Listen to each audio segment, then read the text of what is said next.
115 S2296, a bill to authorize appropriations for fiscal year 2026 for military activities of the Department of Defense and so forth and for other purposes.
President. Majority Leader. Mr. President, Senate and quorum call. We are not. Mr. President, we are just 14 hours away from a government shutdown. The House has passed a clean, nonpartisan, continuing resolution to fund the government until November the 21st. The President is ready to sign it. But Senate Democrats, they're standing in the way. Mr. President, I quote, "In a vacuum, this CR would get almost every Democratic vote. It just would. This is a clean CR that has no partisan riders, extends a bunch of programs that are Democratic priorities. It's clean," end quote. Now, those last few lines aren't mine, Mr. President, and they're not a quote from some other Republican. They're a quote from a mainstream journalist who is acknowledging what everyone knows, and that is Republicans have offered up a clean, nonpartisan funding extension, the same kind of extension Democrats have repeatedly supported in the past, and Democrats are blocking it for their own partisan purposes. Mr. President, it's right here. This is what it is. This is a partisan CR, 24 pages to keep the government open until November the 21st, at which time the Democrats will have almost same leverage they have right now. I mean, hopefully by then we'll have passed more appropriations bills. I'd like it if we pass all of them. But I think it's reasonable to expect we won't have them all through conference and right a place on the President's desk, so they will have another funding cliff they can take advantage of come November the 21st. This is ready to pass right now. This keeps the government open. This funds the government and protects federal workers and the American people from the hostage-taking that has become, evidently, now the Democrat norm, even though it's something they decried not that many years ago. It's right here, Mr. President. It's in front of us, right here. We can pass this today. Pass it right now. All we have to do, get support from the Democrats. House has passed it. This is the House-passed bill. We take it up in the Senate, pass it, send it to the President. President signs it into law, and the government stays funded. Pretty straightforward, right? And it's something that was done many, many times in the past, as I mentioned, by Democrats when they had the majority. Now, Mr. President, this right here is a chart I mentioned 13 times. So when the Democrats were in the majority around here, 13 different occasions, we passed short-term continuing resolutions, funding resolutions to keep the government funded. And as you can see, there were a lot of, interestingly enough, Republicans who voted to keep the government open when the Democrats had the majority. 13 separate occasions. You look at the numbers there, the lowest number on any one of those is 65 votes. All we need today in the Senate, in order for us to keep the government open, is to get 8 Democrats to vote with Republicans. That's all it takes. That's all it takes, 8 of them. Doesn't have to be all of them. I mean, I understand the reason, in many cases, the Democrats don't want to go down this path now, has nothing to do with the substance of this. I mean, again, look at this. They're on to argue about the substance of a continuing resolution that funds the government for 7 weeks, at which time they'll have similar leverage. It doesn't have anything to do with that. It has everything to do with politics. Because when this happened, there was a Democrat president in the White House. Now there's a Republican president, President Trump. That's what this is about. It's about partisan politics. Now, there's another chart, which I will show you here, which I think points out, too, the hypocrisy of the Democrats. This is the percentage of Democrat senators who supported Biden-era CRAs. Look at that, 100%. 100%. There was two of them where it was 98%, so they must have lost 1 or 2 on their side on a couple different occasions. But 13 times, when they had the majority, almost all of them, without exception, voted to fund the government. Because that's kind of simply what we do. We try to avoid government shutdowns, because they tend to be disruptive, and everybody knows that. In fact, you can go through a long list of quotes, and I'll just give you a few, give you a frame of reference. In 2023, the Democrat leader called a shutdown, and I quote, avoidable, irresponsible, and deeply damaging, end quote. And noted that a shutdown would cause, and I quote again, disruptions for millions of New Yorkers to services they rely on, while thousands of federal workers could be furloughed, end quote. In 2019, during the midst of a government shutdown, the senior Democrat senator from Hawaii stated, and I quote, while rich people are protected, this shutdown leaves the people who are most vulnerable to fend for themselves, end quote. In 2023, the senior Democrat from Massachusetts, who has been one of the biggest voices in support of a shutdown this time around, had this to say, and I quote, okay, so let's start with how much pain a government shutdown is going to cause us right here in Massachusetts. We have about 25,000 federal workers in Massachusetts.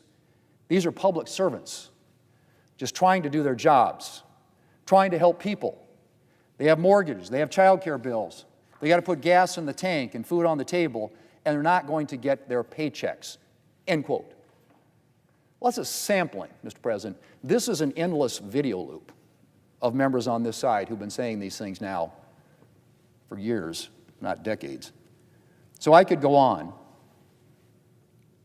In fact, let me just give you a couple more for some additional perspective.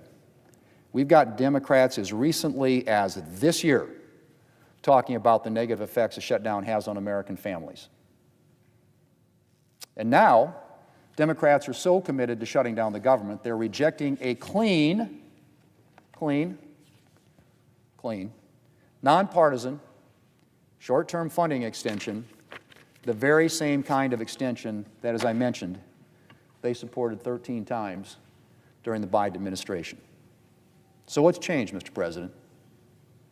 I think we all know. It's not that the problems with the shutdown have changed. All those quotes that they said, I assume maybe they still believe them. It's that the Democrats' far-left base and far-left senators have demanded a showdown with the president. And the Democrat leaders have bowed to their demands. And apparently, the American people just have to suffer the consequences. Now, Mr. President, when I took office as Majority Leader, I made it clear my commitment to regular order, in particular to a bipartisan appropriations process. And I've delivered on that. We've passed 3 of the fiscal year 2026 appropriations bills with strong bipartisan margins here in the Senate, and I am eager to get back to bipartisan appropriations work. And that's why Republicans have put forward a clean, nonpartisan, short-term funding resolution to keep the government open, to enable us to finish that appropriations work. We wanted a completely non-controversial bill so that no one would be inclined to vote against it, and so that we could get back to funding the government the way it should be funded, not through endless CRs, but through thoughtful, considered, year-long appropriations bills. But, Mr. President, the Democrats just can't take yes for an answer. They're rejecting a bipartisan process and attempting to take government funding hostage. And I had hoped that yesterday's White House meeting might mean that Democrats are starting to rethink their plans to shut down the government. But it seems that their leadership, at least, is full speed ahead. Republicans, Mr. President, House, Senate, and White House are united in our commitment to fund the government through a clean, nonpartisan funding resolution, and then to get back to the business of bipartisan appropriations. And so Democrats have a choice to make. They can shut down the government and subject the American people to all the problems that come with the shutdown, many of which, as I said, they've enumerated in the countless quotes they've made in the past. Or they can join Republicans to pass a clean, nonpartisan, short-term funding bill and keep the government's lights on. For the sake of the American people, Mr. President, I really hope they choose the latter. Mr. President, I yield the floor.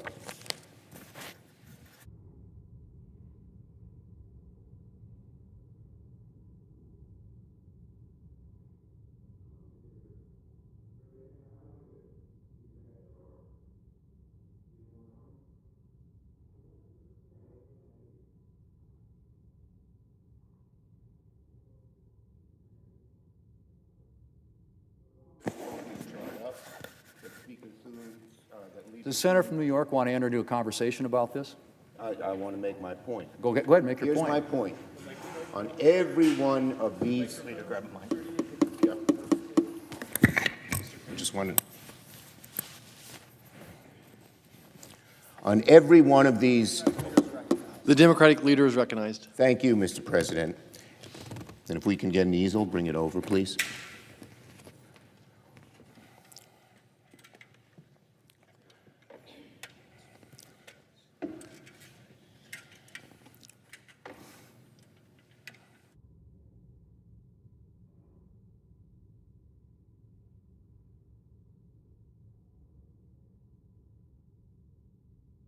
Thank the leader for letting me borrow his chart for a minute. So he's pointed to each of these bar graphs, percentage of Democratic senators who supported Biden CRSs. Yes, that's true. Guess why? In each case, Democrats negotiated with Republicans and said, let's have a bipartisan bill. The leader says it's a clean bill. It's a partisan bill. Not once were Democrats asked for what input should be in the bill. We were not told about it, we were not asked about it, etc. Nor did Speaker Johnson talk to Hakeem Jeffries. You cannot pass legislation in the Senate when it comes to appropriations unless it is bipartisan. So the leader will say it's clean. No, it's not clean because there was no discussion. Every one of these times I went to the Republican leader and said, what do you need, what do you want? And in many cases, we had to significantly change the bill. One of our bills had aid to Ukraine.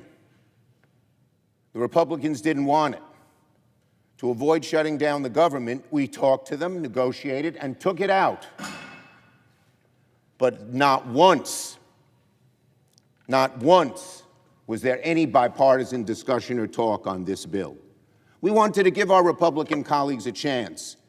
That's why some of us back in March said, okay. But we saw what happened after that. We saw a decimation of health care in the BBB.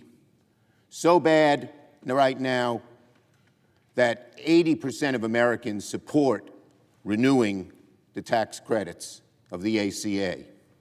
We saw them use rescissions, pocket rescissions, impoundments to undo what was done in the legislative process.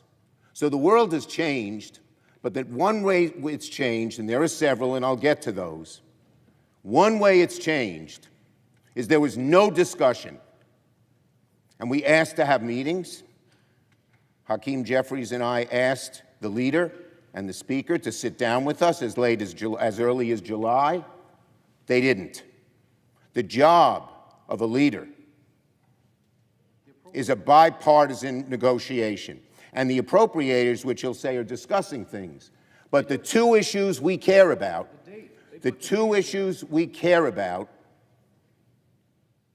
extending the ACA credits, broadly popular with the American people, so they don't want to talk about it, they want to change the subject, and ending these rescissions and impoundments, which would undo what we would do. The four appropriators, when they got down and discussed it, they said that should be for the four leaders to discuss. That's what Thune said. That's what Cole said, the Republican head of appropriations in the House. That's what Collins said. That's what Murray said. That's what DeLauro said. They did not discuss it with us at all. So to say the appropriations process is working is wrong. It's not working. It's not working because the leaders wouldn't discuss it with us, as we discussed with Republicans on every single one of these, what should be in the bill and add to the bill. Please. So the senator from New York, the way that we've done it, and it's a different business model than the one he used, we actually have the Appropriations Committee sit down. And the date that they came up with, November 21st, was agreed upon by the House and Senate appropriators, Republican and Democrat. Would the Speaker yield? Would the leader yield? I will. And the Ukraine issue you're talking about wasn't a CR. That was an entirely different issue. So don't throw that into this mix. It was not. But it was what not we were an talking entirely about, different the issue. Democrat leader and his colleagues have the same leverage on November the 21st. This is a short-term CR. This is what we do all the time around here, as witnessed by the chart that you're just using there.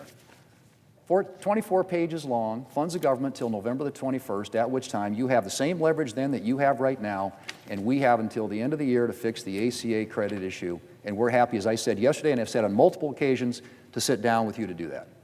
Thank you. Now, reclaiming my time. Nice.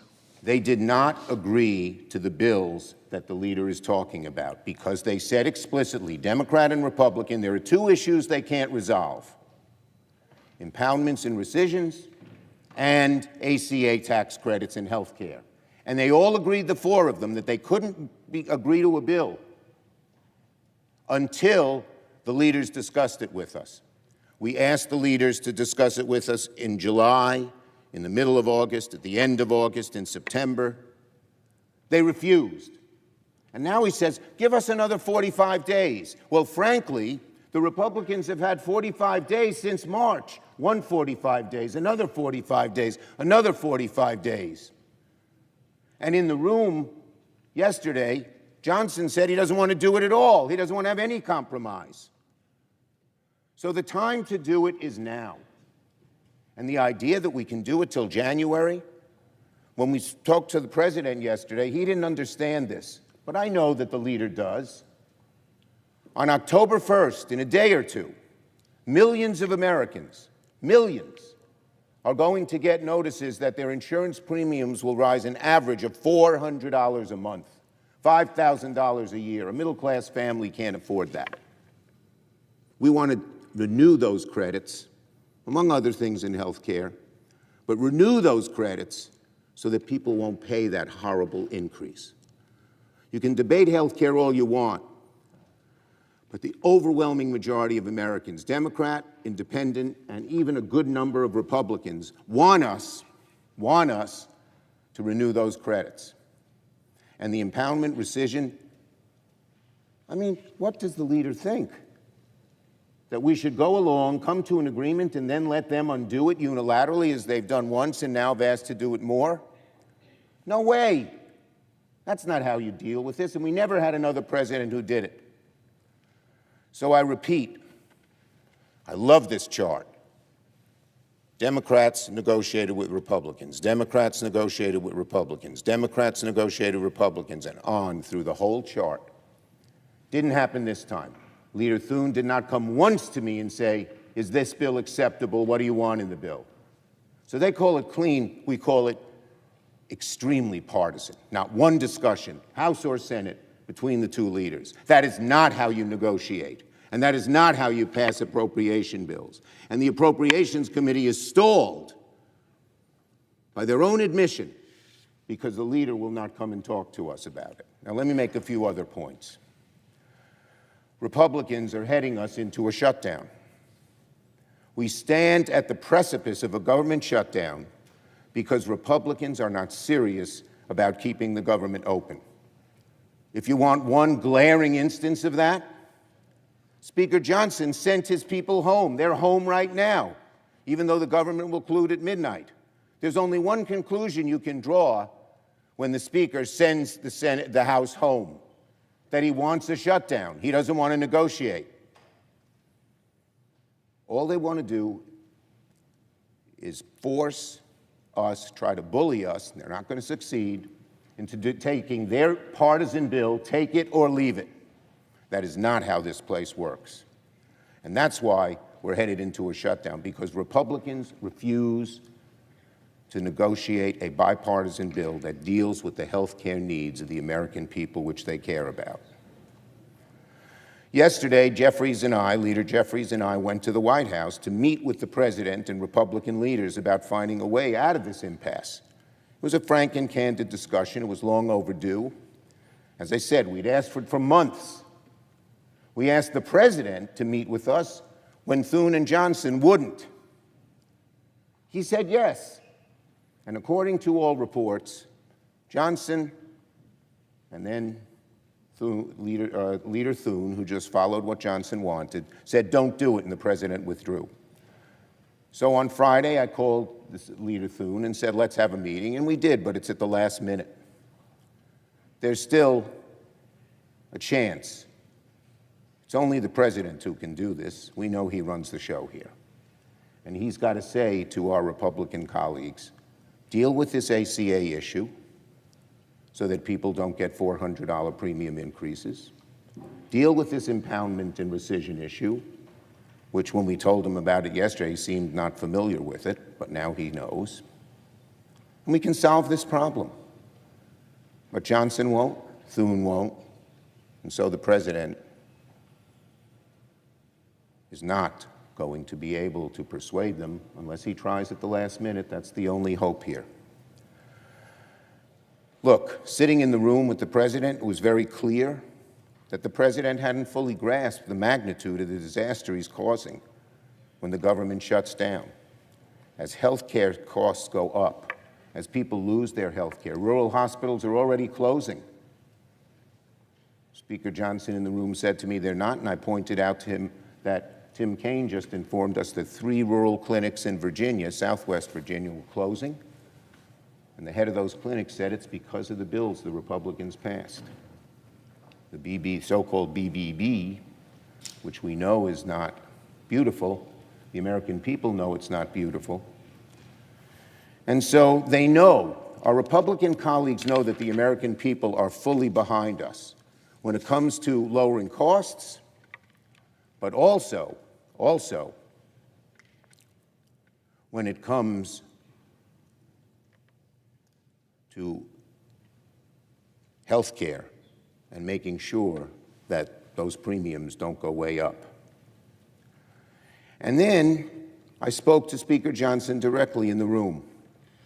I told him, because he can't debate health care, because he knows it's not, the American people are on the side of wanting these increases, even Republicans, I told him to stop making up stories, that too many Republicans are lying through their teeth. They say, oh, the Democrats want undocumented immigrants to get health care, to get the federal dollars of health care. That is utter bull, and they know it. The law prohibits undocumented immigrants from getting payments from Medicare, Medicaid, or the ACA. There's no money, not a penny, of federal dollars that are going there. So why do they bring this up? Because they're afraid to talk about the real issue, which is health care for American citizens, health care for people who need the health care and can't afford these premiums. Let me say it again. Undocumented immigrants cannot receive premium tax credits by law. So they should stop these lies and address the real issue, which of course they're afraid to do. A standard Republican MO. A standard Republican MO is to make something else up because the American people are on our side. Now, this week, here's what House Republicans sent out guidance to their members. They said, quote, not to make the message about health care because Republicans lose that argument. They're right. Their position is callous, malicious, unpopular. So they're not only refusing to talk about health care, but apparently when they do, it's only to spread misinformation, to spread lies. I said this to Speaker Johnson in the Oval Office yesterday. I told him it was total bull, I think that's the word I used, to say that we want undocumented immigrants to get federal benefits, that it can't happen by law, and nothing we've proposed in our bill changes that. He sort of smirked, that's it, because he knows the truth. He knows the truth. And they're lying to the American people, these Republicans who use this, because they know how unpopular their position is. Kaiser Family Foundation poll, 75% of Americans support extending the ACA premium tax credit, including 63% of Republicans. Republicans have chosen the losing side of the health care debate because they're trying to take away people's health care. They're going to let people's premiums rise. And this idea that we can do this at January, no. The notices go out October 1st as to how much increase people will get in 29 states, and they only have a short time. long before January to decide, are they going to drop their health care because they can't afford it? Are they going to take a lesser plan where they pay more through deductibles and co-payments? Or are they going to keep that plan and cut back on buying a car, going on a vacation, or worse? Republicans have simply put, folks, the Republicans have chosen the losing side of the health care debate. Losing side. And in the White House meeting yesterday, Speaker Johnson made it perfectly clear he didn't care if people's premiums should go up, because his conference is against it. And so again, the House isn't even set to come back until October 7th. You tell me which side is actively manufacturing a shutdown. Why did the House do that? Because they wanted to negotiate? I don't think so. They wanted to jam it through, but they're not going to be able to. Yesterday, during a House Republican conference, Representative Lisa McClain made it explicit. She said, don't talk about health care to her Republican colleagues. They don't want to talk about it, so they make these other things up, facts out of thin air. So the Republicans have until midnight tonight to get serious with us about solving this crisis and keep the government open. But right now, they're not even talking to us seriously. They're sort of in la-la land. And then on another issue, related. Yesterday, the president posted an offensive deepfake AI video of Leader Jeffries and me with sombreros, fake music, impersonating my voice through AI, it wasn't me, talking even more lies about health care and immigration. Listen to this, America. Hours away from a shutdown, which we don't want, the American people don't want, the president is busy trolling away on the internet like a 10-year-old. And that's exactly why Americans are going to blame him if the government shuts down. That's another proof point as to who is to blame. His video, Johnson going away, and adjourning the House till next week. We have less than a day to figure this out, and Donald Trump is busy tweeting deep fakes. It's not like he's in touch with reality, he's in a bubble. He doesn't understand that if the government shuts down, people's health care premiums will go up. When we told him about it, Hakeem and I yesterday, by his body language, he seemed not even to be aware of it, of the ramifications. If the president was smart, he'd move heaven and earth to fix this health care crisis right away, because Americans are going to hold him responsible when they start paying $400, $500, $4,600 more a month on health care. So we have less than a day. If there was ever a moment for Donald Trump and Republicans to get serious about health care, it's now. But even right now, even this morning, even here on the precipice of this crisis, the president would rather troll on the internet and lie about health care than tell the truth and get to work. So that's why the polls are abundantly clear that Americans will hold Donald Trump and Republicans responsible if the government shuts down. Senate Republicans could stop this crisis now. The president should get on the phone with Leader Thune and the Johnsons and tell them to work with Democrats to fix the crisis before it's too late, and work with Democrats to fix our health care crisis. Let me just say once again, we tried over and over and over again to meet with the Republican leadership. They said no. The appropriators said they couldn't resolve the issues until the leaders met. So we asked the leaders to meet again, and they said no, because they didn't want to negotiate. They wanted it their way or no way. Their way or no way. That's not how the Senate works. If Republicans cause a shutdown, they'll probably keep lying and distracting because they know we're on the side of the American, Democrats are on the side of the American people.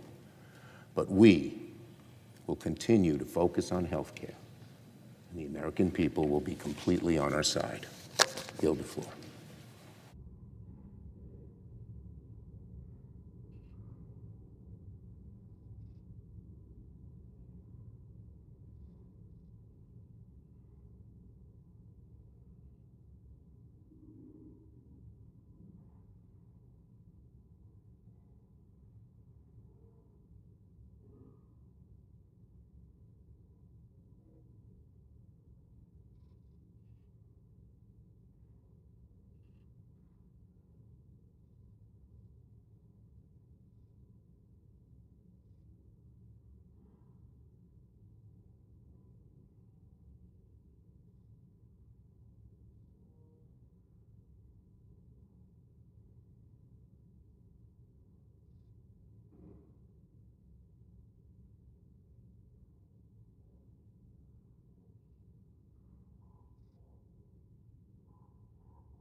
Majority Whip.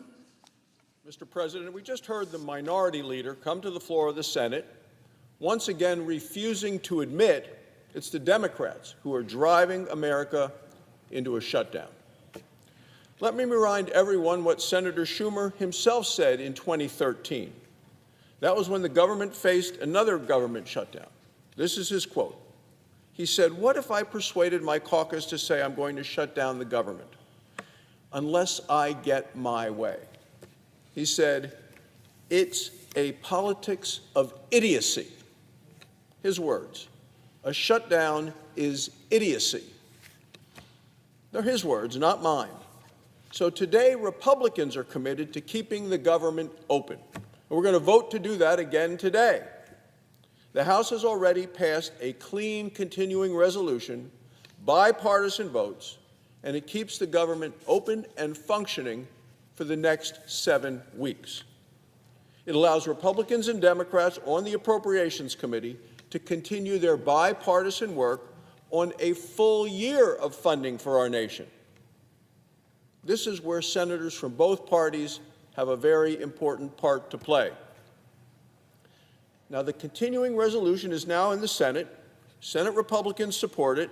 Senate Democrats should join us and vote yes to keep the government open, because if not, the government shuts down at midnight tonight. Now, Democrats had no problem voting for 13 clean continuing resolutions, just like the one that we have here today, and they did that when Joe Biden was president. Now they refuse to do what they did 13 times for Joe Biden. Instead, they're demanding a ransom.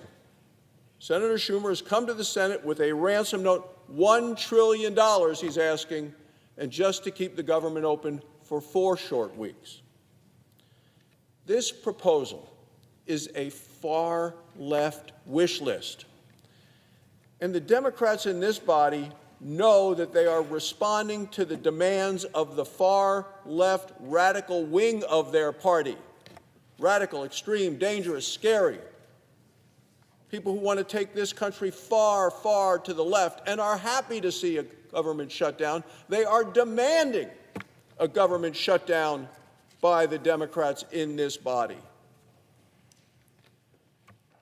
So what do they want to do with this $1 trillion that's in this wish list, this ransom note from the minority leader?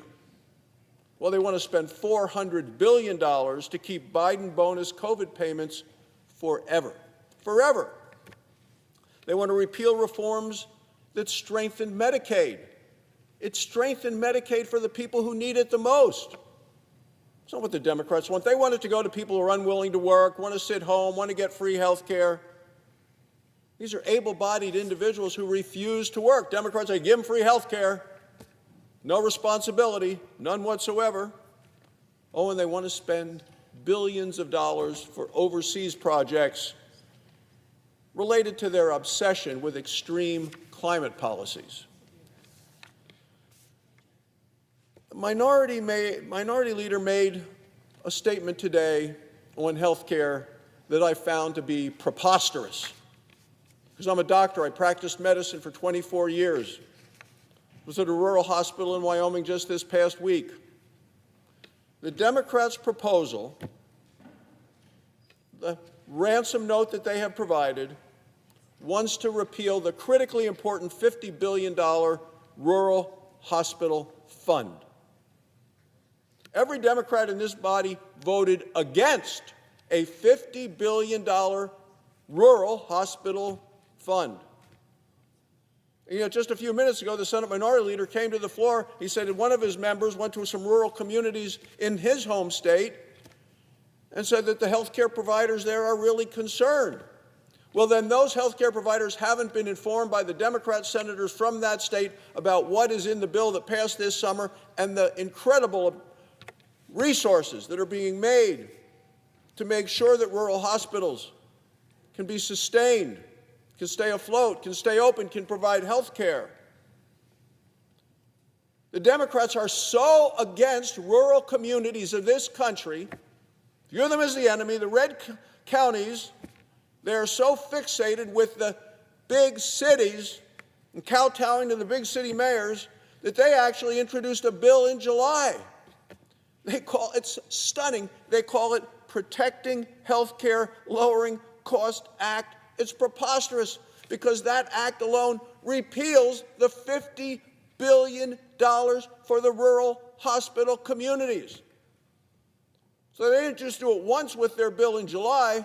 They've done it again with a ransom note from Chuck Schumer to the Republicans. If you want to keep the government open for 4 short weeks, get rid of this rural health care hospital lifeline that hospitals all across my state and yours, Mr. President, realize is important for their sustainability to provide health care in rural communities where the next hospital may be 100 miles away.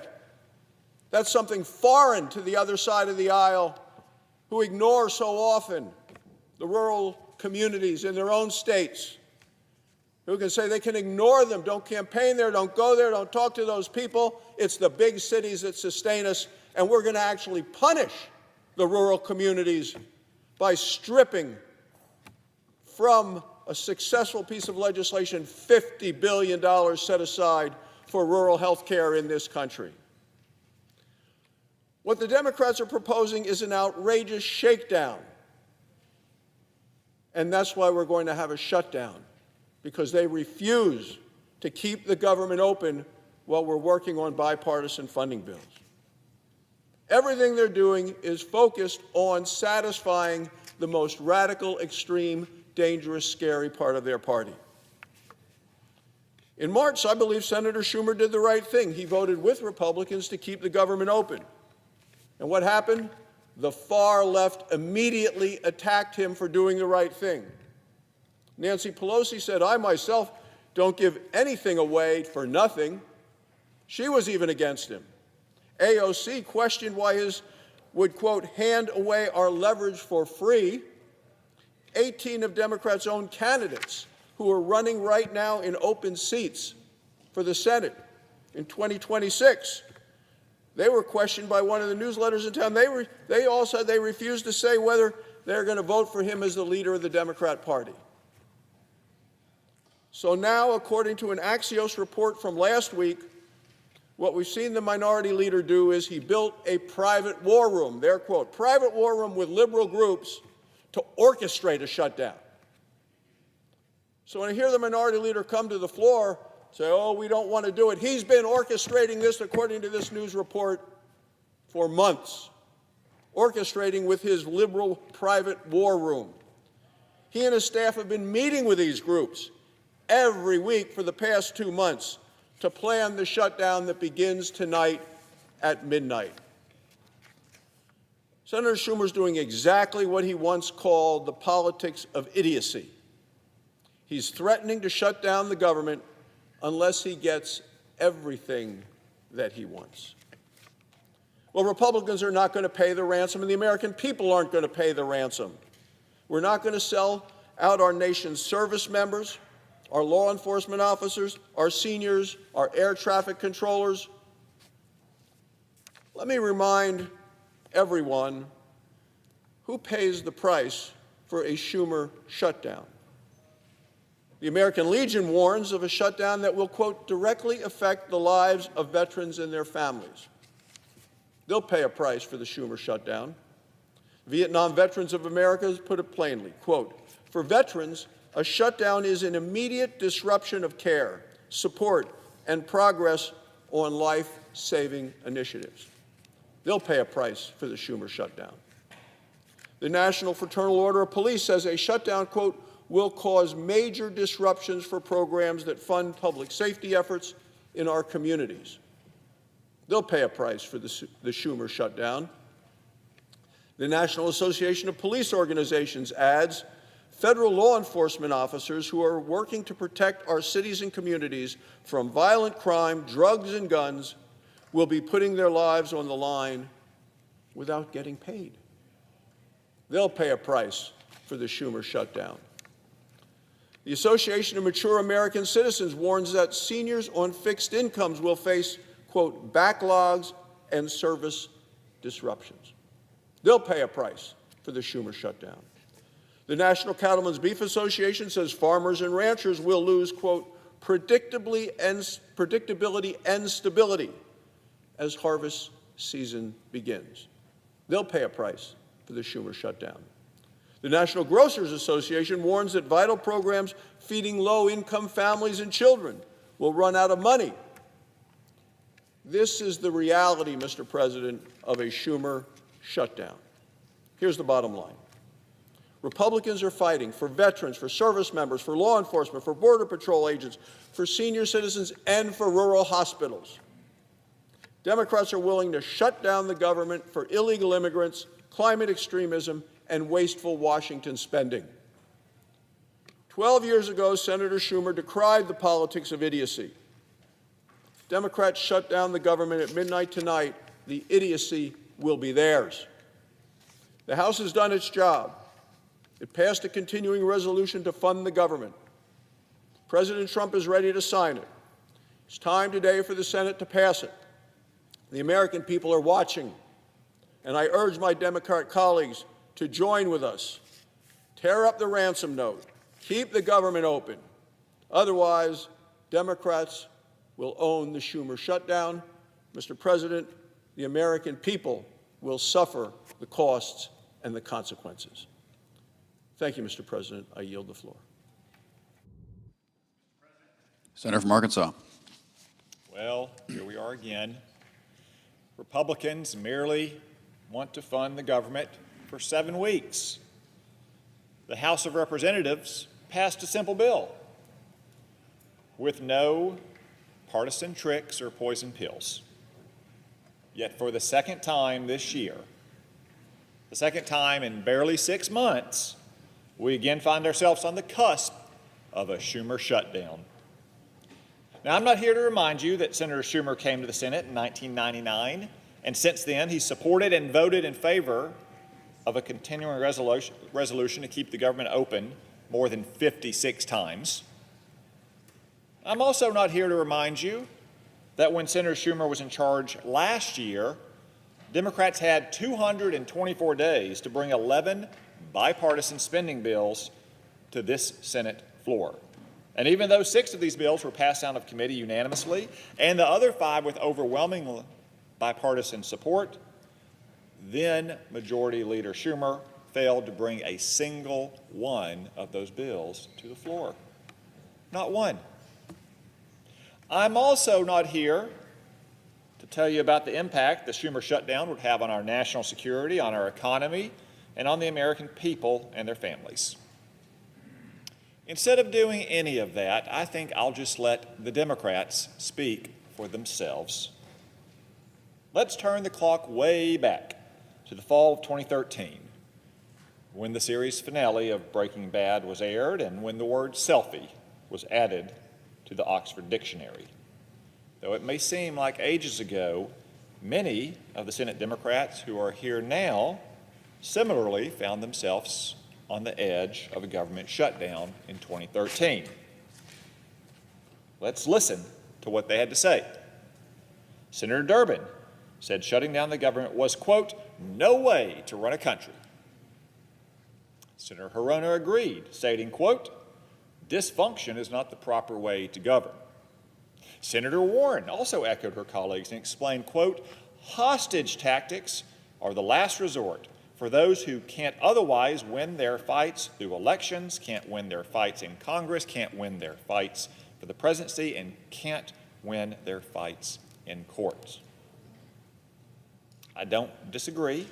The American people made the winners very clear when they went to the polls last November, and the Democrats lost their fights for Congress and for the presidency. I'd be remiss not to note all the left-wing radical policies that continue to be challenged and also lose through the courts. Out of touch with reality and fresh out of ideas, the Democrats have made a short-sighted play to back the Schumer shutdown. Look at the dog and pony show they're putting on right now. The Democrats are attempting to extort a laundry list of what President Trump has rightly called, quote, unserious and ridiculous demands. These demands include restoring taxpayer-funded health care for illegal aliens, wiping out a $50 billion rural hospital support fund, and sending your tax dollars overseas for climate initiatives. In short, Democrats want to add $1.4 trillion in new spending to pay for the partisan pet projects that were soundly rejected by the American people last November. Radical Democrats refuse to be reasonable and negotiate in good faith. This reinforces a point that Senator Jack Reed made back in 2013 when he said, quote, "Forcing the government to shut down for reasons the vast majority of Americans disagree with is a terrible signal and could create undue hardships for families and businesses." This statement is as true now as it was then. Democrats who support the Schumer shutdown are voting to withhold the paychecks of air traffic controllers, our troops, federal custodial staff, and countless other hardworking Americans. As Senator Sanders put it in 2013, quote, "Shutting the government down will disrupt the economy and cost us jobs." Senator Schatz added, quote, "Every moment that the government remains closed endangers our economy and American families across the country." Bottom line, the Democrats have acknowledged that a shutdown is not some political stunt. As they said, a government shutdown can threaten national security by, for example, disrupting military training and recruiting, disrupting ongoing work to modernize our nuclear forces, and creating uncertainty in our defense supply chains. That's hardly a model of peace through strength that Americans have demanded of their elected officials. But rather than listen to the American people, Senator Schumer and the Democrats make their own absurd demands. To make matters worse, the Democrats are conflating the budget process with policymaking, an approach that they have long condemned. Senator Murphy perhaps put it best in 2013 when he said, quote, "There is a time and place to debate health care, just like there's a time and place to debate energy policy and immigration and education, but not when the funding of the federal government and all the lives are impacted by it hang in the balance." Senator Murphy in 2013, there's a time and place to debate health care, not when the funding of the federal government hangs in the balance. Enough is enough. Again, in 2013, more than a decade ago, Senator Klobuchar called for an end to the, quote, "political gamesmanship." Likewise, Senator Blumenthal pledged to, quote, "do everything possible to work with my colleagues to make sure budget brinksmanship and political gamesmanship are halted." Yet solely because of the Democrats, here we are. The political gamesmanship and the budget brinksmanship are still going on.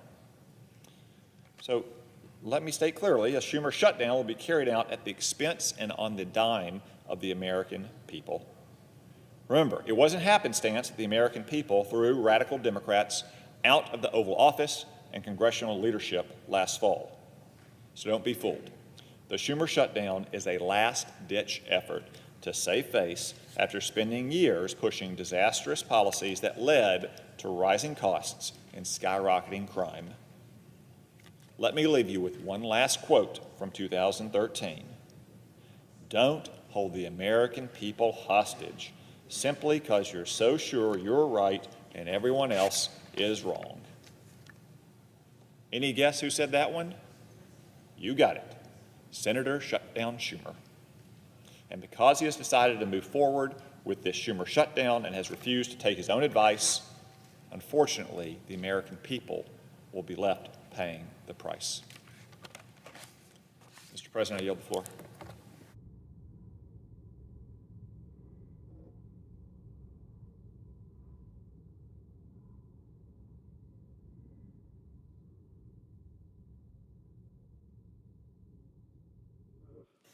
Senator from Massachusetts. Thank you, Mr. President. Mr. President, I rise today to seek unanimous consent to pass H.R. 5100, a bill to extend the Small Business Innovation Research and Small Business Technology Transfer programs for 1 year. This bill was unanimously passed by the House of Representatives. led by the Republican chairs of both the House Small Business Committee and the House Science Committee. Hundreds of small businesses have written to Chair Ernst and to me, urging passage of the House bill to avoid ending the program. The national academies, including Trump's former Undersecretary of Defense for Acquisition, wrote to us urging passage of H.R. 5100.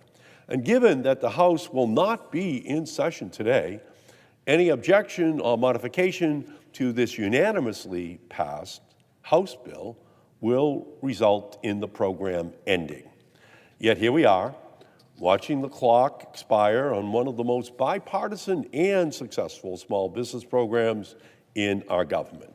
If we don't pass this bill, more than $4 billion worth of research and development funding for research institutions and small businesses is at stake.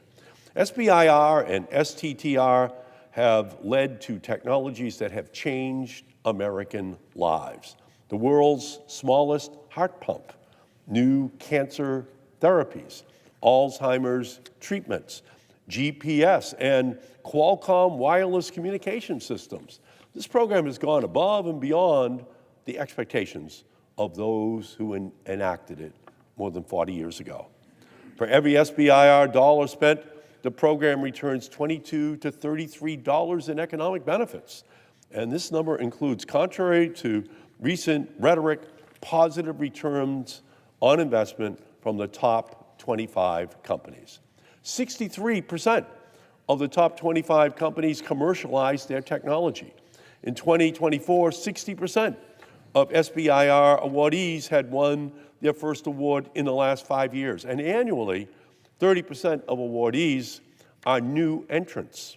If we don't pass this legislation today, we will be hitting the off switch to the light bulb of innovation in our country. But that's not to say that the programs are perfect. In May, I introduced a 52-page bill with suggested improvements and extensions for the programs. And I want to provide small businesses with the certainty they deserve by making the programs permanent to ensure we do not watch the clock hit zero again. I want to increase how much agencies are required to allocate for these programs to maximize our innovation potential. I want to strengthen our commercialization efforts through better data collection, training, and designated commercialization officers. I want to increase the number of new entrants by reauthorizing and codifying new programs that aim to reach underserved populations. And I, like all of my colleagues, want to make sure that our technology never falls in the hands of our adversaries. That is why I want to continue the bipartisan program enacted in 2022, which has identified and mitigated foreign risk in its short period of implementation. According to the Department of Defense, only 0.04% of their applications have been deemed a foreign risk. If H.R. 5100 is not enacted, the current safeguards we have in place on foreign risks go away. Small businesses cut off from government funding will be left vulnerable, opening the door for foreign adversaries to swoop in and acquire American technology. And I know that none of my colleagues want that situation to become a reality. The SBIR and STTR programs are not graduation programs. They are research and development programs. These programs work because of their merit-based competition nature, Darwinian, paranoia-inducing competition. Kicking successful companies out of these programs would be like cutting your highest scorers after winning the NBA title. Instead of innovation, we would get decimation. We would be stifling potential technology critical to national security, our economy, our health, or to the next energy revolution in our country. It should not matter where these technologies come from, whether it's Massachusetts or Texas or New York or North Carolina or Iowa or any state. Our standing on the world stage of innovation depends on these small businesses. And a lapse in the program would be devastating. It would lead to expansive layoffs setbacks to scientific advancement, and leave government-funded technology vulnerable to foreign adversaries, and cut billions for small business innovators. We are already seeing the impact of uncertainty in the programs. Last week, the Department of Defense delayed their SBIR applications, and we have heard from multiple agencies that they will do the same if the program is not reauthorized. So to be clear, this was not in response to a government shutdown, but in response to Congress not coming to an agreement on the reauthorization of the SBIR and STTR programs. That is why 5 of the 6 negotiators, including the 2 Republican House chairmen for these programs, have agreed on a 1-year extension. We all want to see improvements made, but we need the time necessary to ensure that we are making informed, evidence-based decisions that do not harm American innovation. So from my perspective, I ask my colleagues to work with the other 5 corners past the 1-year extension and work towards a longer reauthorization with the improvements we all want to see. So with that, Mr. Chairman, I ask unanimous consent that the Committee on Small Business and Entrepreneurship be discharged and that the Senate proceed to the immediate consideration of H.R. 5100. Further, I ask the bill be considered read a 3rd time and passed, and that the motion to reconsider be considered and made and be laid upon the table. Is there objection? Reserving the right to object. Senator from Iowa. Mr. President, reserving the right to object, the status quo will not work. I cannot continue to let China win, allow waste to run rampant, or fail our warfighters. When it comes to foreign influence in the SBIR, STTR programs, the fox is in the henhouse, and my colleague wants to shut the door and check back in a year. America's seed fund is in trouble. $5 billion of agencies' R&D budgets are set aside each year for American startups to develop critical technology.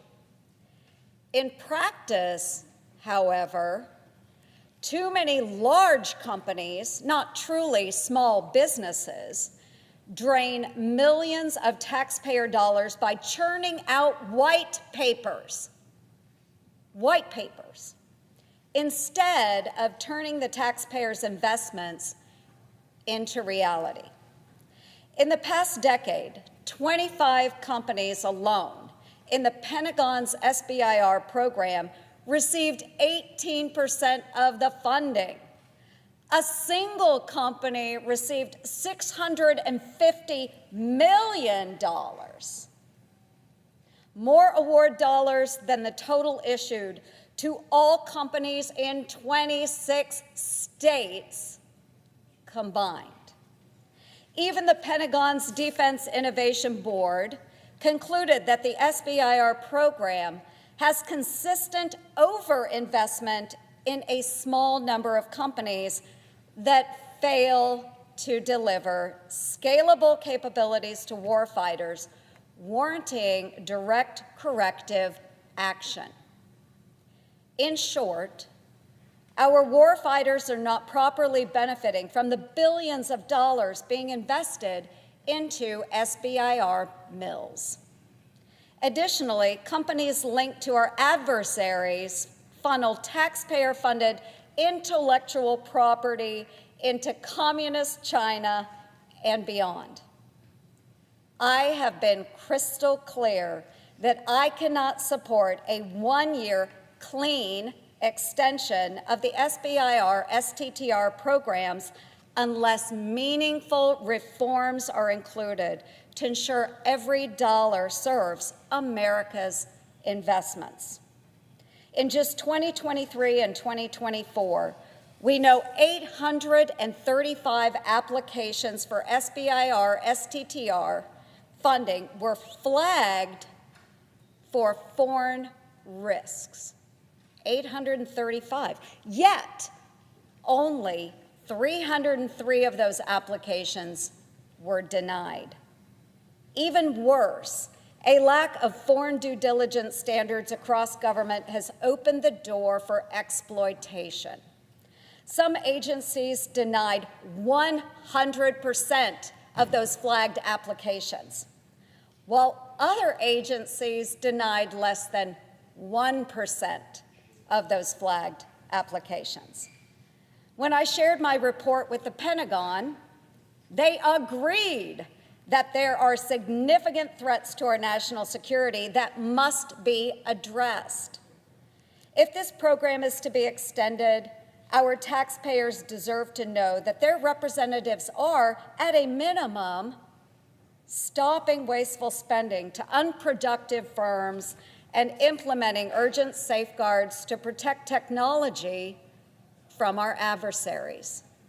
That's why my amendment to H.R. 5100 would provide a 30-day extension of the SBIR and STTR programs with necessary reforms. Simply, this measure would, number one, root out waste and prioritize our truly small businesses by establishing a reasonable lifetime limit on SBIR funding, which would affect only 0.2% of participants in the program. And two, counter Chinese espionage by standardizing the foreign risk definition across our federal agencies. It's common sense, folks. We shouldn't be serving as a subsidy for Beijing when we are unleashing the golden age of America. But that risk is real and present today. And additional taxpayer dollars cannot go out the door unless we secure this program now. Our country cannot and should not delay these reforms any longer. If my colleagues truly oppose even basic safeguards, then this SBIR set-aside charade should end. And taxpayer dollars should be restored to the agency's R&D budgets, where they will better serve our warfighters and strengthen our nation's competitiveness. Instead of recklessly extending the status quo for another year, these set-aside dollars would simply be returned to each agency. And small businesses can continue to compete for those awards. I believe President Trump has assembled a world-class administration that is more than ready to deploy these R&D dollars. Unburdened by additional layers of bureaucracy, agencies can execute awards to small businesses in line with both the taxpayers' interests and our national security. I'm willing to work with you to find a common sense solution, one that works for both sides and ultimately the American people. However, as the proposal stands, on behalf of our warfighters, our national security, and our truly small businesses, I cannot let the status quo continue. Therefore, I ask that the consent be modified and the Ernst substitute amendment at the desk be considered and agreed to, the bill as amended be considered read a third time and passed, and that the motion to reconsider be considered made and laid upon the table. Is there objection to the modification? To object. Senator from Massachusetts. Thank you, Mr. President. I rise to oppose the substitute amendment offered by the senator from Iowa. The SBIR and STTR programs expire at midnight tonight, separate from everything else that's going on here in the Senate today. The only bipartisan option to avoid the program ending is to pass H.R. 5100, as passed by the House of Representatives already. It's before us. The Republican chairmen in the House have already passed it over to us. And as I said previously, we all have changes to the program we'd like to enact. And that's just going to take time. And they recognize that over in the House, the Republican chairman. We should extend these programs which we should do on a bipartisan basis while continuing to work on a bipartisan basis to address the senator from Iowa's concerns, along with other reforms that other senators and House members would like to make. So I object to this amendment because it guarantees a lapse and because it would, one, punish successful, innovative small businesses, two, force small businesses to avoid pursuing the riskier, more cutting-edge ideas that keep American innovation at the forefront. It's the small companies that do the innovation. Big companies buy that innovation from small companies, but it's the small companies that do the innovation in our country. And prevent agencies, number three, from being able to fund technology that aids their mission if that technology comes from a successful small business. The so-called waiver included in the amendment would only result in party politics as opposed to merit-based competition. And finally, the wide sweeping foreign due diligence changes would require agencies to forego the flexibility to determine their own risk tolerance. It would also leave the door open for agencies to deny applications on any grounds they see fit, even if it's not in statute or regulations. And to top it off, this proposal aims to dismantle the entire SBIR and STTR programs while only extending authorization for 1 month. Now is not the time to play games with small businesses and American innovation. We must make sure we do not hand over our crown jewel, American small businesses, and decades of American innovation to our foreign adversaries by allowing this program to end.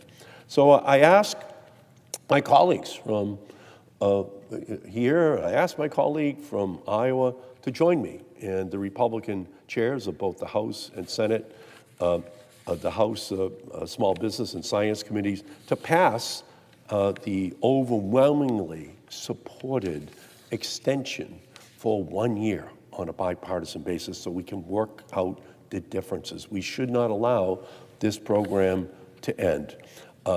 We never cap what big businesses can get from the federal government. Their tax benefits are permanent. Their ability to go to the Defense Department or other agencies with big contracts, that's never capped.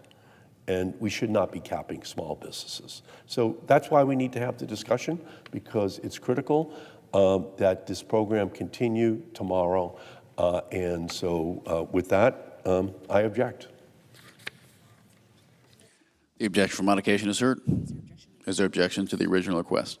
Mr. President, reserving the right to object. Senator from Iowa. Our nation cannot afford to extend another flawed program that fails to meet the innovation challenges of the 21st century. With China at our heels and wasted taxpayer dollars being funneled out the door, it's clear the status quo does not work or serve our truly small businesses. The moment for action is now, but my colleague wants to shut the door on that and continue with more of the same for another year.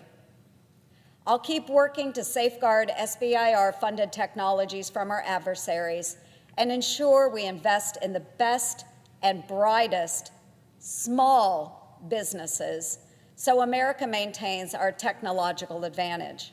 However, continuing the status quo is not a solution I can support. Without my amendment, on behalf of our warfighters, our national security, and our hard-working taxpayers, therefore, I object.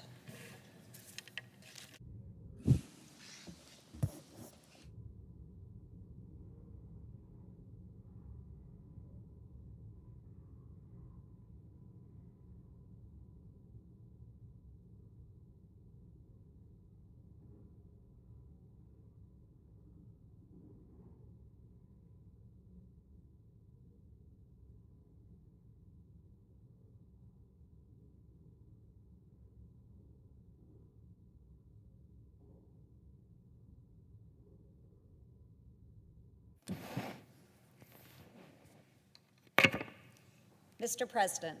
Senator from Iowa.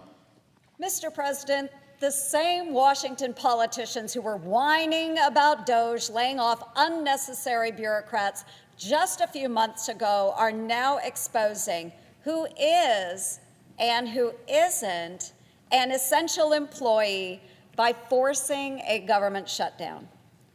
In the past, non-essential employees were sent home and then eventually paid for not working during a shutdown. This is an absolute waste of taxpayer dollars.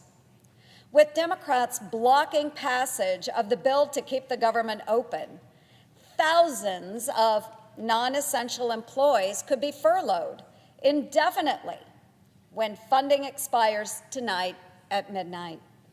Instead of paying these bureaucrats for not working, the Trump administration may eliminate many of these non-essential positions altogether.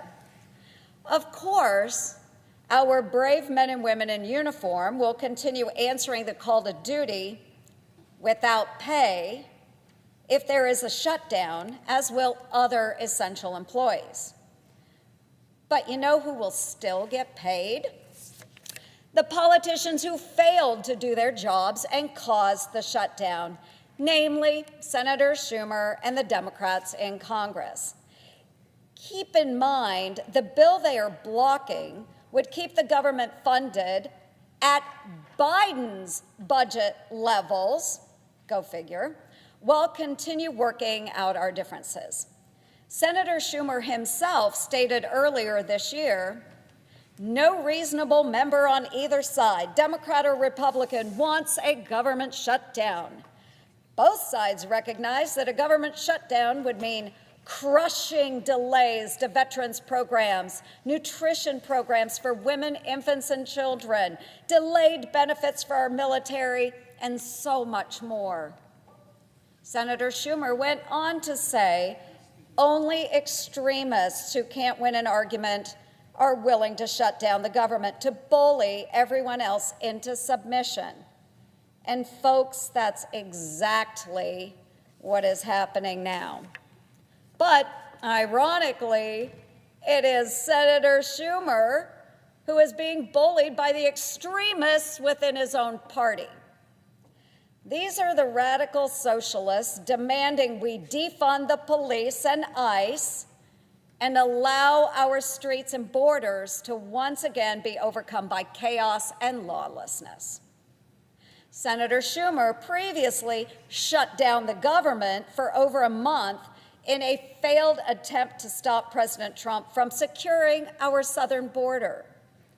During that time, food safety inspections were stopped, permanent damage was done to some of our national parks, scientific research was put on hold, applications for small business loans became backlogged, the low-income folks, the elderly, and people with disabilities lost rental assistance and were forced to live in fear of eviction. And 300,000 federal employees who went without a paycheck for over a month were eventually paid for doing nothing, costing taxpayers $3 billion. Folks, no one wins when Democrats shut down our government. It is obvious the Democratic leader is shutting down the government for one simple reason: to protect his own job. But that's not even working. Just last week, the Washington newspaper Politico reported that across the country, the Democratic base is rebelling against Schumer's, quote, rudderless leadership. Well, folks, that's a sentiment we all share. From the far left to the right, there is widespread disappointment with Senator Schumer's inability to perform his basic duties, like doing his part to make sure our military gets paid on time and the government stays open. So on behalf of all Americans, for his rudderless leadership, his petty partisanship, and his silly shutdown shenanigans, the recipient of the Non-Essential Government Employee of the Year for 2025 is Senator Chuck Schumer. And with that, Mr. President, I yield back.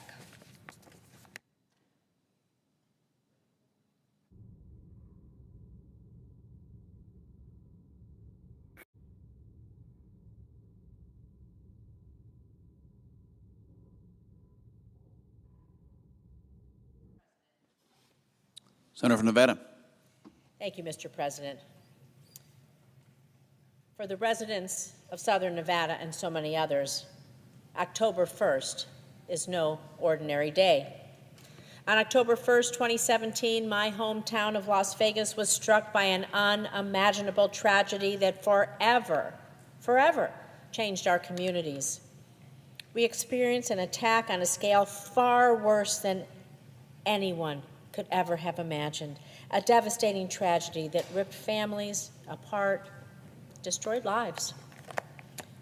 You know, during any given weekend, the Las Vegas Strip is buzzing with tourists and visitors from around the world, and that was the case on October 1st, 2017. That night, tens of thousands of people came to Las Vegas to attend the Route 91 Harvest Music Festival. Enjoy a fun night out with friends and good music. The weather's beautiful. But in just 10 minutes, their lives in our entire state would be changed forever. 10 minutes. 10 minutes is all it took for a gunman to open fire on an unsuspecting crowd, killing 58 innocent people, injuring thousands, and leaving a permanent scar on the hearts of everyone in our state and the hearts on the families and friends of the ones injured and killed. In the years since, we've lost 2 more individuals as a result of this tragedy, which remains the deadliest mass shooting in American history. So I want you to think about what that means. The families of the victims of that tragedy had their world shattered in just 10 minutes. 10 minutes that day that changed their lives forever. Families who now don't get to celebrate birthdays, anniversaries, holidays. Families, and I think this is one of the hardest things, they never got to say goodbye to the people that they love. And that night also changed the lives of everyone in our city. People who were attending or working at the festival, Nevadans who were just driving down the Strip, and the first responders who ran towards danger to help save lives. In the chaos and confusion of that night, our heroic first responders, our police officers, our firefighters, our paramedics ran towards the scenes. They saved countless lives. I know taxi drivers ran. Everyone ran to try to help people escape. And in the midst of this darkness, we saw our community, my community, go above and beyond to help. Our entire state rallied together. We saw lines of people around entire blocks waiting hours to donate blood, willing to donate blood to save the lives of complete strangers in the middle of a mass casualty. And I remember that day going to the line to talk to people, try to comfort folks in the midst of those first few days. And there was a woman in line to give blood, and I went up and I talked to her, and she started crying. She put her arms like this. She goes, "I don't have much." She goes, "But blood is all I have to give, and I'm here." She started crying. I started crying. It was such a moving moment. She goes, "This is what I can give," her arms outstretched. And so I want everyone to think about that the hearts of so many in a tragedy go out to those they don't even know to do what they can and give what they can, coming from the heart. And these selfless acts, not just this woman, but this is just one story of so many that I was proud to hear and be part of. This showed the country why we're Vegas strong. And I'm here today to honor the memories of those we've lost as a result of that terrible night on 1 October and everyone else who was impacted. And as we remember and reflect on this event, we must also commit ourselves to action to make sure that no other community in the nation goes through what we went through. In the last few years, we've so sadly seen shootings at universities, including UNLV in Las Vegas, in schools, in places where people go every day, like supermarkets and churches. Mr. President, we saw that just this weekend. And just this year alone, there have already been 53 school shootings in the United States. And so it's clear we need to act, and there are things we can do on a bipartisan basis. The 1 October shooter relied on bump stocks.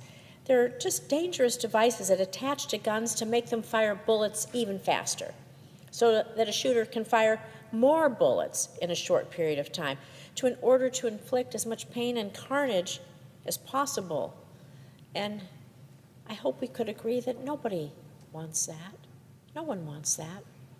And in response to this unprecedented tragedy, 2017, President Trump issued a federal rule that banned bump stocks, and it did help save countless lives from these deadly modifications. Unfortunately, the Supreme Court overturned this common sense federal ban, allowing these dangerous bump stocks to flow into our streets once again. And so this puts more lives and communities at risk, which is why I helped introduce bipartisan legislation earlier to restore this common sense federal ban on bump stocks. Because we have the power to do something. So let's pass this bipartisan bill and save lives before the next tragedy hits another unsuspecting community. Because trust me, nobody wants to go through this, no community. Nobody wants to give this speech. Nobody wants to look in the eyes of the families. No one wants to go to that reunification center. No one wants to go to the hospitals. No one wants to go see the memorials grow and grow time after time. No one wants to see this in community after community every single day. There has to be some common sense about what we can do. And so as we approach the 8th anniversary of the 1 October shooting, I just ask all of my colleagues in this chamber to remember and honor the memories of the victims, their families, their loved ones, everyone whose lives were forever changed that night. I also ask that we come together as Republicans and Democrats in a bipartisan way just to save lives by passing our common sense bill to ban bump stocks. I think it would make a difference. And I just pray that those out there watching find comfort in remembering that their loved ones' memory serves as a blessing to them, and that we will always continue to honor them. Thank you.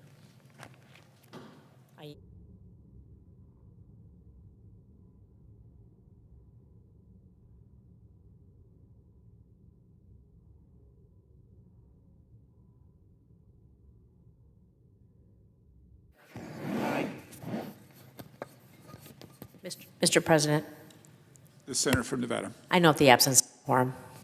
The clerk will call the roll. Ms. Also Brooks.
Senator from Texas. Mr. President, I ask unanimous consent that the following Commerce Committee detailees Excuse me, the Senate's in a quorum call. I beg your pardon. I'd ask unanimous consent that the quorum call be dispensed with. Without objection. Thank you, Mr. President. Now, Mr. President, I'd like to ask unanimous consent that the following Commerce Committee detailees be granted floor privileges for the remainder of Congress: Thomas Hastings, Joseph St. Peter, Tyler Stutton, Dean Legedakis, and Letitia Vega. Without objection. Thank you. Mr. President, for a long time, the United States has benefited from free and competitive global markets. For too long, though, we've relied on the conventional wisdom that engaging with China, and in particular the Chinese Communist Party, by bringing them into the global marketplace would be mutually beneficial. But it's become increasingly obvious, and it's plain as a nose on our face now, that China's primary interest in that so-called free market is to use it to undermine our interests and to further their own. I'm grateful to President Trump for ringing the alarm bells on China and for helping us reframe the way we look at the People's Republic of China. We need to be clear-eyed about exactly what's going on. China is not interested in a level playing field where both parties benefit from a bit of friendly competition. The People's Republic of China is treating competition in the global markets as a zero-sum game where they win and the West loses. Nowhere has this become more apparent than in the case of critical minerals and rare earth elements. I doubt many of us have given a lot of thought, at least in the years past, about the role of rare earth elements and critical minerals, but now we have become educated way too late into the importance of these two elements. There are two ways that a competitive market economy can be undermined. One is excessive government regulation, making it harder for more competitors to enter a market. This makes it more difficult for newer, smaller entrepreneurs to get off the ground. But another way for a competitive market to be threatened is when one seller has a monopoly on a particular good or service. When a single provider of a service or good gets so big that they're the only game in town, then they get to set the terms. A monopoly can ask whatever price they demand because there's no one competing with them for a cheaper or better version. This is precisely what China is doing with respect to mining and processing of rare earth and other critical minerals. But the People's Republic of China takes it one step further. They are actively sabotaging its competitors, including the United States. For a long time, up until the 1980s, the United States dominated the industry for rare earth elements. But then China decided to begin rapidly subsidizing their own rare earth industry. China benefits from some unfortunate advantages in this competition. They have lower labor costs because they're less concerned than we are in the United States about ensuring that workers are paid fairly and kept safe. And we know China has lower environmental standards than we do here in the United States, which further makes it more difficult for the United States to compete against them. But third and most critical advantage that China has over the United States in this field is that their government recognized the importance of these critical minerals a long time ago and was willing to put generous government subsidies in place to launch their industry, while somehow we were lulled into complacency and failed to realize our dependence on China and their processing of critical minerals and rare earth elements. Now, people may be asking, why do we care about critical minerals and rare earth elements? Well, the truth is these elements are essential to producing magnets and other components of our vehicles, our robotics, our aerospace, and our defense systems.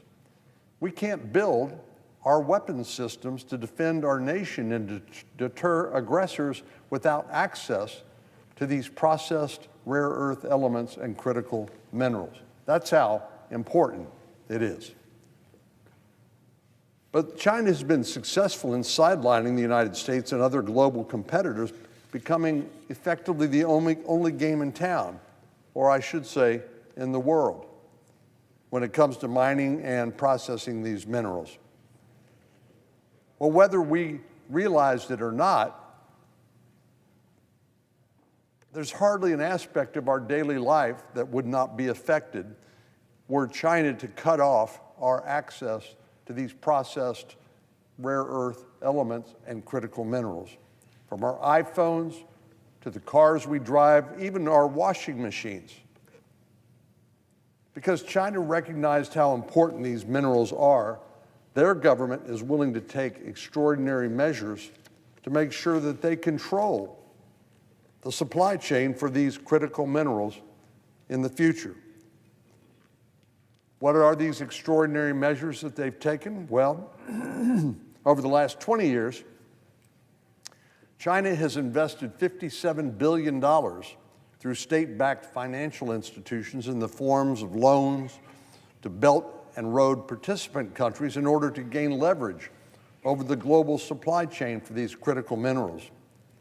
More than 75% of these investments are structured through joint ventures and special purpose vehicles in such a way that Chinese entities have ownership stakes, allowing them to influence the extraction and processing of these critical mineral projects. More forebodingly, last December, China took steps to ban exports of technologies used in mining and processing rare earth elements in order to exert further control over the supply chain and enhance its leverage when dealing with the United States in various binational negotiations. In April of this year, China placed export controls on 7 rare earth elements, requiring any company that wishes to export them to acquire a special license. And if they didn't, obviously it would be illegal. While the terms and conditions of the licensing process are still being spelled out in more detail, this may become the tool to incentivize various countries to act in China's interest to protect their own access to these minerals. In other words, it's not just the United States that depends on these rare earth elements and critical minerals. It's virtually every other part of the global community. And when China sees likely competitors, it floods the market with excess supply of these minerals, lowering the market price and thereby sidelining any potential competitors. Now, just to be clear, rare earth elements and critical minerals can be mined in many places across the globe. Where China has gotten the monopoly or virtual monopoly is 90% of them are processed in China. So you may mine rare earth elements or critical minerals in Chile or in the United States or Australia or somewhere else, but 90% of them must be processed in China because they're not other competitors for the reasons that I've mentioned. Because China will stop at nothing to manipulate the market, prices have dropped dramatically when they flood the market with processed minerals. Since 2023, for example, cobalt prices decreased 59.5% from $82,000 per ton to $33,000 per ton. again, because China is manipulating the market to discourage any competition. Nickel prices decreased by 73.1% from $48,000 per ton to $13 per ton. And lithium prices decreased 86.8% from $68,000 to less than $10,000. Consequently, several plants that were designed to open up in the United States to compete with China have had to close because of their inability to maintain profitability in this economic environment. The United States' only cobalt mine opened in 2023 and was forced to close less than a year later when nickel plants in Australia and New Caledonia shut down in the same time frame. And while these competitors have closed their doors, Chinese firms have continued to hold on to their state-sponsored monopoly.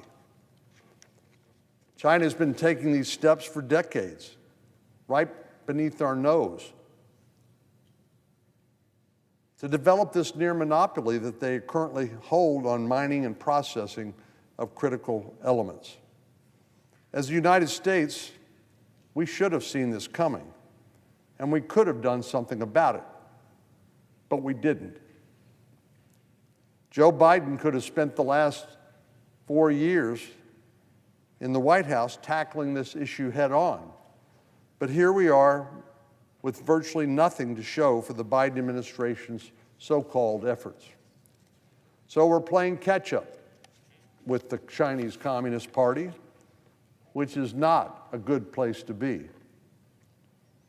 If another pandemic were to happen, disrupting global supply chains, or if we were to find ourselves in a hot war with China, or even difficult trade negotiations with China, which we will, and they decided to cut off trade with the United States, there would be drastic consequences to our economy, to our military preparedness, and to our ability to deter an aggressive Chinese Communist Party. Americans would not be able to purchase the electronics that power our lives day in and day out. Our Department of Defense, or Department of War as it's now called, would be hamstrung in its ability to obtain critical components for the weapon systems that are used to deter aggression by our adversaries. And elderly or chronically ill Americans would be unable to obtain the pharmaceutical remedies they rely upon to simply stay alive. Well, fortunately, while we're late to the game, things are moving now in a better direction under unified Republican control. In March of this year, for example, President Trump issued an executive order directing the Departments of Interior, Defense, or now as it's called, War, Agriculture, and Energy to work together to accelerate domestic investment and production of critical minerals. And Congress also did some things in the One Big Beautiful Bill to help. That legislation included an allocation of $2 billion to the Secretary of War to increase U.S. critical mineral stockpile through the National Defense Stockpile Transaction Fund. And an additional $5 billion was provided for investments in critical minerals through the Industrial Base Fund. Furthermore, this law tightened our definitions of foreign entity of concerns, which will help ensure that Chinese critical mineral companies are not availing themselves of the U.S. tax credits in order to invest in their own critical mineral efforts. While there are ongoing discussions to ensure that the defense authorization bill that we are currently on includes provisions such as the reauthorization of the Development Finance Corporation that our colleagues, Senators Risch and Shaheen, have sponsored this year, we need to make sure they're successful in those efforts. The Development Finance Corporation works to incentivize private capital markets to invest in our most critical supply chains. I've introduced something called the Critical Mineral Security Act, which directs the Department of Interior and Department of State to further identify vulnerabilities in U.S. supply chains for critical minerals. Now, I believe these are important steps, but Mr. President, we have a bigger problem in America. We simply have a hard time building things anymore. A lot of that has to do with overregulation, problems with gaining the appropriate permits, and the litigation environment, which means that any sort of critical infrastructure is probably going to be delayed years, maybe decades, from endless lawsuits. That is a larger, more threatening situation, and I'm only talking about a small part of it here today. The steps we've taken so far are, unfortunately, too little, too late, in my view, but they are at least a step in the right direction. They're not enough by themselves to ensure that we have safe and secure supply chains for both mining and processing of critical minerals to meet our nation's needs. But once again, Deng Xiaoping, who said, "Hide your motives and bide your time," has successfully snookered the United States and our other allies around the world so that we are now almost entirely dependent on Chinese processing of critical minerals. So there's not a day to wait. We need to make sure that we catch up, and we catch up quickly. It's going to take a lot of work for the United States to claw our way back to where we need to be. But I'm confident that we can if we rise to meet the occasion. So I would urge all of my colleagues to listen to and respond to this alarm bell that I'm trying to ring here on the Senate floor today, and take seriously the urgency of securing our supply chains and securing American processing facilities for critical minerals. We simply do not have a choice.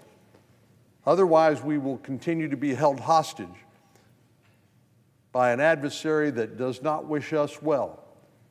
They don't want friendly competition, they want dominance. And they also want to take Taiwan in the coming years. If we can't build things because we can't deter them by building the weapons necessary to do that, if we can't sustain our economy by continuing to manufacture technology that allows us to compete with China in the coming years, we will have failed in our fundamental responsibility as members of Congress. If America is to have a safe, secure, and prosperous future, we have to compete and we have to win the critical minerals race with the People's Republic of China. Mr. President, I yield the floor.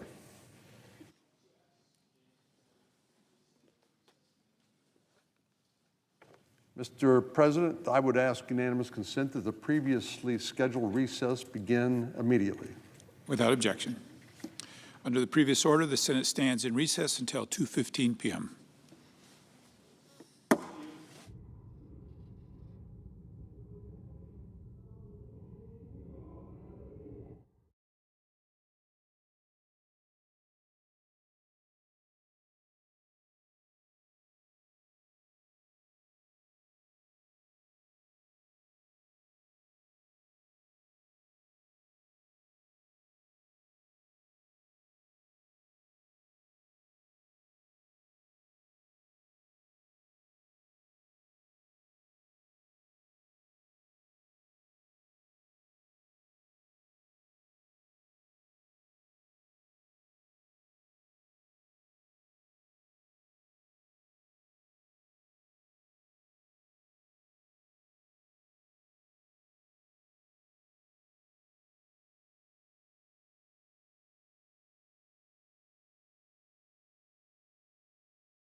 The Senate will come to order.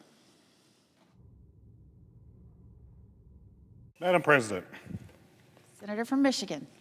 Madam President, in just a few hours, the Cybersecurity Information Sharing Act is set to expire.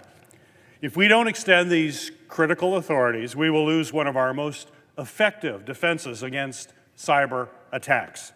As our adversaries' attacks continue to grow more aggressive and more sophisticated. This law has protected our economy, it has protected our infrastructure, and it has protected our government for more than a decade. It allows private companies and federal agencies to share real-time threat information before attacks spread, before systems are compromised, and before damage becomes irreversible. If this law expires, it'll be harder to protect businesses and critical infrastructure against cyber attacks. And cyber criminals and our adversaries will be emboldened to continue to try to breach our defenses. The original law was passed with a strong bipartisan support, and there is bipartisan support in both the House and the Senate to renew these protections for another 10 years. Even the Trump administration fully agrees, and the White House and the Department of Homeland Security support this 10-year extension. A broad coalition of industry leaders are asking for Congress to act quickly to pass a long-term extension, which provides businesses with the certainty they need to know these protections will be available to them for years to come. That's why Senator Rounds and I introduced a clean, bipartisan, 10-year extension in April with strong support from stakeholders who are absolutely counting on these protections. It's time to pass this bill today. Otherwise, we'll lose our networks, our businesses, and our economy. We're going to leave them exposed, to vulnerable, and defenseless. We need to pass this legislation. I ask unanimous consent that the Committee on Homeland Security and Governmental Affairs be discharged from further consideration of S. 1377, and the Senate proceed to its immediate consideration, that the bill be considered read a third time and passed, and the motion to reconsider be considered made and laid upon the table with no intervening action or debate. Is there objection? Madam President. Senator from Kentucky. Reserving the right to object. There's nothing better in politics than fake outrage. I'm so outraged, my program's going to go away. Oh, but you could vote this afternoon at 5 o'clock to extend your program. So instead of all the hot air, why don't you come to the floor and tell us you are actually going to vote to keep the government open and your program will be extended. You've got a chance. So let's see how you vote this afternoon. I object. Objection is heard. Madam President. Senator from Michigan. I want to be clear. This is a voluntary program that businesses across the country have been able to count on for 10 years. And these same companies are urging us to extend the exact same protections for another 10 years. These cybersecurity protections keep our country safe. They have stopped cyber attacks that could have exposed America's private data or compromised businesses and our economy, or even taken over critical infrastructure like the electric grid or in our transportation system. Countless businesses in every industry across the country depend on these protections. Telling them they could be eliminated again in just 2 months with a short-term CR does not give them the certainty they need to work. This is why they want the 10-year extension. The federal government needs to help them prevent catastrophic attacks. We have broad bipartisan consensus, not for just a couple months, that doesn't help anybody, but broad bipartisan consensus, including support, again, from the Trump administration, who fully supports this, to extend these authorities for the next 10 years. That will ensure that every industry in America can continue to count on these protections to be available. If my colleague doesn't support clean authorization, well, he's chair of the committee, he should have initiated a bipartisan process. He should have perhaps convened hearings, like a chairman normally would if they actually care about an issue. The committee should have had a chance to hear from key industry stakeholders. The committee could have heard directly from officials from President Trump's White House and the President Trump's Department of Homeland Security. They would tell them, as they've told everyone, that they need to pass a 10-year extension. not a couple months, 10-year extension. But that hasn't happened in our committee. If my colleague is not interested in meaningful compromise or working across the aisle on legislation in his committee's jurisdiction that is absolutely essential, then I would ask that he at least stop standing in the way of the rest of the entire United States Senate and broad bipartisan support in the House, and pass a clean 10-year extension of this proven law. I cannot predict the ways in which cyber criminals and adversaries will try to take advantage of a situation if we can't extend these authorities. At this moment, let's be very clear, there is only one person standing in the way. And I'm certainly willing to work with my colleague on his concerns about free speech, but he would not even let our committee have any kind of discussion about any legislation, including his own. It's time to let the Senate work its will and vote to extend these cybersecurity protections. It is absolutely essential for this nation's national security.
Madam President.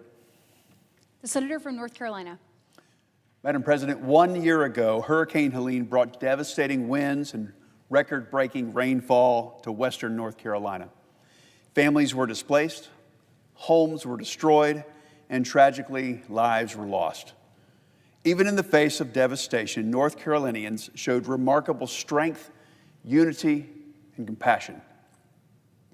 Today, I rise to recognize Mr. Eddie Hunnell of Holly Springs, North Carolina, who exemplified that spirit. On Friday, September 27th, 2024, floodwaters surged through North Fork, New River, and Grassy Creek, North Carolina.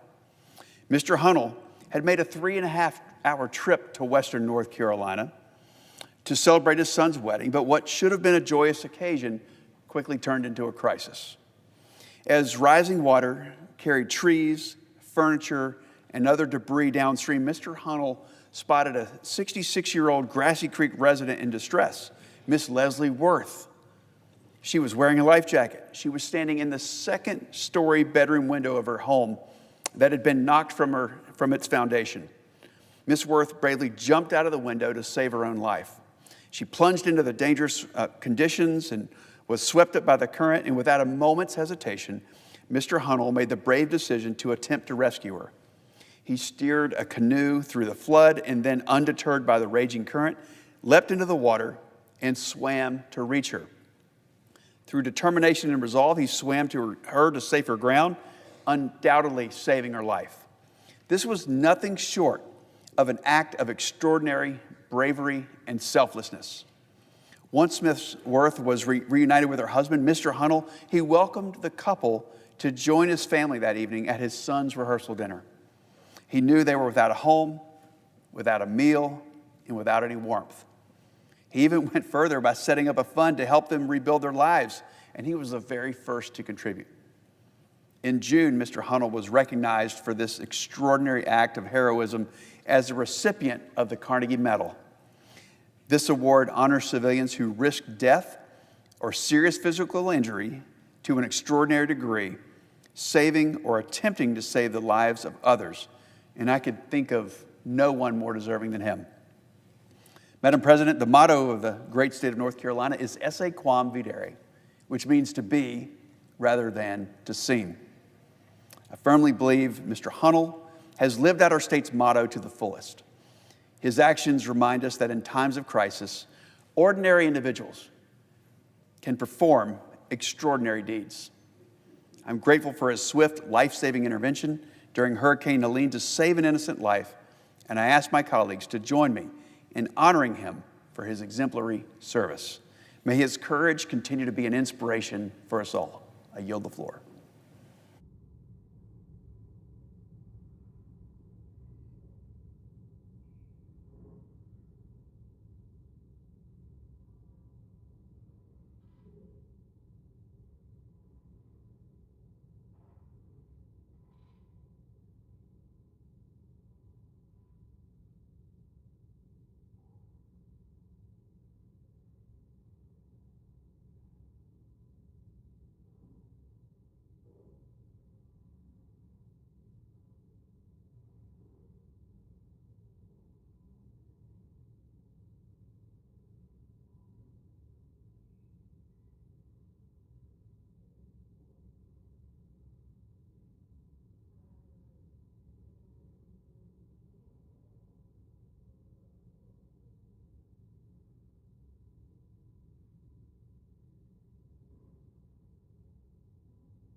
Mr. President.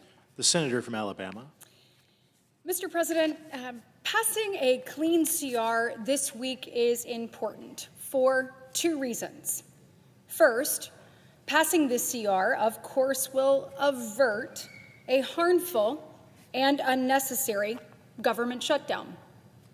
No reasonable member on either side, Democrat or Republican, wants a government shutdown.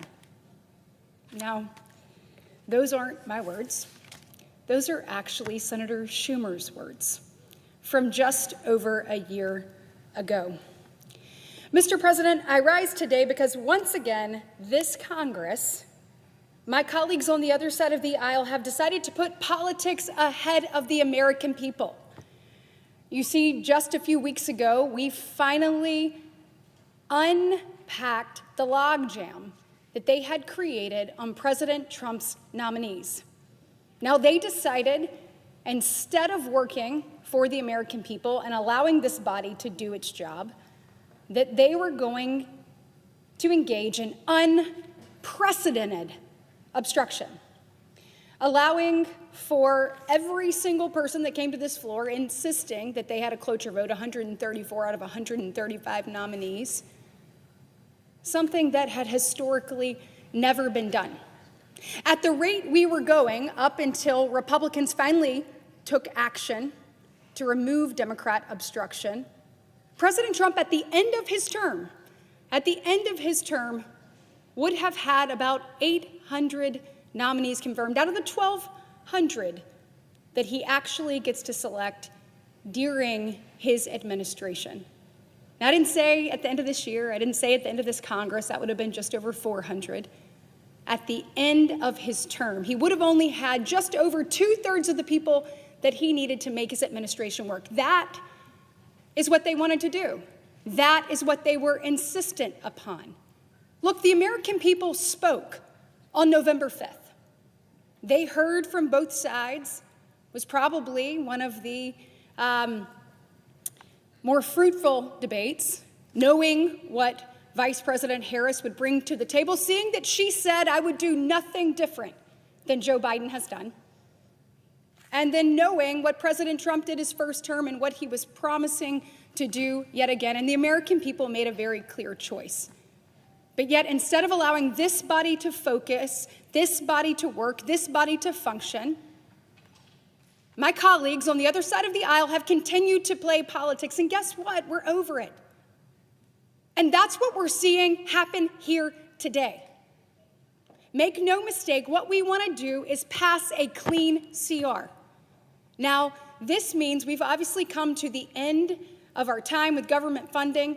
We have 12 appropriations bills that we need to get across the finish line. Getting them across the finish line is important to fund the government. And look, we are on our path, a path greater than that was set by my colleagues when they were in charge just over a year ago, to actually make great strides towards that. And so what Republicans are asking that we do is that we continue these conversations, we continue the work that we're doing. You see, for the first time since 2018, we actually passed 3 appropriations bills out of this chamber before the August state work period. We have been working diligently with our counterparts on the House to get those ready for final passage. What we're asking them to do today is let us keep working. Let us keep doing our job for the American people, but they are consistently choosing politics over the very people they serve. This chamber is barreling towards a government shutdown, and make no mistake about it, there is no one to blame but the Democrats. You know, instead of saying, yeah, let's keep working, they decided to say, you know what?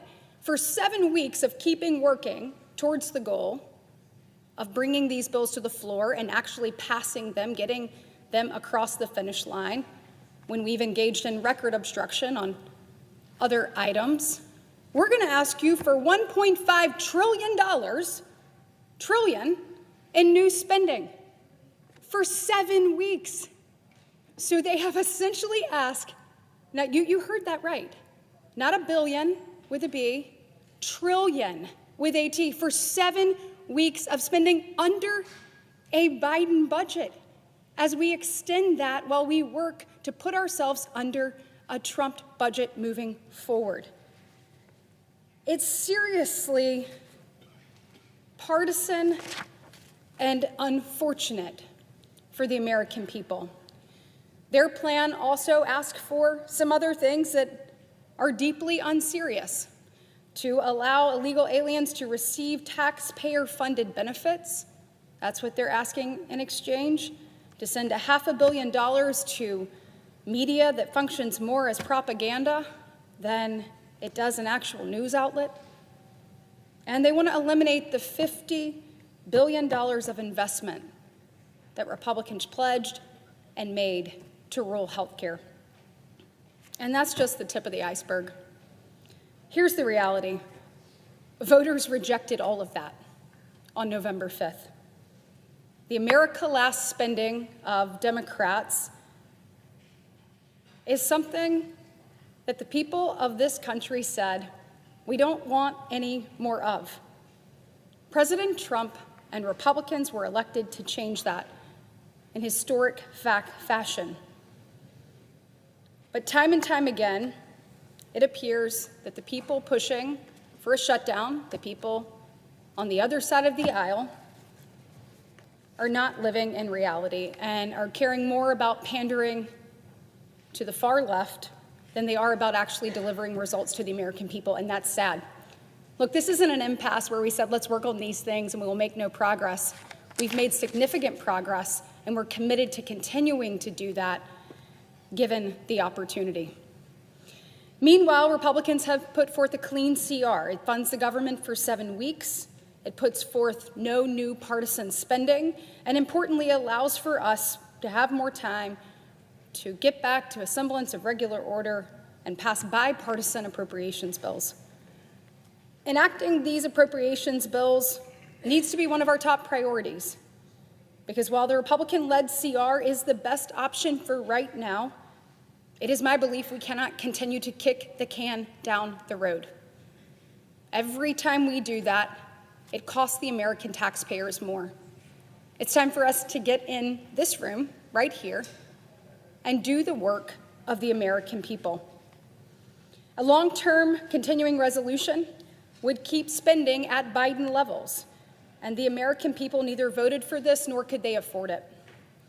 We have an obligation to ensure the Senate gets back to doing its job. We must return to transparency, to accountability, and to regular order. Last several months, it was blocking President Trump's nominees. Now it's holding the government hostage with a wish list of demands. Republicans are here to work for the American people.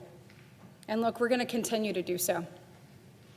It is my hope that some of my colleagues on the other side of the aisle are committed to doing the same thing. Make no mistake, if the government shuts down, if federal workers go without a paycheck, if things go awry, that will be Democrats' burden to bear. It's not like there hasn't been progress. It's not like there's no plan. We've made progress on these bills. Our Leader John Thune, has promised to continue to put these bills on the floor. It is past time that Democrats get serious and decide if they want to govern or if they just want to follow their leader. I hope that they choose actually doing the work of the American people and not making them pay the price for a Schumer shutdown. Mr. President, decisions need to be made in this very chamber tonight, and I hope that our colleagues on the other side make the right one. Let us to continue to work for the American people. Let us do the job that we've already started on and are committed to finishing, and let us get this Senate back functioning for the very people that we serve. Thank you. The senator from Washington. I know many of my constituents are contacting me about the rising cost of health care. I know that many of my colleagues are saying that they are being contacted by the rising cost of health care.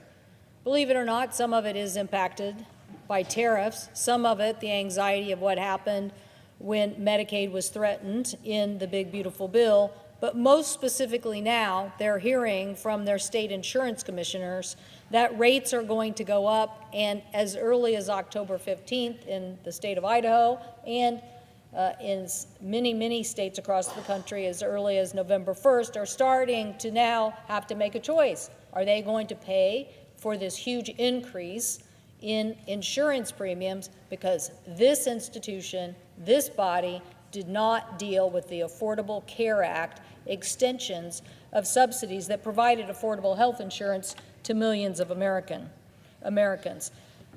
This is something that is already going to affect the burden that rural hospitals have. It's going to burden Americans as they try to keep working, and it's going to burden an ever-increasing healthcare system that is facing these costs.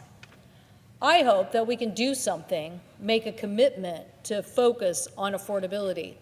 Why? The American people are seeing huge cost increase in groceries, in gasoline, in everyday products. Our manufacturers are seeing increases in cost. And so this is an issue that needs to be tackled today, not in a few weeks when you're locked into the higher rates. It's not something that can be done by the end of the year because you're going to be locked in to higher rates. This is something that Congress and the administration need to hash out now. Now, I'm an advocate of, I wish we would have hashed it out last summer. I basically started realizing in July that this was going to affect my state when our insurance commissioner came up with what they predicted would be a 20+% increase in rates. And we started speaking with small businesses across the state who said it was going to affect their ability to keep their employees because of the cost of health care. So what are we doing now? Well, instead of addressing this issue, the Affordable Care Act, health care market rate, extension of making sure that premiums don't rise significantly on many Americans, people are denying that the problem exists or that the deadline is actually here, past due really, to affect what we think is an emergency. Last week, my office released a report showing that dramatic increases in premiums for many states in the United States have already gotten approval, and just one chart that I will show you shows those increased rates, not just for the state of Washington, which we saw a 21% increase, but for many other states, Arizona, which they are proposing a 48% increase, Georgia, 39% increase, North Carolina, 29.36, and Texas, 39.28. Why are they going up so much? Well, insurers are saying in their states the primary reason, as I mentioned earlier, administration of tariffs, cost of delivering the healthcare system, and the pending failure of Congress to extend the tax credits in the Affordable Care Act. As a result, as I said, many people will be paying these higher rates, but 5 million Americans across the country, including 80,000 Washingtonians, the estimates are, will just no longer be able to afford insurance. That's the estimate. 5 million Americans across the country, 80,000 in my state will just be like, nope, can't afford insurance anymore, not going to buy it. Why is that so important? Well, because the Affordable Care Act drove down the rate of uninsured in America from about 15% to about 7%. That decrease in uncompensated care helped us reduce our overall health care costs too, for people who are getting insurance in many different ways.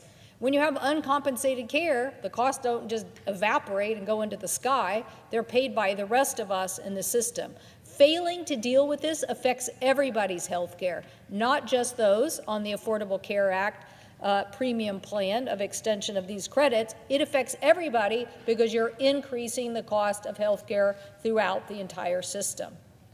I don't want to roll the dice on this and find out what happens to many of my constituents. I don't want to find out what happens when people who don't have health insurance get sick anyway and go to the emergency room or have a devastating diagnosis just because we wouldn't act. When you think about this, the ranks of people who are in this uninsured market, don't stop getting sick. They do still have costs, and that uncompensated care is what drove up the cost of our healthcare system overall.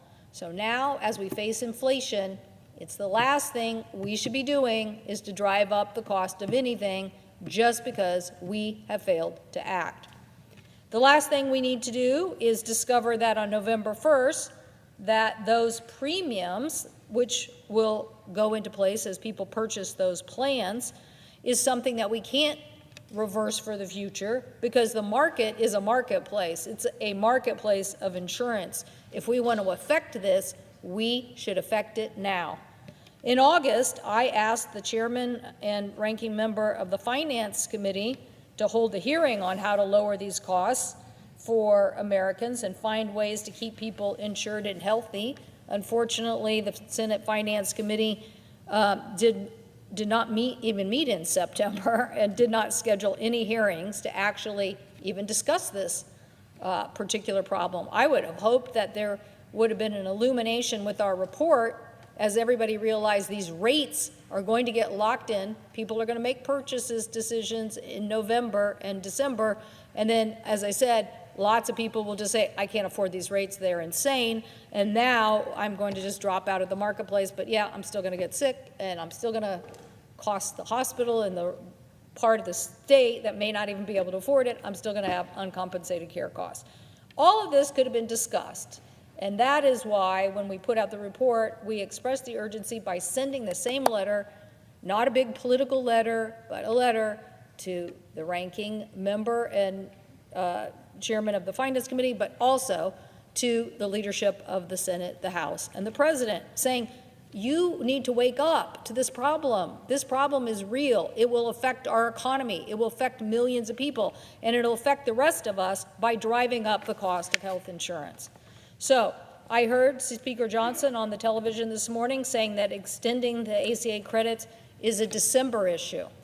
Well, it's not really a December issue if people start in October and November making decisions and locking themselves in to higher rates or deciding that they're not going to even buy insurance because it's too expensive. He said reforms are needed to the program. Great, we could have had that discussion in August or September, and we certainly could have it today, but I see no convening. The House isn't even here. I see no convening of people saying, let's get serious about these extensions and the high cost of health insurance. Families are relying on the exchange, and these decisions need to be made during this open enrollment period. I know people are thinking, oh, this is such a geeky issue. Trust me, trust me. I know that many Americans are frustrated over enrollment periods for health insurance, period, okay? They're always challenged by the fact that an employer or this healthcare system, yes, we need to keep working to improve the healthcare system. But right now, we don't want to lose millions of people from the healthcare system just because we don't want to talk about it and somebody wants to talk about it later. To enroll by December 15th, you need to know what the premium costs are. To get coverage starting on January 1st, you need to enroll by December 15th. So that means you have to know what this situation is all about now. When these insurance commissioners across the country, go back to those rates, started publishing those rates, that's when everybody should have woken up and said, what the heck are we talking about? 30, 40, almost 40%, oh, in Arizona, 40%. What are we talking about? Insurance commissioners are proposing, oh, by the way, maybe in a few red states, they knew it was so bad, they didn't even want to put the information out there. Our report published a lot of this, and people weren't even thinking about it. They weren't even thinking about or letting people put out the information about how high the rates were going to be. So why would you do that? Why not address the underlying issue and say, what are we doing about the high cost of health care? So my colleagues on the other side are so confident. Let's hear what their proposal is. Let's hear what they are going to do, because I'm pretty sure the tariffs, the Medicaid cuts, and this proposal not to deal with the Affordable Care Act extension are driving up these rates to extraordinary rates that are going to hurt all Americans by making health care more expensive. So I will just say we didn't even have a hearing in the committee of jurisdiction on the fact that we cut $1 trillion out of the healthcare system and stripped Medicaid coverage from 11 million Americans. We didn't even have a hearing on that. So our constituents, Mr. President, should be listened to. We need to address this issue. We want members to figure out how to make health care more affordable for millions of Americans. The 119th Congress thus far has squandered too much time focusing too little on this issue. We need to roll up our sleeves, focus on immediate, real solutions that impact millions of Americans. Together, we can figure out a way to extend these expiring credits and come up with solutions to lower those costs. And I urge my colleagues to do so as soon as possible. The American people are depending on us to help them not face these enormous inflationary costs. I thank the President, and I yield the floor.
The minority whip. Are we on a quorum call? We are not. Thank you, Mr. President. Mr. President, we're just hours away from a deadline to fund the federal government. This task of funding our government is one of the most important responsibilities vested in Congress. This is not my first rodeo. I've been through shutdowns before. The last one, and one of the longest, was in President Trump's first term. So here in his second term comes another government shutdown, just 9 months into his presidency. Accomplishing this funding of our government requires bipartisan compromise. Do the math. To pass anything of substance in the United States Senate, you need 60 votes. There are 53 Republicans and 47 Democrats. You need at least 7 Democratic votes to join all the Republicans if you want to have a bipartisan roll call that passes. So that would suggest to any president and any member of the majority party that it's a good idea to sit down with the senators from the other side of the aisle before you reach the shutdown phase of this conversation. If we fail to fund this government, farmers won't receive their payments and loans they need to stay afloat, facing President Trump's tariffs. Medical breakthroughs and research will be put on hold. American service members and thousands of federal employees across the country will be forced to work without pay. But unfortunately, we've seen little interest on the other side to sit down and talk about it and to reach a compromise. The Republicans control the White House, they control the Senate, they control the House of Representatives, and they've decided the best approach is don't negotiate with the Democrats. Give them a take it or leave it, and let's see what happens. Despite knowing since March that government funding was going to run out tonight, President Donald Trump waited until yesterday to meet with Senate Minority Leader Chuck Schumer and House Minority Leader Hakeem Jeffries. What was he waiting for? He understands the president bears major responsibility if a shutdown takes place. Think about it. He waited until a day before the government funding deadline to finally sit down and talk to both political parties. The Republican Majority Leader Thune said he's committed to passing appropriation bills through regular order. I agree. I'm on the Appropriations Committee. I think we're doing a pretty good job and we can do better. We also want to pass government spending bills, but we refuse to rubber stamp President Trump's harmful cuts and reckless actions. Yet, instead of being here to do the work of funding our government, Republicans in the House are gone. They left Washington last week and don't plan to return till next week. That doesn't help at all. The House must stop playing political games and come to work so we can actually avoid this shutdown. Republicans must take responsibility for the government they control. Government they control. White House Republicans are on vacation. Their refusal to prevent a shutdown will ruin millions of American travel plans. During a shutdown, air traffic controllers and TSA employees work without pay. That's not reassuring. This means delays and longer wait times for travelers at airports across the country. Just like the last time that President Donald Trump shut down the government in 2018 for 35 long days. It took pressure from the air traffic controllers to finally end that Trump shutdown. And our aviation system will continue to bear the effects because the shutdown would pause hiring and training programs for air traffic controllers at a time when we should be improving safety. Does it make you feel more confident to take a flight and realize that that air traffic controller, if they're at work, is working without pay? Or that the testing and training of the air traffic controllers has been delayed because of a shutdown? So the next time you're sitting in an airport and you see your flight delayed, you can thank those who didn't want to sit down and talk before the shutdown faces. Unfortunately, the Trump administration is preparing to weaponize the shutdown and continue their attacks on the federal workforce. Without any rhyme or reason, they have been chopping off thousands and thousands of federal employees. Sometimes the employees are doing essential work and they beg them to come back to work. Some do, some don't. Last week, the director of the OMB, Russell Vought, sent out a memo stating that any government employee who seeks funding for their role labs because of a shutdown would be fired if their work does not align with the president's objectives. They're promising a big shutdown of the federal workforce. These firings jeopardize progress at federal agencies already indiscriminately gutted by the Trump administration. The Trump administration has begged fired employees to return to work at agencies like the National Weather Service and Department of Energy. Even Republican senators, some agree government employees are not pawns to be played during the debate on government funding. These employees and their families deserve a better boss. But the Trump administration apparently doesn't care. They're content to cause continual chaos across the government to score cheap points. The American people know who's making the government work and who's trying to destroy it. For months, Democrats have been ready and willing to work with Republicans to avoid the awful effects of a shutdown. Why should the average American care about a shutdown? What import does it have to you and your life and your family? It's basic. It's health care. That's what this is about on the Democratic side. We think this is a battle worth fighting. We face the prospect of some 24 million Americans either losing their health insurance in the next several weeks or seeing dramatic increases in their premium payment. Some will have to get a different insurance policy with higher deductibles. Some won't be able to afford health insurance at all. And take a look at what the cutback in Medicaid is going to do to hospitals across our country. Illinois is a great state, very diverse. Beautiful big city of Chicago and a lot of smaller rural area towns as well. These rural areas count on hospitals like no other place in our state. They are literally the lifeline. And if these hospitals start to close, it not only presents a hardship when it comes to medical care, it hurts the economy of the region. Imagine trying to keep or attract a company to bring their business to your town when you just lost your hospital. This cutback in the big, beautiful budget bill of the Trump administration of paying into Medicaid is exactly the wrong thing to do for my home state of Illinois and for most other states. We want to make sure that that doesn't happen. We want to stop this cutback in health care quality and availability across this country. That's what we're holding out for. It isn't some big, beautiful border wall. It's what American families have to pay for health insurance each month. You ought to see the numbers if we don't do anything. The so-called ACA tax credits means that there's a helping hand for families in income situations where they're eligible to pay for health insurance. The Republicans eliminated this helping hand, and now the premiums are going to go up. We've already received notice in Illinois of several insurance companies that have gone out of business. It's a problem, a real serious problem in terms of the cost of premiums for families. So that's what this is about. Bringing down the government is not a good policy by and large, but neither is cutting the health care for 25 million Americans. So that's what we're bringing this issue together on. Can we have a sit down with Democrats and Republicans and reach an agreement? Yes, we can. We can start tonight. There's no reason why we shouldn't. So I hope that my friends on the other side of the aisle will understand that uninsured Americans and Americans with health insurance that they can't afford is serious hardship for working families.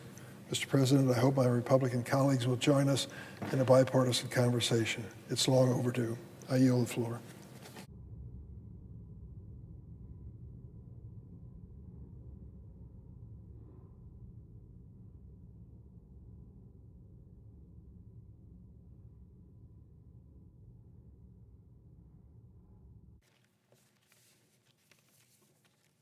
Mr. President. Senator from Virginia. Mr. President, I rise to discuss a vote that the Senate will take later this week on a block of executive nominations. The vote will likely come either tomorrow or possibly Friday, and there's a block of approximately 100 nominations that we will be considering.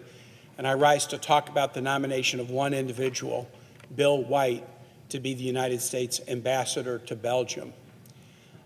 I regret that we are taking up nominations in block. I think there are good reasons to reform the nominations process. I think we probably have to have Senate confirmation for too many people. But I didn't believe a few weeks ago in the Senate action that allowed people to be lumped together, because my view was that causes individuals who are in the block not to get the appropriate scrutiny that they should get. I viewed the action bluntly as a little less about advancing nominations as raising the risk of hiding nominations in large groups where individuals would not get appropriate scrutiny. And I believe that very strongly to be the case of Mr. White.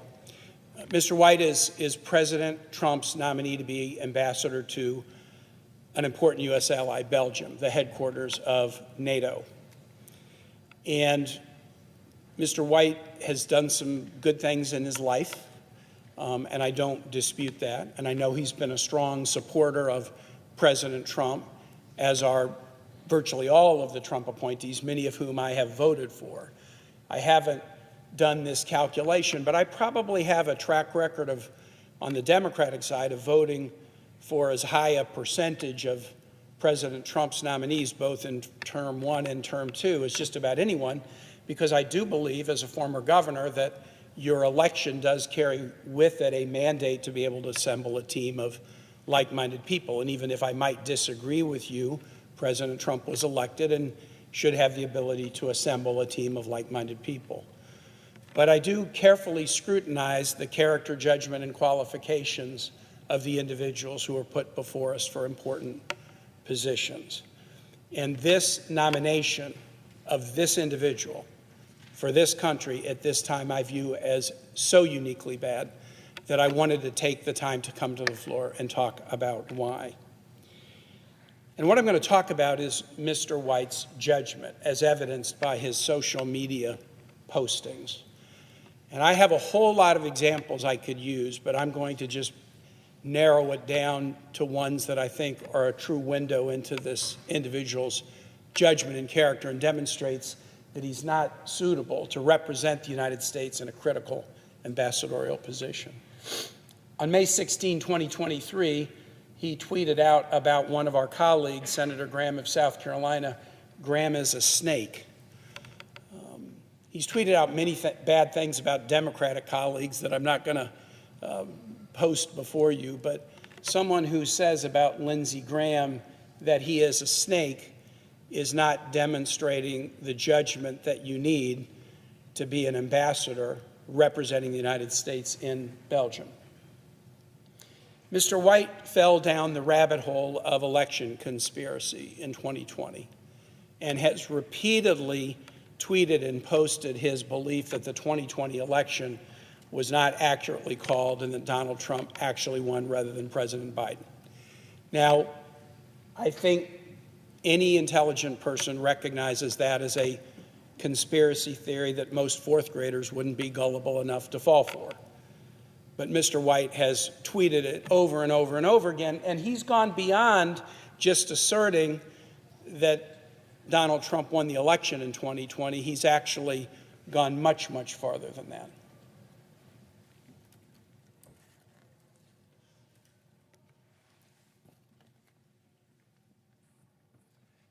In the run-up to the election of 2024, so this is now 4 years after the 2020 election, Mr. White was posting material, reposting material about Georgia's Secretary of State Brad Raffensperger, a Republican, claiming that he had acted improperly in the 2020 election, locked Georgia's Secretary of State, and forgive me, this is a quote, "lock this mother effer up." That is what he is calling to happen to the Republican Secretary of State in Georgia. And this was recent. This is in August of 2024. This is not years and years and years ago. Mr. White went on to continue in this extreme rhetoric in the aftermath of President Trump's election in 2024. Within the days to follow, shortly after the election, he basically says Donald Trump won Georgia. That's referring to the 2024 election. And then it's high time now to legitimately prosecute the Georgia Secretary of State and Governor Kemp, the Republican governor of Georgia, Mr. White, is calling for them both to be prosecuted, and this was just at the time that Donald Trump won the 2024 election. Okay, Donald Trump has been elected president in 2024. Why are you still so focused on a campaign of retribution against Georgia Republicans that you are urging to be locked up and prosecuted? To be an ambassador, you need to have some judgment. You need to have some diplomacy. You'll deal with tough issues. Belgium is not a big country, but Belgium is a very important country. It's been a U.S. ally for a very long time, and it's the headquarters of NATO, which has huge importance in the world right now. And putting somebody into a position like this who puts out negative tweets about Lindsey Graham and who is encouraging Republican officials in Georgia to be prosecuted and locked up, I think those would be disqualifying in and of themselves. But as I was looking at this individual social media account, I came upon something else that a lot of people didn't notice because it seemed odd, but I did a little bit of research into it, and I want to focus on it. Mr. White, in May of 2024, months before President Trump's election, retweeted a post from an individual named Dries Van Langenhove with a video from this individual. And the video is a lengthy video where this individual, Dries Van Langenhove, says, "This Friday they may send me to prison for years, so this video is my last chance. They are trying to destroy me, but with your help we will destroy them. Free Dries." Among the other tweets calling a colleague a snake and calling for people to be locked up, this one seemed odd. Who's Dries Van Langenhove? Who's Dries Van Langenhove? Dries Van Langenhove is a convicted, Holocaust-denying, pro-violence anti-Semite in Belgium. And the tweet that Mr. White posted was his video the night before he was sentenced to a year in prison for inciting violence and denying the Holocaust. This is an article from Politico Europe in March of 2024, and it talks about Mr. Van Langenhove. Title: Belgium's far-right prodigy gets prison term for inciting violence. Dries Van Langenhove, a political activist and leader of a Flemish nationalist youth movement called Shilden Vrienden, was convicted of inciting violence and denying the Holocaust, the Ghent Criminal Court ruled. He reveled in Nazi ideas that caused much suffering. He wants to undermine society, a judge said when announcing the ruling. Why would Mr. White, in March of 2024, even know who Dries Van Langenhove was? When I saw this, as I was researching this prior to the hearing in the Senate Foreign Relations Committee, I had no idea who Dries Van Langenhove was, and I wondered, why is Mr. White platforming this individual I know nothing about? And then as I read it, I find that he is a notorious violence-promoting, Holocaust-denying, anti-Semite criminal convict in Belgium. This is a big deal. The ADL says that of any nation in Europe, Belgium has seen the most spike in anti-Semitic behavior since October 7. Some of you might remember the attack, the Charlie Hebdo attack in Paris a couple years ago, pre-October 7. There was a similar attack on the same day in Belgium, an anti-Semitic attack. Belgians have been charged with crimes of vandalism and religious-based violence in attacks on the Holocaust Museum in both Belgium, Brussels, and Paris. And the Belgian government is really working hard to try to deal with this cancer of anti-Semitism in this nation. As far as I know, Mr. Langenhove is the only individual who has been successfully prosecuted in Belgium for Holocaust denying and inciting violence and reveling in pro-Nazi ideas. And the material that Bill White posted was Mr. Van Langenhove seeking support and donations to help him avoid accountability for his words and actions. Mr. White's work in the past might qualify him to serve in some capacities. I'm not saying there isn't a position, one that doesn't require diplomacy, where his skills might be necessary.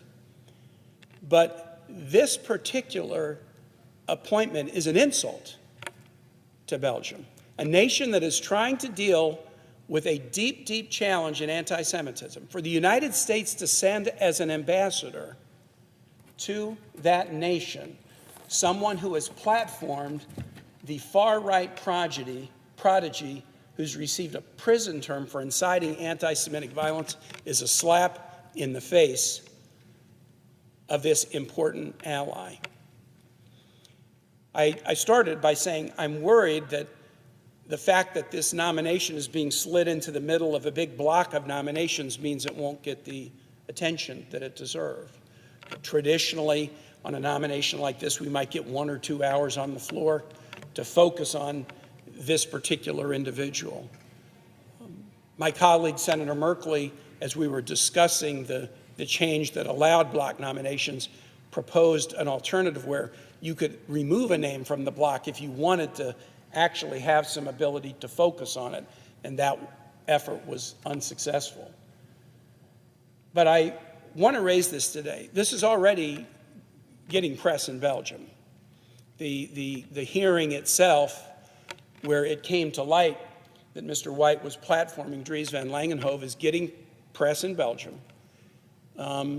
It's getting press elsewhere in Europe, and it's being examined as to, well, wait, how does the U.S. feel about this country and this relationship? How does the U.S. feel about qualifications for diplomats if someone who is so intemperate in his speech, but also is platforming Belgian Holocaust deniers, gets the plum position to be our ambassador to Belgium? And so my hope, and in life I've often learned that high hopes is great, and so is low expectations. And I will say, in standing here today, I stand here with high hopes and low expectations. My hope is that some of my Republican colleagues might look at this and say, this is a bridge too far. This is too important a country, and anti-Semitism is too important an issue to send with the imprimatur of U.S. ambassador into this ally of the United States, somebody who is platforming and promoting an anti-Semitic, Holocaust-denying, convicted criminal. And that is my hope, that when we have this vote later in the week, we might decide that the United States can do better by our ally. With that, Mr. President, I yield the floor.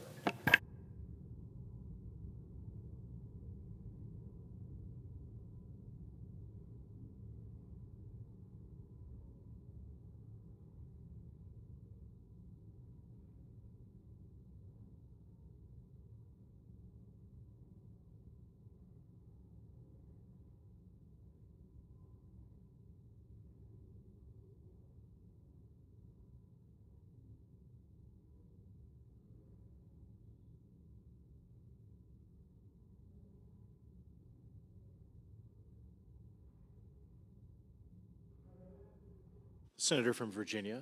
The absence of quorum. The clerk will call the roll. Ms. Alsop-Brooks.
Mr. President, The senator from Louisiana. are we in a quorum?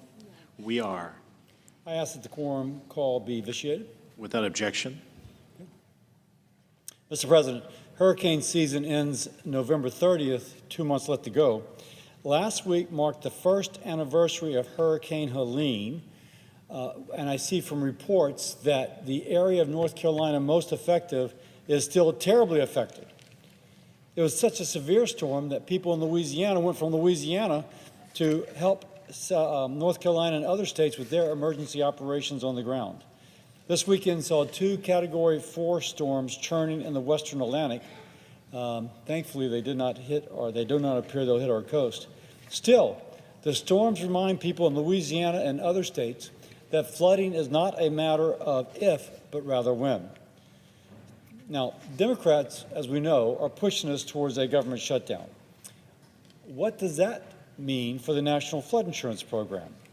Imagine you're about to close on a house in 2 days, and the bank requires you to have flood insurance.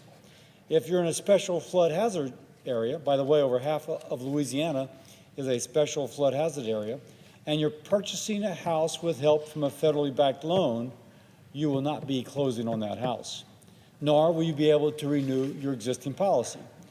All because Democrats have rejected a clean, continuing resolution to keep the government open. Let me repeat. They are walking away from a bill that simply extends the existing budget for 7 weeks to allow further negotiation.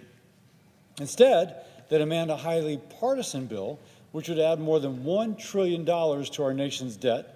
They want taxpayer-funded health care for illegal immigrants, transgender surgery for minors, and to cut $50 billion from the Rural Hospital Fund Republicans created as part of our Working Families Tax Cuts bill.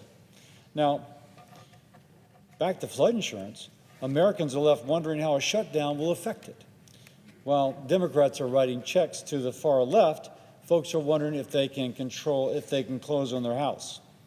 Now, I'll tell you what the American people care about. They want the government to do its job. They want disaster recovery when needed. They want flood insurance that works. They want rural hospitals to stay open. They want energy security and a balanced budget, not trillion-dollar add-ons that only serve a political agenda. Mr. President, the American people deserve accountability. They expect Congress to put their needs before partisan politics.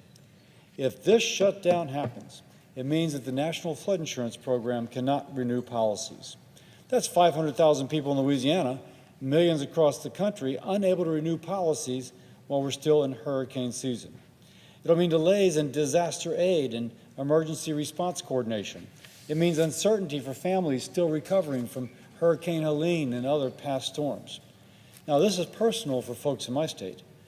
If Democrats would stop trying to please the fringe of their party and start focusing on the real immediate needs of the American people, like keeping the government open, maintaining flood insurance, protecting access to rural health care, we can solve this today. So I ask my fellow senators who are Democrats, who are you working for? Are you working for the American families watching the weather, hoping the next storm doesn't wipe out everything they built? Are you working for veterans waiting on care, the seniors relying on Social Security checks, or the communities who count on rural hospitals in a crisis? Or are you working for political activists and special interest groups that have nothing to do with the lives of the people you were elected to serve? Mr. President, the path forward is simple. Pass a clean bill to keep the government open. Now, Mr. President, I ask unanimous consent that the next portion be entered separately into the record. Without objection. Mr. President, middle-class Americans are taking it on the chin. You ask anybody buying groceries, and you start talking about high grocery prices, their heads just start to nod. American farmers can't hire workers to pick their crop. Farm products are being tariffed. Beef and coffee prices are through the roof. For the first time ever seen since it's been tracked, ground beef is over $6 a pound, and it keeps rising. To put that in perspective, it was under $4 when President Trump left office in 2021. And people can't afford to live if you combine the cost of the things they absolutely need, their health care, their flood insurance, property and casualty or homeowners insurance, car insurance, mortgages, car payments. After that, they're sitting around an empty kitchen table worried as to whether there is enough left in their pocketbook to buy the groceries to feed their family. Now, with 67% of Americans saying they're living paycheck to paycheck, you can imagine how many empty kitchen tables there are. Last week, I got a message from a woman in my state who lives on the north shore of Lake Pontchartrain. She told me this is the problem she's facing. She can't afford to live and to pay for her groceries. By the way, she's a teacher. Good job. Been for 26 years, but she can't afford to live and pay for groceries. The middle class is taking it on the chin. And a lot of Americans are in the same situation as she is. No matter how hard they work, no matter how many jobs they work, sometimes 2 or 3, they can't keep up. Now, since 2000, housing demand has grown more than housing supply. Roughly 46% of Americans let their credit card payments roll over month to month because they cannot afford to pay in full. That's almost 50% of people in the United States are not paying their credit card bills, and that's with 21% to 26% interest rates on that.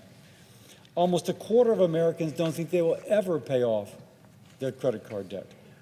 And the hole keeps getting deeper. Now, Republicans are trying to address this. In the Working Families Tax Cuts bill, we increase wages by eliminating taxes on tips and taxes on overtime. Most seniors will not pay taxes on their Social Security payments. We increase the child tax credit. We incentivize companies to start building in the United States now instead of waiting for 10 years. We attract private investment into low-income communities by giving investors a tax break in exchange for developing economically distressed communities. Our goal is to create jobs, better-paying jobs, as we spur this revitalization.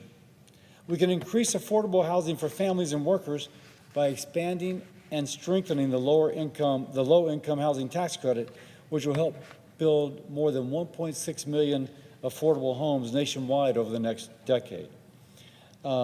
Again, we give tax incentives now for those better-paying manufacturing and construction jobs.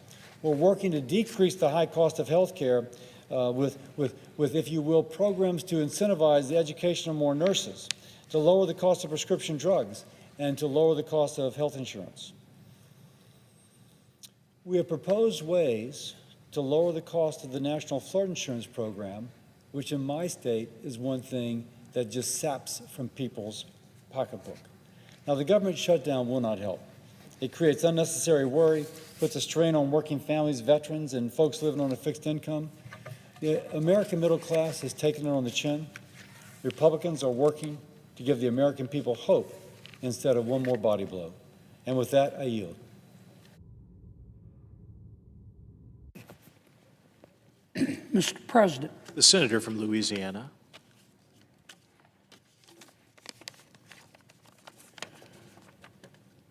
Well, Mr. President, it looks like we're going to have a shutdown.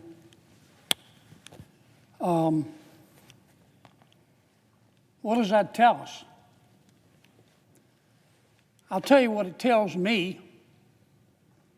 It's simply that much more evidence that human evolution is a slow process.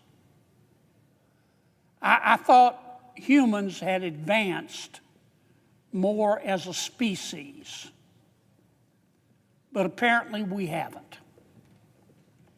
What do I mean by a shutdown? Well, we can't keep government open without a budget. And tonight at midnight, our current budget expires unless we vote to maintain the status quo and continue the current budget as we negotiate a new one. Many of my Democratic friends say, well, what's the problem? The Republicans are in charge. The president's a Republican, and the Republicans have a majority in the Senate, and the Republicans have a majority in the House. What's the problem? They know what the problem is.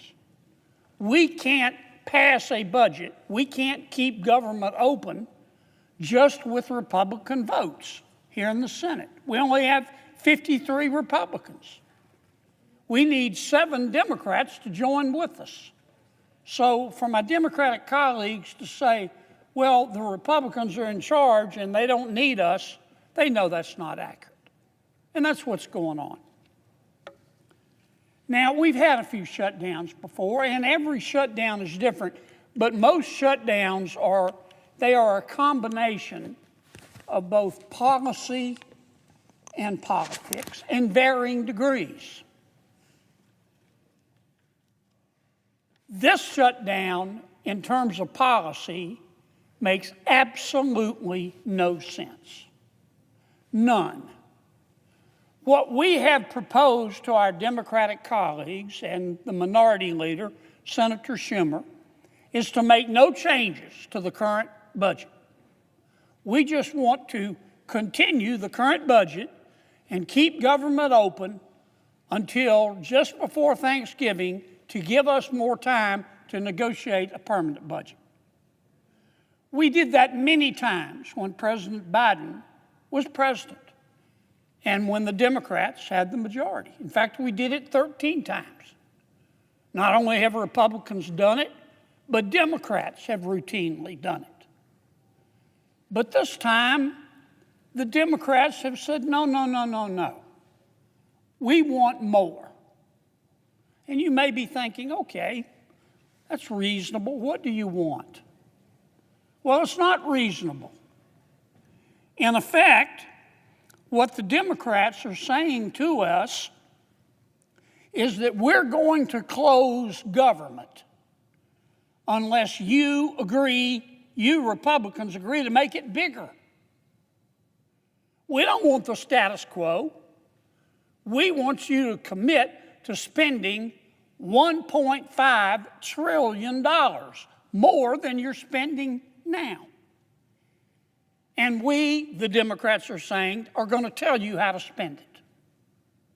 First, they want us to repeal all of the Medicaid reforms that we did in the reconciliation bill. Some call it the One Big Beautiful Bill. The One Big Beautiful Bill would not reduce Medicaid. In fact, it would go up about 2% every year as a result of our bill. But it would say to people who are on Medicaid, who aren't eligible for Medicaid, that you're not going to get Medicaid anymore. Dual eligibles, people who sign up in Louisiana and Mississippi, that's fraud. Under our bill, they would be thrown off. The Democrats want them put back on. Under our changes in the One Big Beautiful Bill that the Democrats want us to reverse, you would have to satisfy certain income levels to be on Medicaid. The law says if you make too much money, you can't get Medicaid because Medicaid is for the poor. In my state, we have found people through audits making $120,000 a year on Medicaid. So our bill, which the Democrats want us to repeal after just passing it, would say to those people that if you don't meet the income limits, you can't get Medicaid. So that's the first demand of the Democrats. Take out all the reforms that we made to Medicaid in the reconciliation bill and throw them out the window.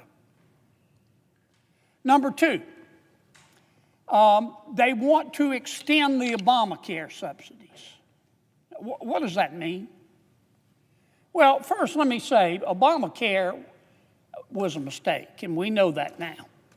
When President Obama passed Obamacare, we were told that our lives would be better. Our lives have been worse.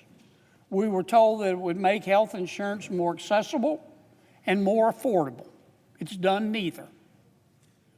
On the non-Medicaid part of Obamacare, we've got, 25 million Americans who are accessing it. And for the most part, about 90% of them are low-income Americans. But the rest are making huge sums of money. Some are making $160,000 a year getting Obamacare subsidized by taxpayers. And that's not the way it was supposed to be. How did we get here? Well, it's simple. During the pandemic, when people were being laid off or losing their jobs or couldn't work, President Biden rammed through a bill to enlarge the subsidies. He took the cap off the amount that you needed to earn in order to get Obamacare. And those subsidies at the end of this year are about to run out. Now, the Republicans have said, we'll sit down with our Democratic friends and talk about how to extend them, but we want to reform the program because it's not right that people making $125,000, $150,000, $250,000, $200,000 a year are getting their health insurance subsidized by the federal government. That's bone deep down to the mayor stupid.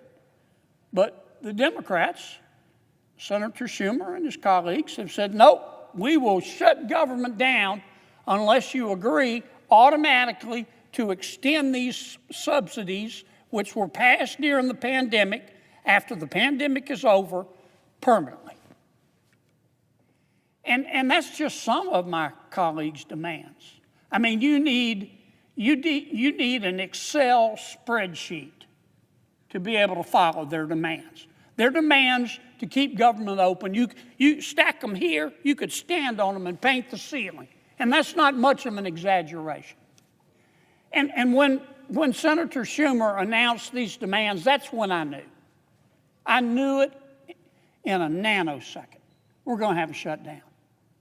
Because my colleagues, my Democratic colleagues, are very smart people. And Senator Schumer is a smart person. And he knew when he announced these demands that I could tell he wasn't serious. He knew they were unserious.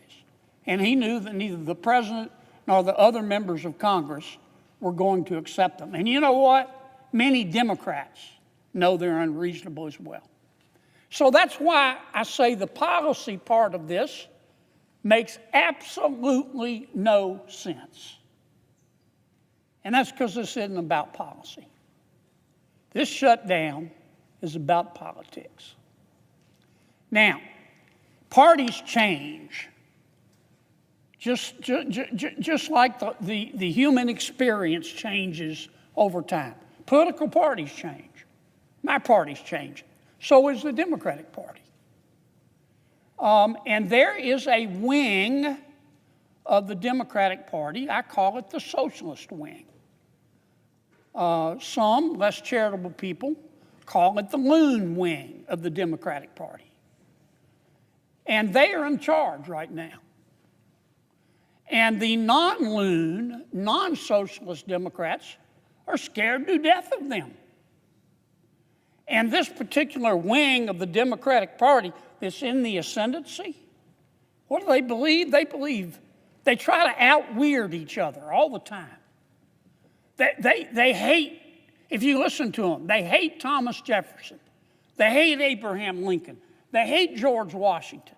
They hate Dr. Seuss. They hate Mr. Potato Head. They think our kids should be able to change genders back and forth at recess. Kids. And if it's their preference, should be able to undergo sex change operations while minors paid by you, the taxpayers. They believe that. They believe in open borders. They believe that if you support the law, which says you have to be vetted to come into our country, if you support the law, you're a racist. I think if you support the law, you're being prudent. But they believe in open borders. And my Democratic friends are about to elect a new mayor in New York City who is a member of the Loon Wing. He's a self-avowed socialist. He has said if the Prime Minister of Israel comes to New York City, he will have him arrested. But this is not the majority of Democrats that believe this. I don't think that for a second. And I know many of my Democratic colleagues here don't believe that.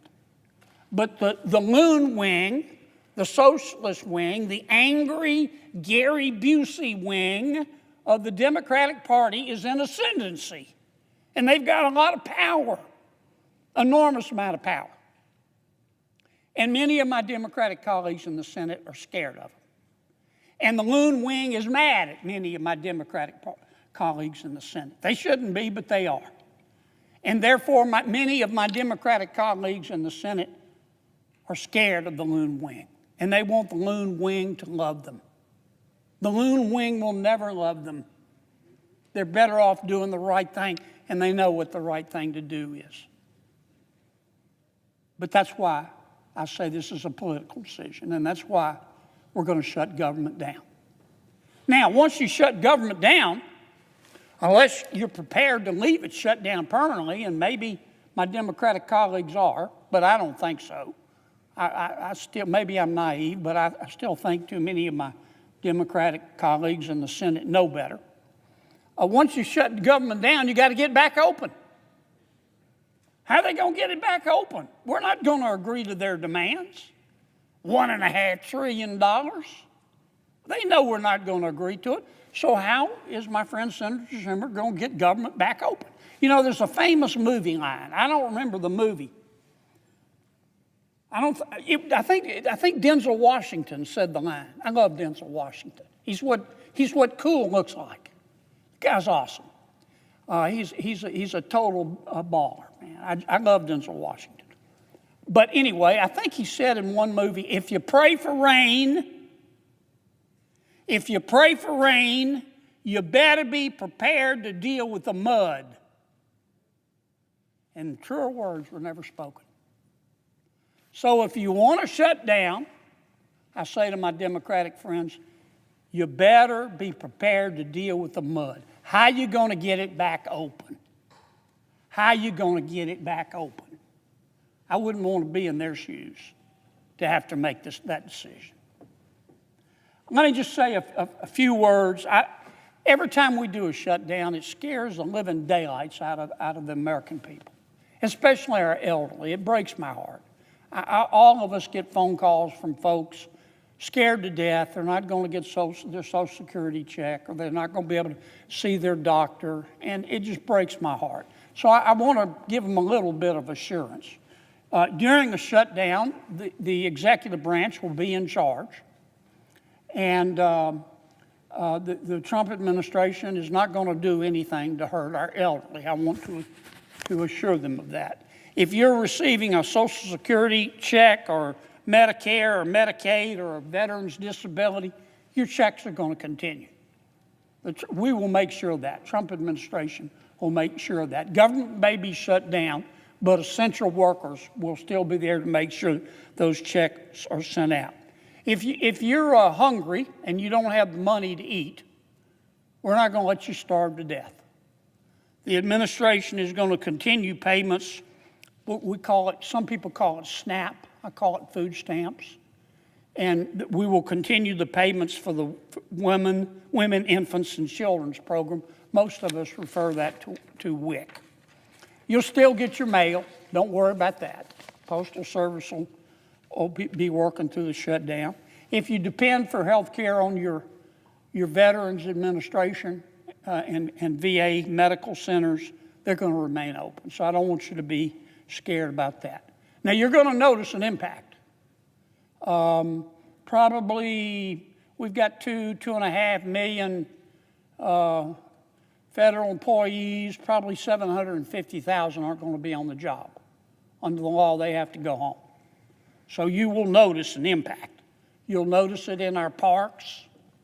You'll notice it in our museums here in Washington if you're visiting. You'll notice it in many of the federal agencies. That's the law. They can't come to work in a shutdown. Doesn't matter who initiates the shutdown. We still got a little time. It's midnight tonight, and we're going to be taking some votes here in a few minutes. Give our Democratic colleagues one last chance. One last chance to do the right thing. And I certainly hope they accept it. With that, Mr. President, appreciate your patience, and I suggest the absence of a quorum. The clerk will call the roll. Ms. Alster-Brooks.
President. Senator from Washington. Thank you, Mr. President. I ask unanimous consent the quorum call be lifted. Without objection. Mr. President, Democrats do not want a shutdown. Democrats also do not want millions of American families to go bankrupt next year because their health care premiums more than double.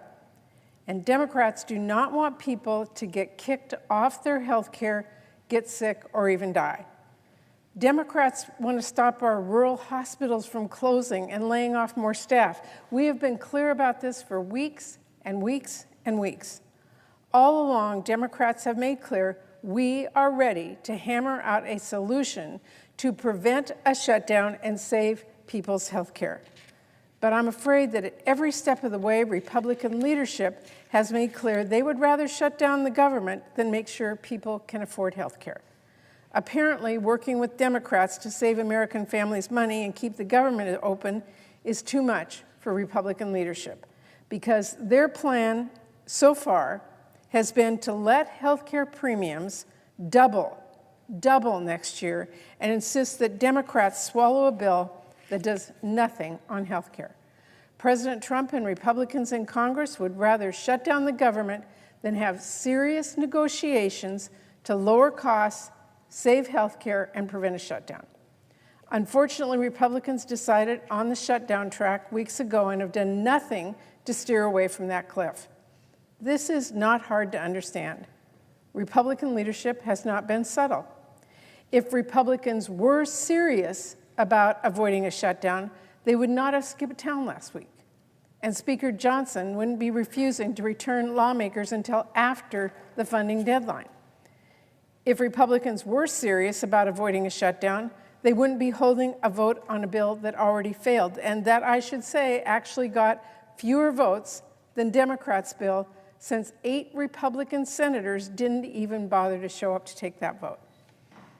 If Republican leadership was serious about avoiding a shutdown, they wouldn't be refusing to hold the vote until the last minute. If Republican leadership was serious about avoiding a shutdown, Trump wouldn't say, "Don't bother dealing with Democrats." He wouldn't shrug his shoulders and say, quote, "If it has to shut down, it'll shut down."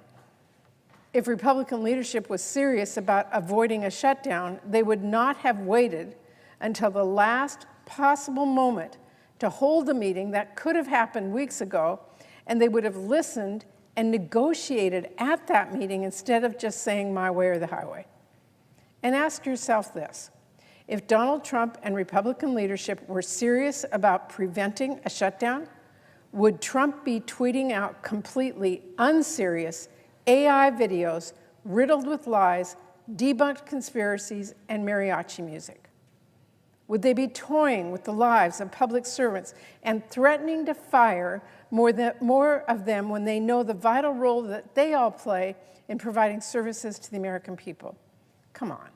The president is thrilled to be shutting things down and sowing division, not working to solve the problem. He's showing every day how unserious he is in this moment.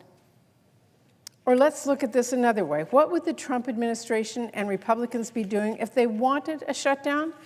Well, if President Trump and Republicans wanted a shutdown, they might be planning how to cause as much damage as possible, planning how they would hurt women and children who need vital nutrition assistance.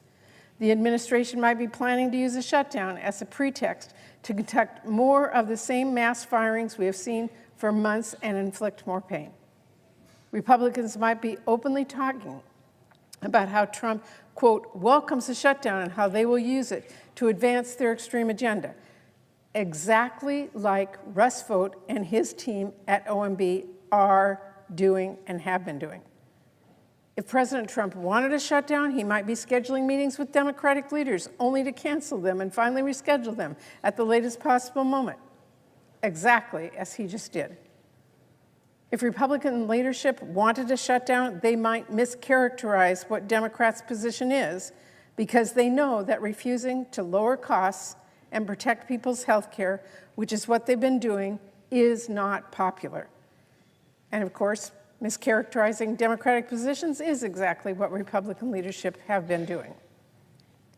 Mr. President, I swear, the only way President Trump knows how to compose a sentence is noun, verb, illegal immigrant. And hey, why not throw in transgender for good measure? That is how he aims to sow division and hatred. Are they serious? American citizens across the country are starting to get letters now warning that their premiums are set to double. Hospitals are already closing, laying off staff, and not for no reason in particular. This healthcare crisis is happening explicitly because of Republican policy decisions. Instead of talking with us about addressing healthcare from the start, Republicans decided to pass a partisan CR, and they decided they would do nothing about the fact that healthcare premiums are about to skyrocket. They decided they preferred a shutdown because they don't want to act in time to prevent families from paying dearly with exploding healthcare costs. Good luck explaining that to the American people. Good luck arguing, sorry Republicans left town until the 11th hour and shut down the government, but you see, we wanted to make sure you couldn't afford health care. Good luck saying that to your constituents. Good luck saying, you don't understand. Those radical Democrats demanded we stop your premium from more than doubling next year. Just not going to fly.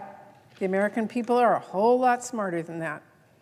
And despite all this, Republican leadership is pretending they want to talk about health care later. The reality Republicans won't talk about is that higher premiums are being announced right now. Let's be clear about that because it underscores why addressing health care is so urgent. The reason we need to start this conversation right now is because people will receive letters in the mail with their new rates next month. In Idaho, open enrollment will begin October 15th. And we already know those rates are going to be much higher if Republicans insist on inaction. We already know millions of people are going to start losing their insurance. They'll be priced out if we don't get this dealt with soon.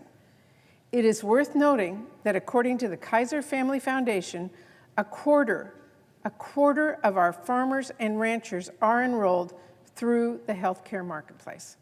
And nearly 1/2 of marketplace enrollees are small business owners, small business workers, or self-employed.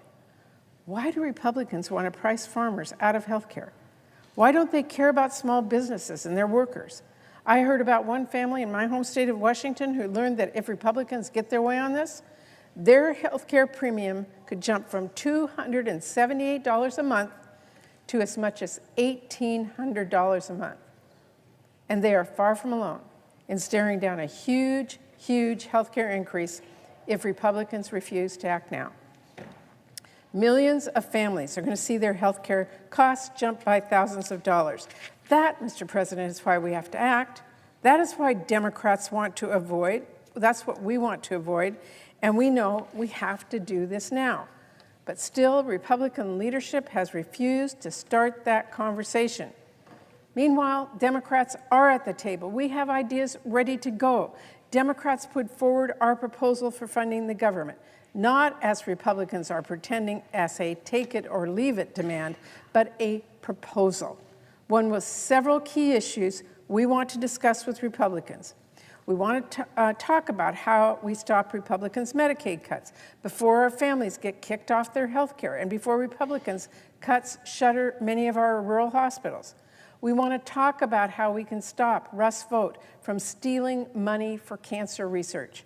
And we want to talk about how we save the healthcare tax credits that tens of millions depend on before those higher premiums kick in and get locked in, before families decide they just can't afford this coverage, in short, before it's too late. Because if Republicans insist on sitting on their hands, if they decide to wait until the last minute to finally work with us to save these credits, 1.5 million Americans will lose their health care. Again, that is if we do pass an extension at the last minute. If Republicans never get serious about this at all, it is going to be even worse. But even delay has a real cost here, one that is paid for by our families. So it's time for Republicans to get serious. Despite what Republicans are pretending, Democrats are not asking for the moon here. We are literally just insisting that Congress take action to address the looming healthcare crisis that they themselves caused. It is shocking that Republican leaders are digging in so deep against this now. If nothing changes, that is a pretty ominous sign. I hope, despite the completely partisan path Republicans are on right now, they will come to their senses and come to the table. Because I don't just want us to keep the government open with a deal brokered by both sides. I want to stop the enormous price increase that's about to hit our families. And I want us to ultimately get those full funding year bills that help people. I want those to get signed into law. So, Mr. President, here we are. And I have to say right now, what we see is Russ Vought trying to hold government workers hostage. Right now, we have House Republicans refusing to even come back here to DDC to do their jobs until next week. Right now, we have Senate Republicans replaying a failed vote. Look, if Republicans want to avoid a shutdown, like Democrats want to avoid a shutdown, then stop spending so much time saying you will sit down with us on health care later. Spend that time working with us right now. But if Republicans insist on writing a bill without any Democrats, they better pass it without Democrats too, because I'm a no. Democrats will continue to work to keep government open and to save your health care. I'm ready to keep the government open, as I said many times over the last several weeks, and I'm ready and I'm willing to stay at the table for as long as it takes. The question here remains, will Republican leadership get serious and negotiate? Thank you, Mr. President. I yield the floor.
Mr. President. Democrat leader. We in a quorum? No. I move to proceed to the motion to reconsider the vote on passage of S-2882. The question is on the motion. All those in favor say aye. Aye. Opposed, no. The ayes appear to have it. The ayes do have it. The motion is agreed to. I move to reconsider the vote on passage of S-2882. The question is on the motion. All those in favor say aye. Aye. Those opposed? The ayes appear to have it. The ayes do have it. The motion is agreed to. The question occurs on passage of S-2882. Upon reconsideration. I ask for the yeas and nays. Is there sufficient second? Call the roll. Ms. Alsobrooks, Ms. Baldwin, Mr. Banks, Mr. Barrasso, Mr. Bennett, Mrs. Blackburn, Mr. Blumenthal, Ms. Blunt-Rochester, Mr. Booker, Mr. Bozeman, Mrs. Britt, Mr. Budd, Ms. Cantwell, Mrs. Capito, Mr. Cassidy, Ms. Collins, Mr. Coons, Mr. Cornyn, Ms. Cortez Masto, Mr. Cotton, Mr. Kramer, Mr. Crapo, Mr. Cruz, Mr. Curtis.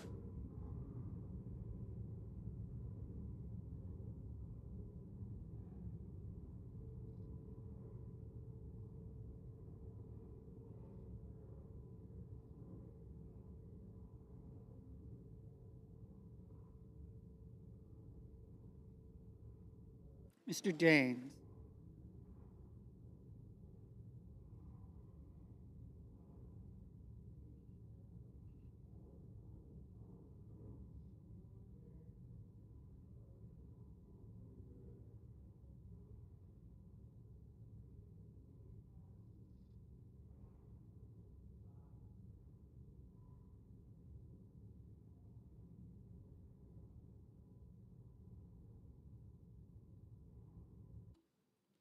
Mr. Daines.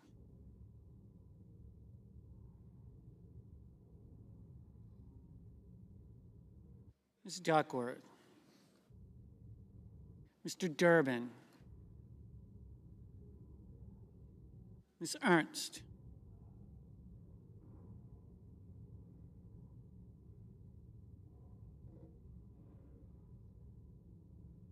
Mr. Fetterman.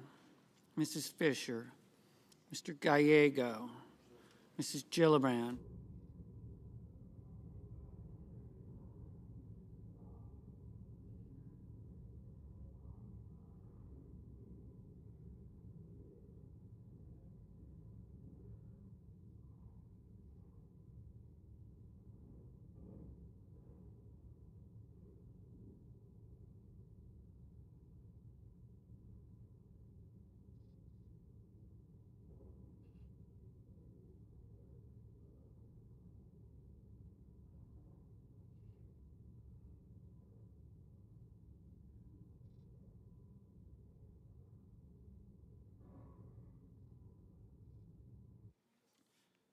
Mr. Graham, Mr. Grassley, Mr. Haggerty, Ms. Hassan, Mr. Hawley, Mr. Heinrich, Mr. Hickenlooper, Mr. Rono.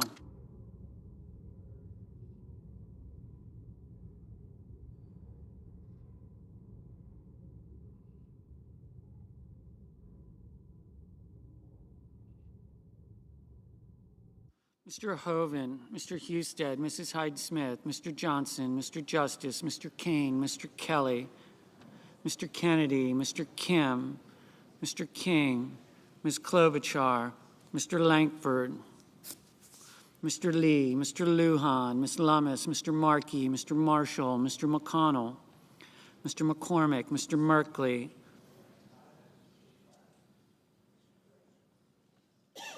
Mrs. Moody, Mr. Moran, Mr. Moreno, Mr. Mullen, Ms. Murkowski, Mr. Murphy, Mrs. Murray, Mr. Ossoff, Mr. Padilla, Mr. Paul, Mr. Peters, Mr. Reed, Mr. Ricketts, Mr. Risch,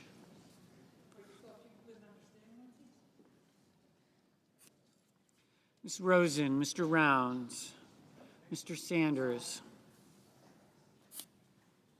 Mr. Schatz, Mr. Schiff, Mr. Schmidt, Mr. Schumer, Mr. Scott of Florida, Mr. Scott of South Carolina, Mrs. Shaheen, Mr. Sheehy, Ms. Slotkin, Ms. Smith, Mr. Sullivan, Mr. Thune, Mr. Tillis, Mr. Tuberville, Mr. Van Hollen, Mr. Warner, Mr. Warnock, Ms. Warren, Mr. Welch, Mr. Whitehouse, Mr. Wicker, Mr. Wyden, Mr. Young.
Senators voting in the affirmative: Blunt Rochester, Fetterman, Gillibrand, Hassan, Lujan, Markey, Murray, Schatz, Schumer. Senators voting in the negative: Capito, Curtis, Fisher, Graham, Johnson, Kennedy, Lee, Marshall, Hall, Scott of South Carolina, Thune.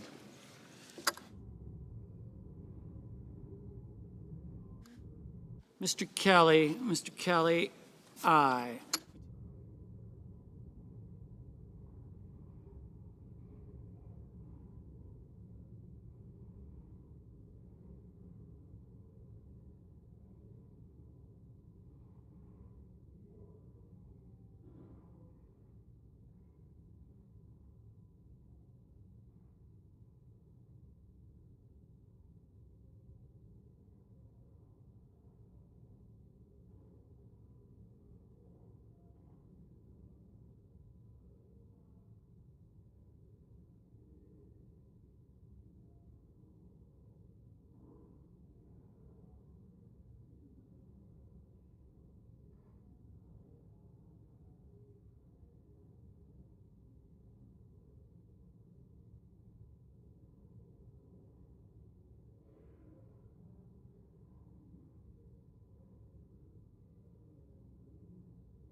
Mr. Rounds, no.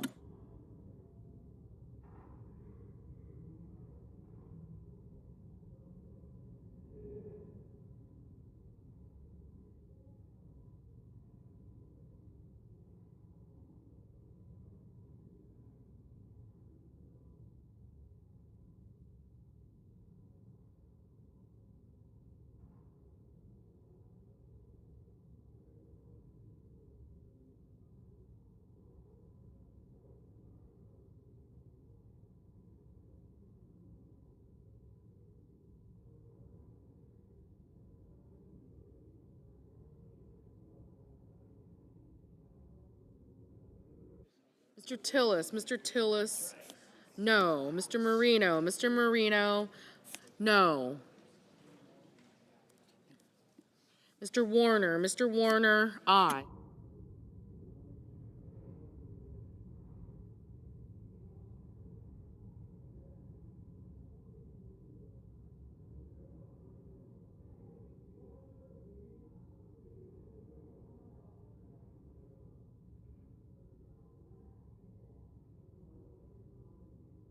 Ms.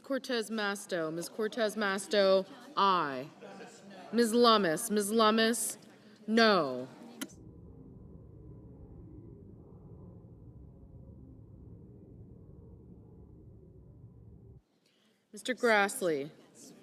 Mr. Grassley, no.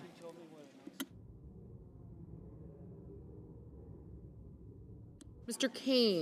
Kane, aye.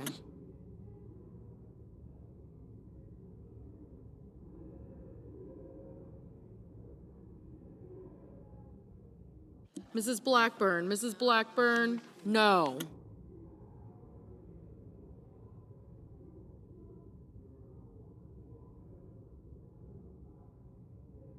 Mr. Cassidy, no.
Mr. Merkley, aye. Mr. Cornyn, no.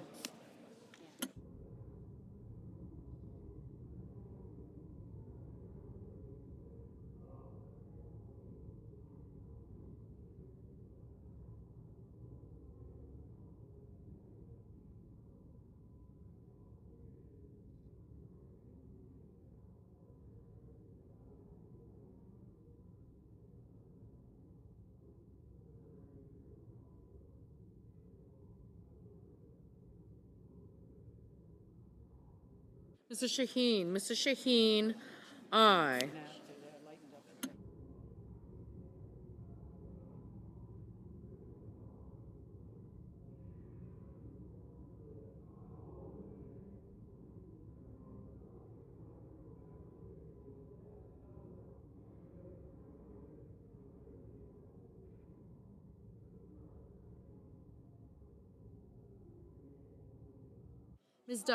Ms. Duckworth, aye.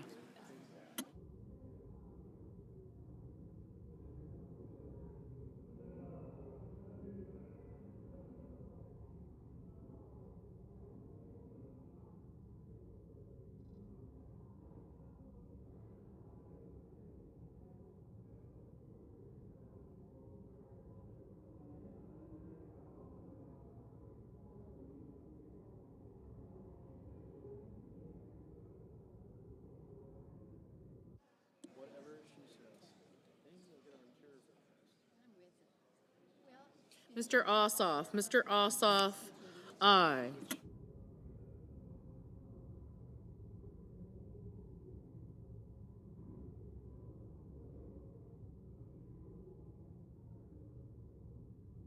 Mr. Durbin. Mr. Durbin, aye. Mr. Banks. Mr. Banks, no.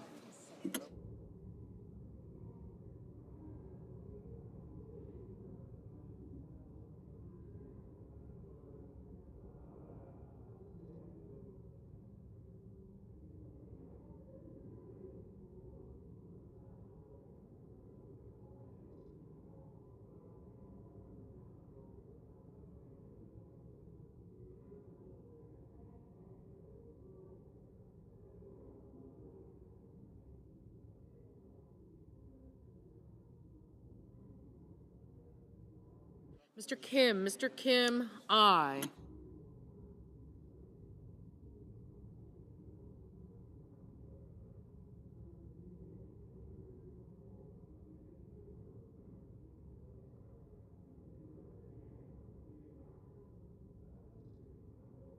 Ms. Murkowski. Ms. Murkowski, no. Mr. Sanders. Mr. Sanders, aye.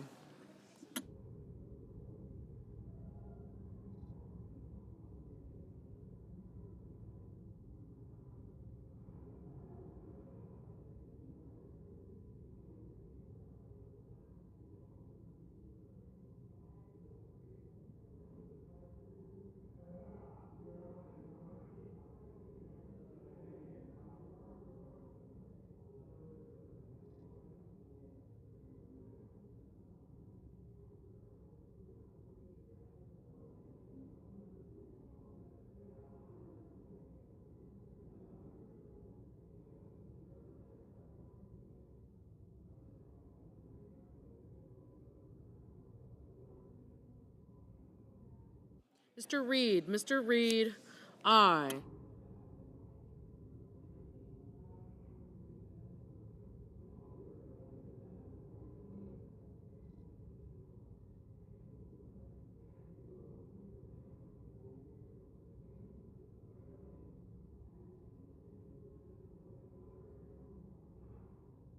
Mr. King. Mr. King, aye.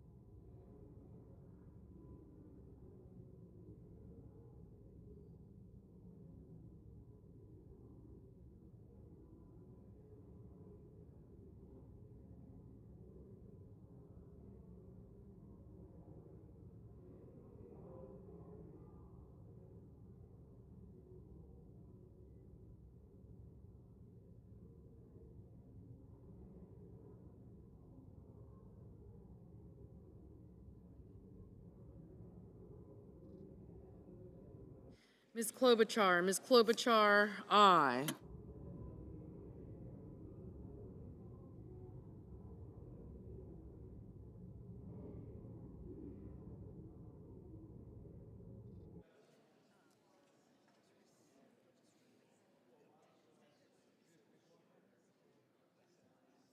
Mr. Husted. Mr. Husted, no. Mr. Schmidt. Mr. Schmidt, no.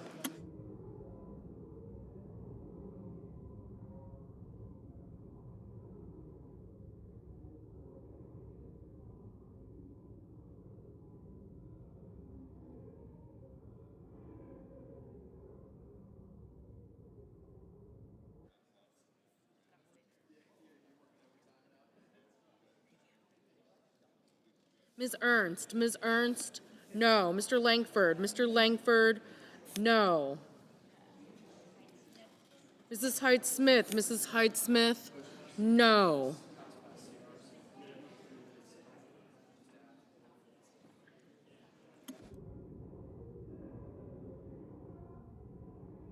Mr. Wyden. Mr. Wyden, Aye.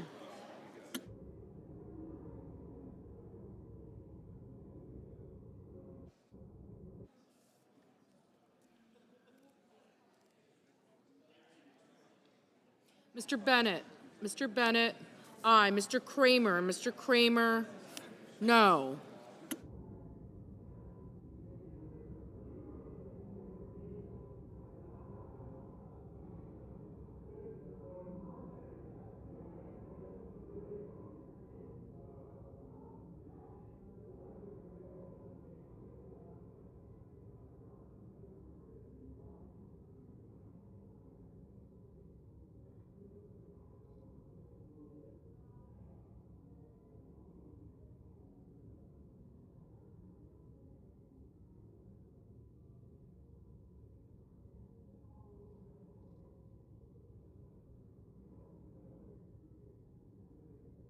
Mr. Tuberville. Mr. Tuberville. No.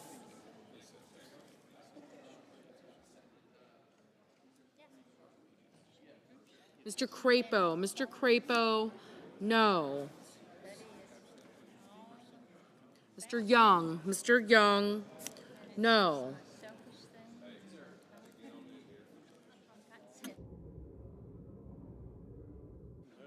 Mr. Justice. Mr. Justice. No.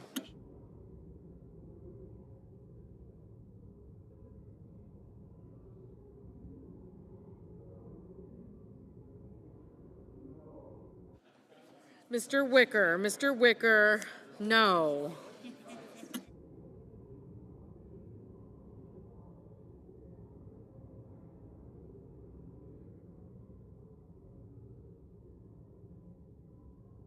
Mr. Blumenthal. Mr. Blumenthal. Aye.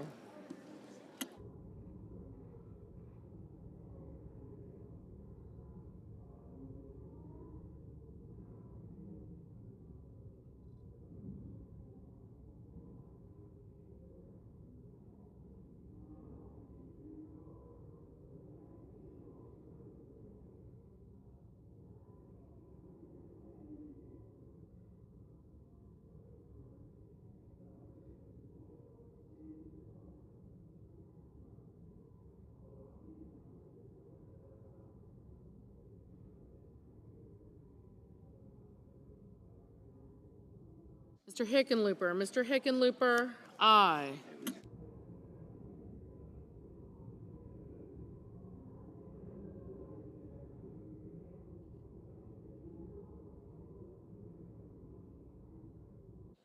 Mr. Scott. Mr. Scott of Florida. No.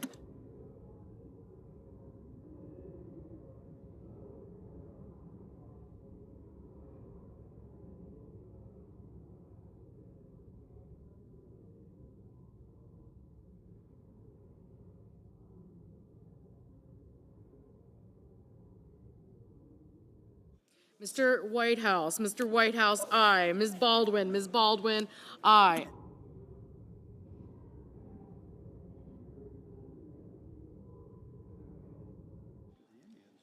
Mr. Murphy. Mr. Murphy. Aye. Mr. Moran. Mr. Moran. No.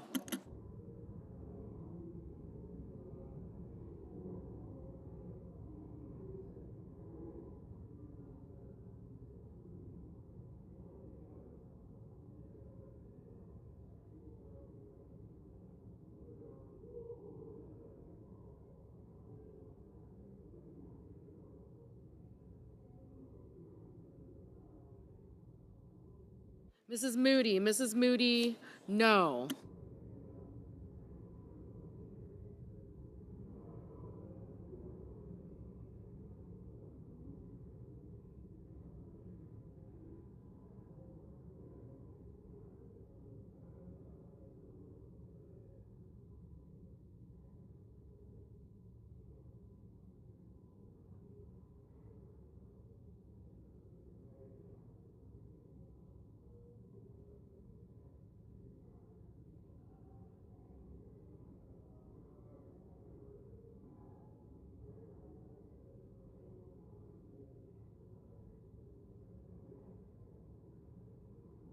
Ms. Hirono. Ms. Hirono.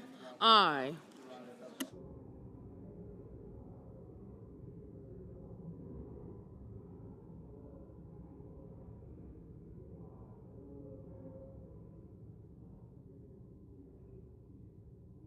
Mr. Heinrich, aye.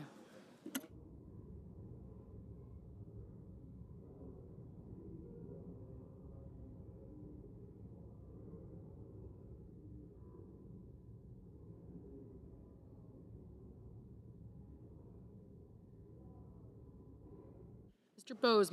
Bozeman, no. Mr. Barrasso, no.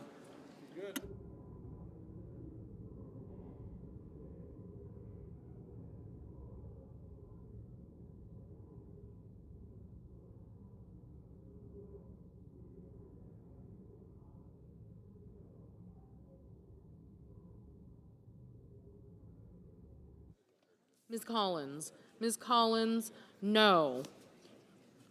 Ms. Smith, aye.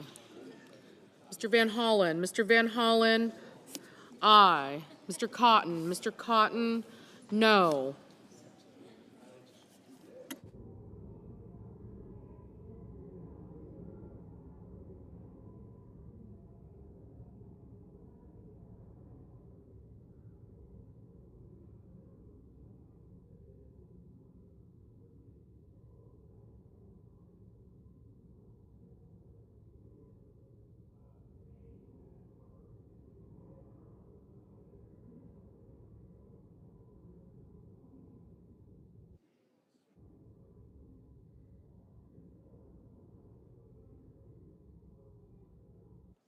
Mr. Schiff, aye. Ms. Warren, aye.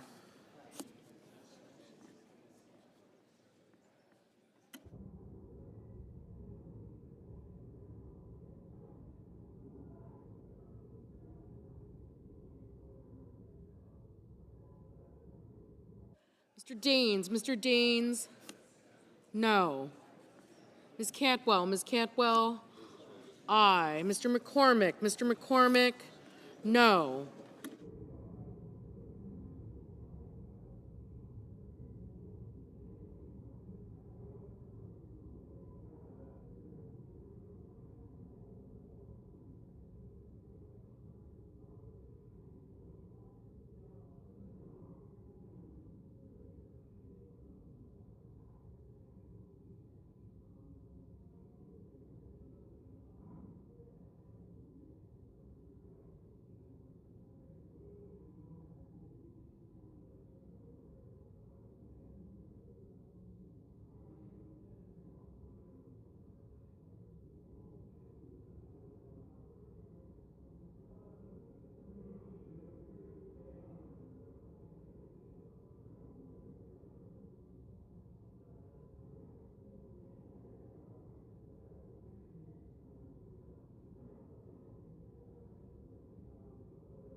Mr. Budd, no. Mr. Mullen, no. Mr. Peters, aye.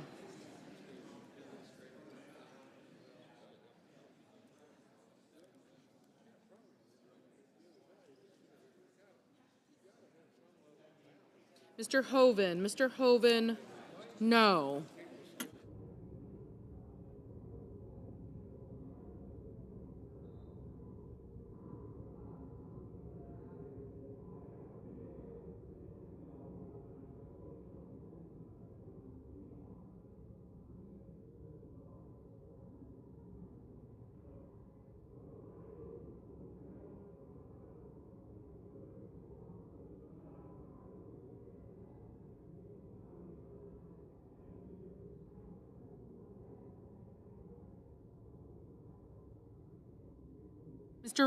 Mr. Risch, no.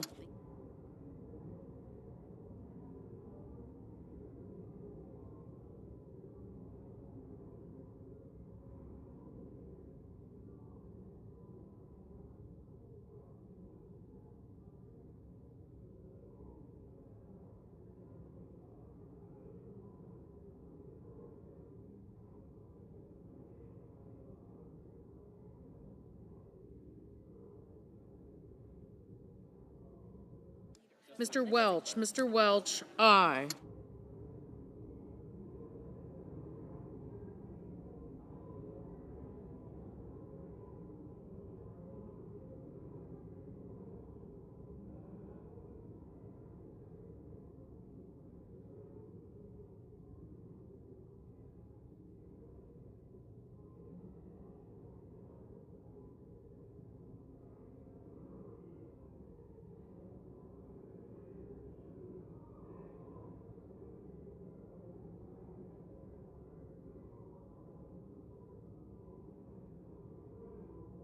Mrs.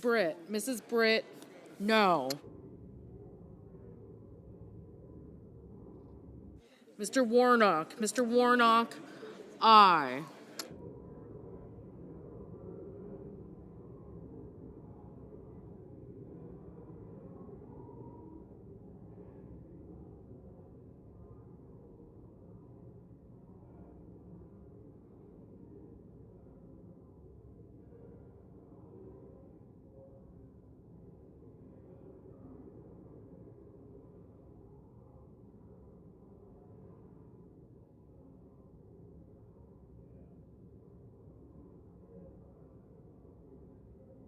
Ms. Also Brooks, aye.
Mr. Ricketts, no.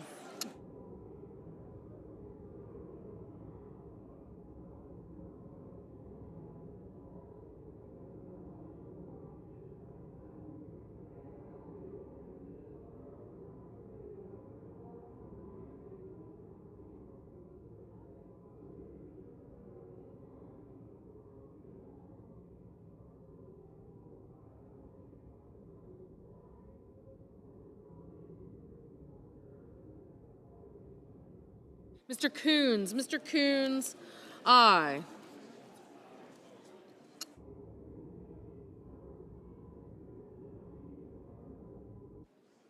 Mr. Booker, aye.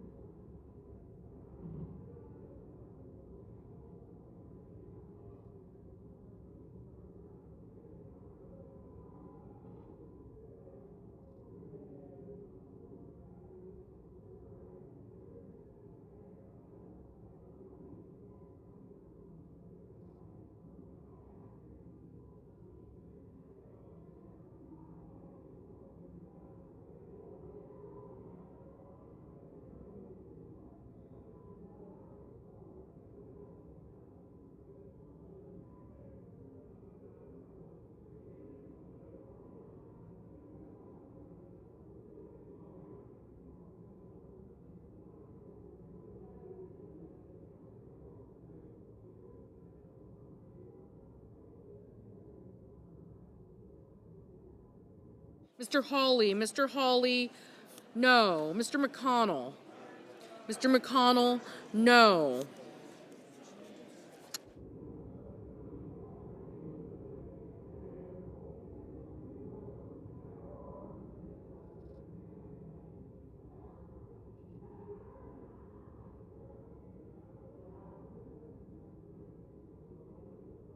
Ms. Rosen, aye. Mr. Gallego, aye. Ms. Slotkin, aye.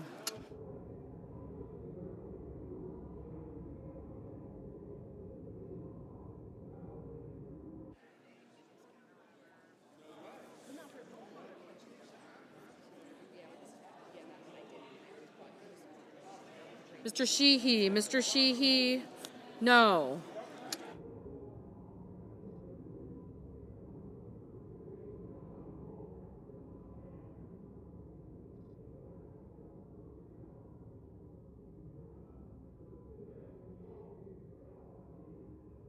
Mr. Haggerty, no. Mr. Sullivan, no.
Mr. Cruz, no.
Mr. Padilla, aye.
Hello.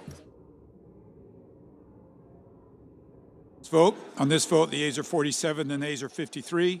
The 60-vote threshold having not been achieved, The bill upon reconsideration is not passed.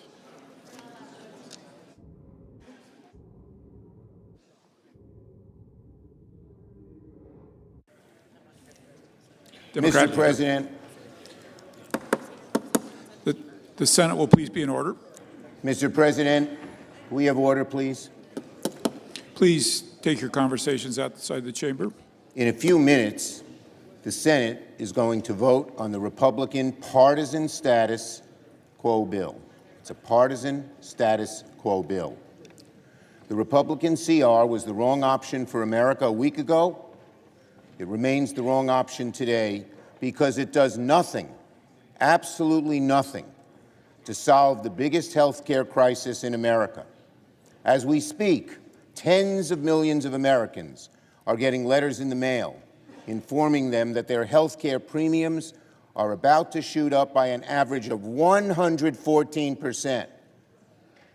For a working-class family that needs health care, this is a huge increase. It's going to dramatically hurt them. And our Republican colleagues want to do nothing about it. 4 million people are about to lose coverage. 24 million people will see their health care costs go up. And even if you don't have ACA, the insurers are going to raise rates on you because they're getting so much less money because of all the cuts my colleagues made. This is a crisis. Now, I know the leader is going to show a poll that says that Democrats will be blamed for the shutdown. There are many more polls that show Republicans are blamed. The question in that poll is biased. Biased. In the New York Times, but it's biased. If you turn the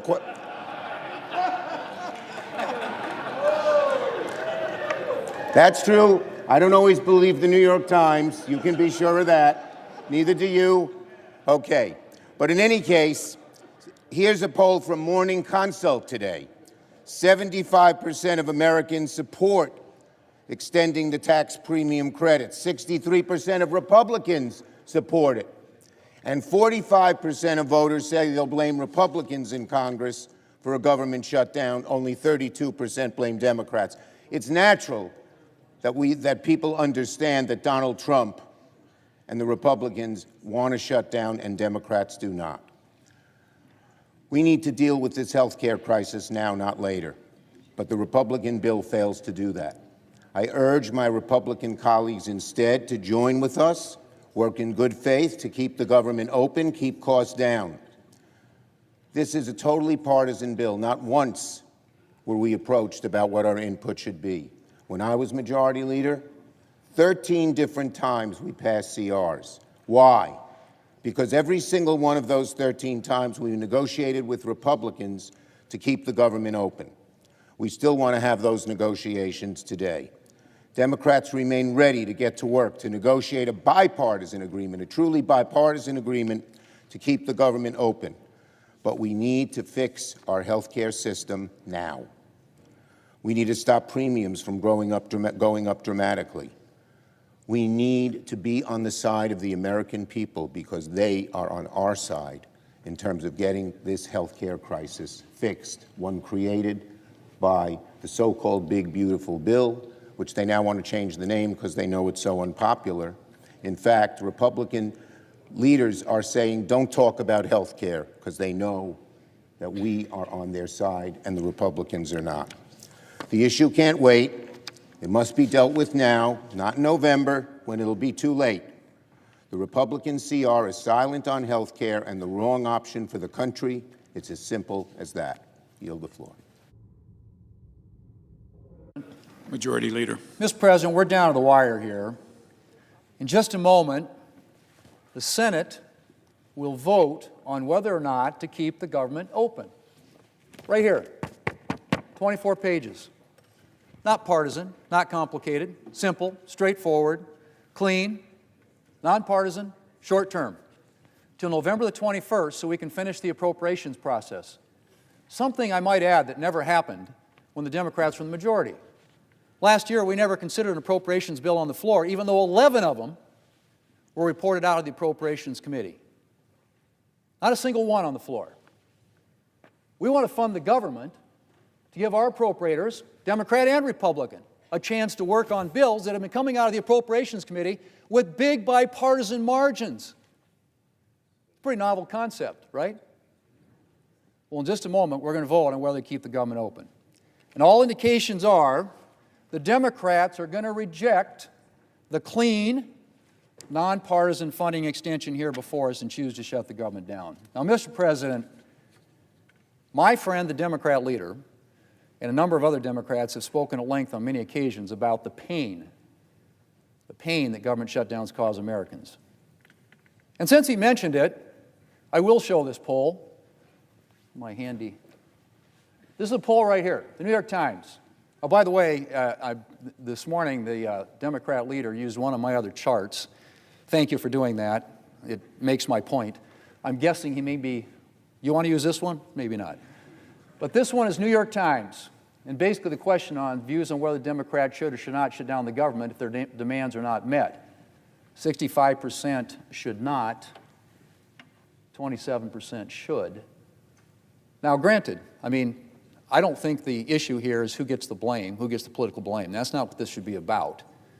This issue, honestly, folks, is about the American people. But a lot of Democrats, a lot of Republicans, a lot of independents want us to keep the government open. So why are the Democrats doing this?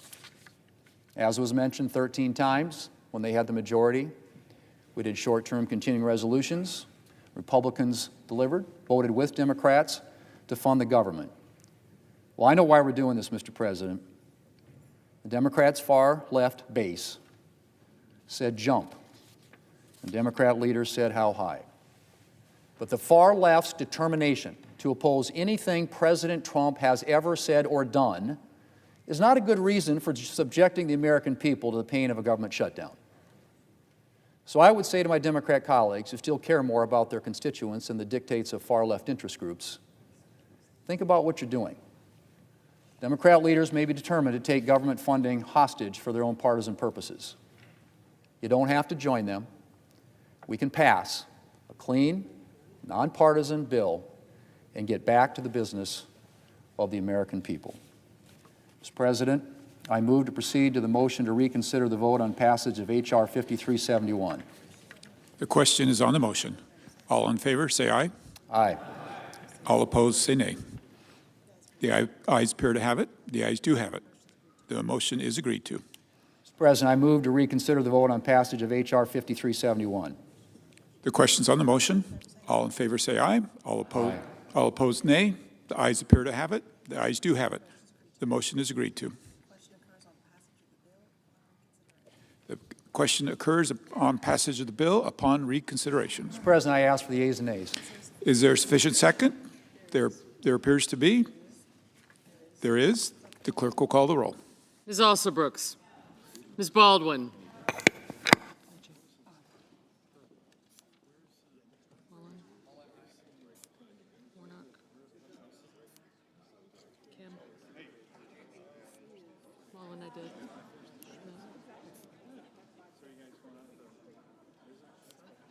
Mr. Banks.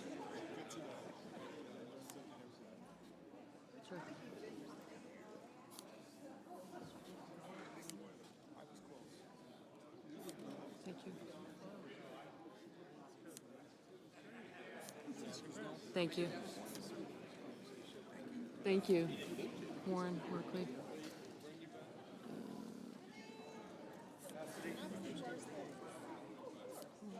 Smith.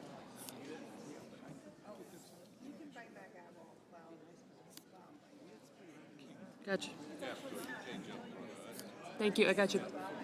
Thank you. I'm deferring to my junior self. Not as little. Cellmates over here. Tuberville, Thank you you. gotta get Tuberville. Well, I said you, but not the cellmate. there. I did. Thank you. Peters. Thank you. Young. Kramer. Thank you. Thank you. Mr. Barrasso. Coach is right here.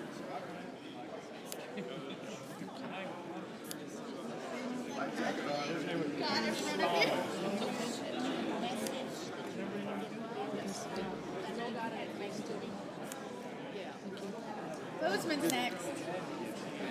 Good job.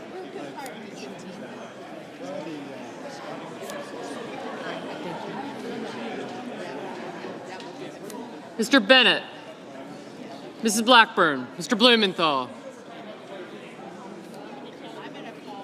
Ms. Blunt Rochester, Mr. Booker,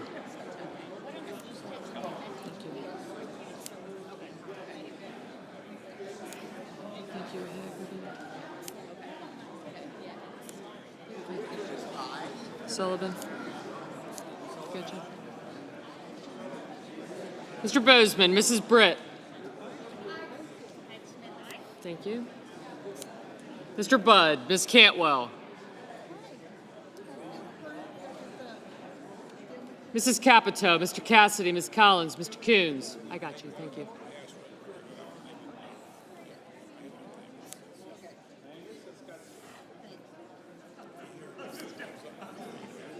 Mr. Cornyn, Ms. Cortez Masta, Mr. Cotton, Mr. Kramer, Mr. Crapo, Mr. Cruz, Mr. Curtis, Mr. Daines, Ms. Duckworth, Mr. Durbin, Ms. Ernst,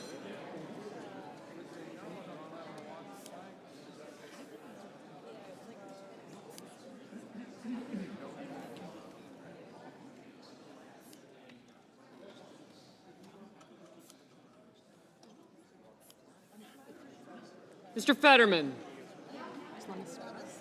Thank you.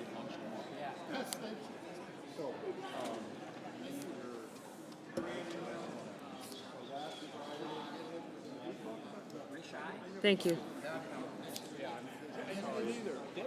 Mrs. Fisher. Mr. Gallego. Mrs. Gillibrand. Mr. Graham. Mr. Grassley. Mr. Haggerty, Ms. Hassan. Mr. Hawley, Mr. Heinrich. Mr. Hickenlooper, Ms. Hirono. Mr. Hoven. Mr. Husted, Mrs. Hyde-Smith, Mr. Johnson, Mr. Justice, Mr. Kane, Mr. Kelly, Mr. Kennedy, Mr. Kim, Mr. King, Ms. Klobuchar, Mr. Langford, Mr. Lee. Thank you.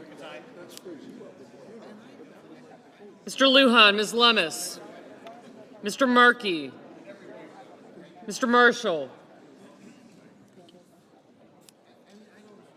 Mr. McConnell, Mr. McCormick, Mr. Merkley, Mrs. Moody, Mr. Moran, Mr. Marino, Mr. Mullen, Ms. Murkowski,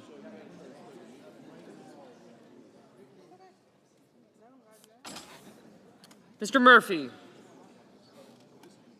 Mrs. Murray, Mr. Ossoff, Mr. Padilla, Mr. Paul,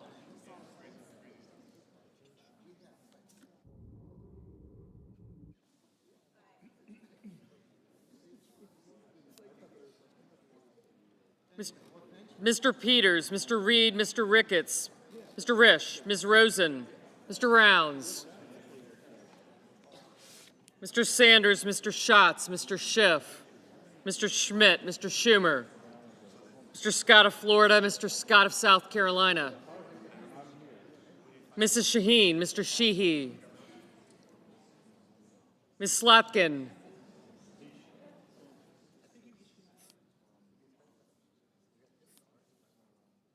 Ms. Smith, Mr. Sullivan, Mr. Thune,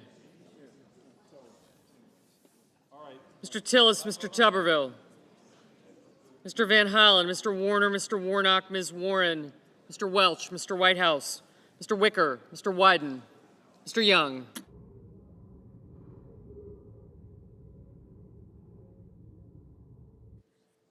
Senators voting in the affirmative: Barrasso, Blackburn, Bozeman, Britt, Budd, Capito, Cassidy, Collins, Cornyn, Cortez Masto, Cotton, Kramer, Crapo, Cruz, Curtis, Daines, Ernst, Fisher, Graham, Grassley, Haggerty, Hawley, Husted, Hyde-Smith, Johnson, Justice, Kennedy, King, Lummis, McConnell, McCormick, Moody, Moran, Marino, Mullen, Ricketts, Risch, Schmidt, Scott of Florida, Sheehy, Sullivan, Tillis, Tuberville, Wicker, and Young. Mr. Langford, aye. Senators voting in the negative: also Brooks, Baldwin, Bennett, Blumenthal, Blunt-Rochester, Booker, Duckworth, Durbin, Hickenlooper, Hirono, Kane, Kim, Klobuchar, Lujan, Merkley, Murray, Padilla, Peters, Reed, Rosen, Sanders, Schatz, Schiff, Schumer, Slotkin, Smith, Van Hollen, Warner, Warnock, Warren, Welch, Whitehouse, and Wyden.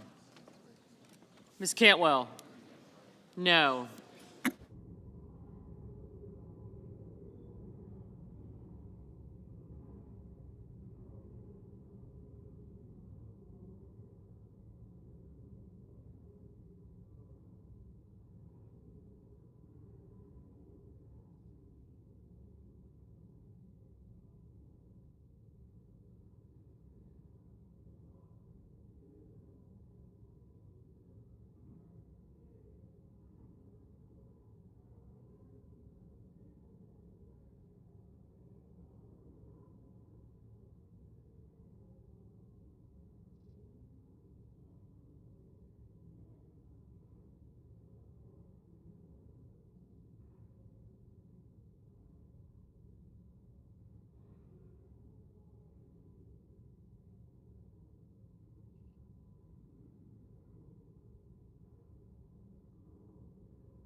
Mr. Fetterman, aye. Mr. Kelly. Mr. Kelly, no.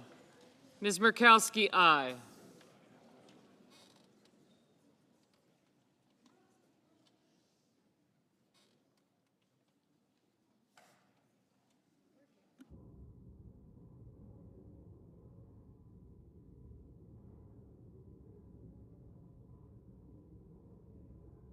Mr. Ossoff, no.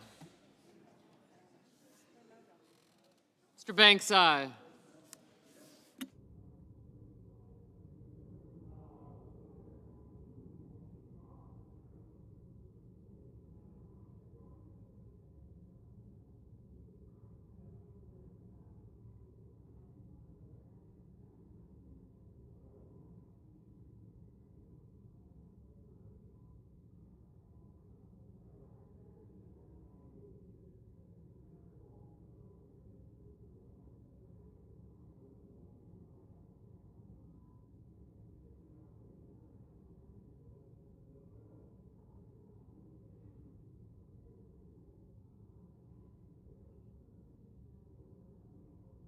Mr. Heinrich, no.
Mr. Thune, aye.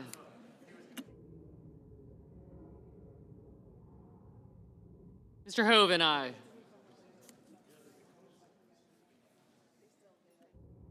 Mr. Gallego. Mr. Gallego, no.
Mrs. Gillibrand, no. Mr. Murphy, no.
Mr. Coons, no.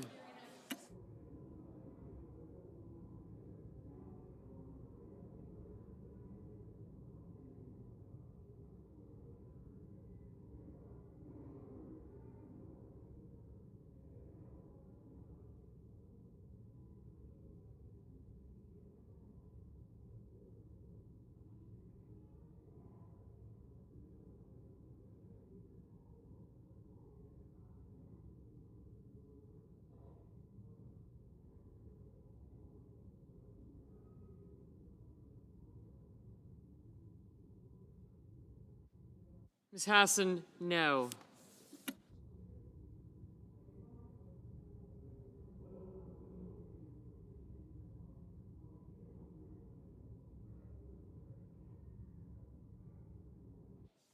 Mr. Markey, no.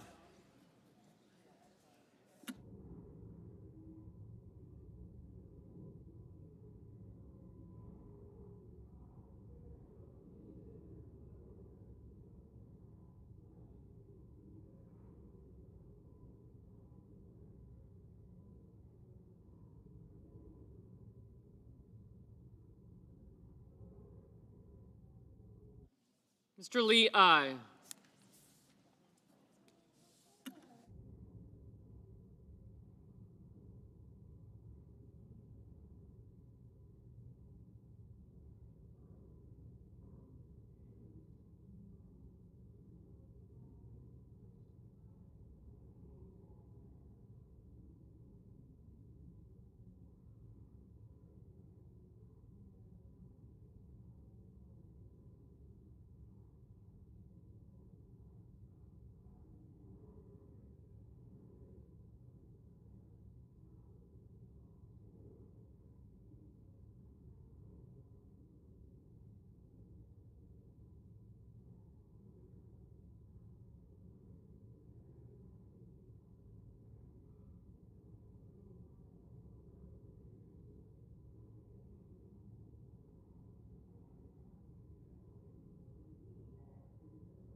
Mrs. Shaheen, no.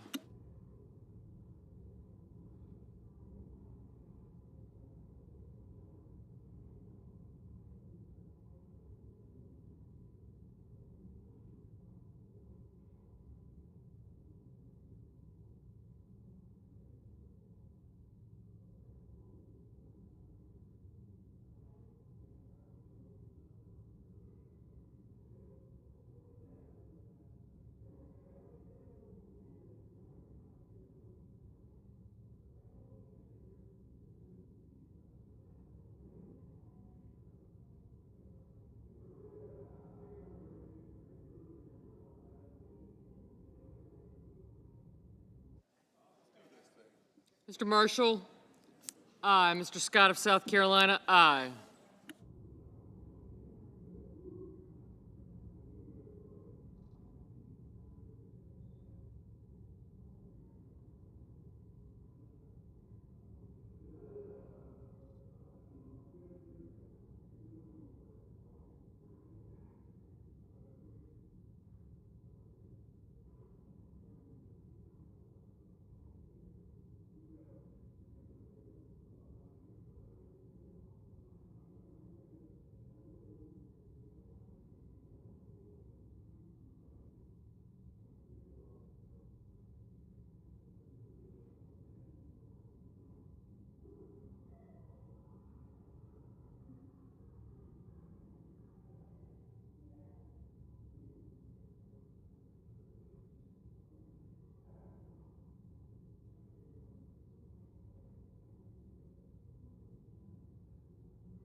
Mr. Rounds, aye.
Mr. Paul, no.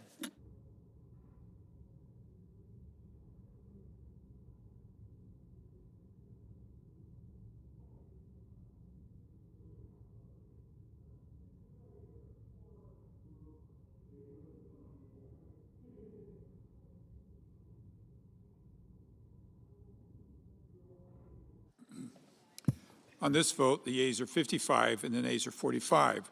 The 60-vote threshold having not been achieved, the bill upon reconsideration is not passed.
President. Senator from Kansas. Mr. President, thank you.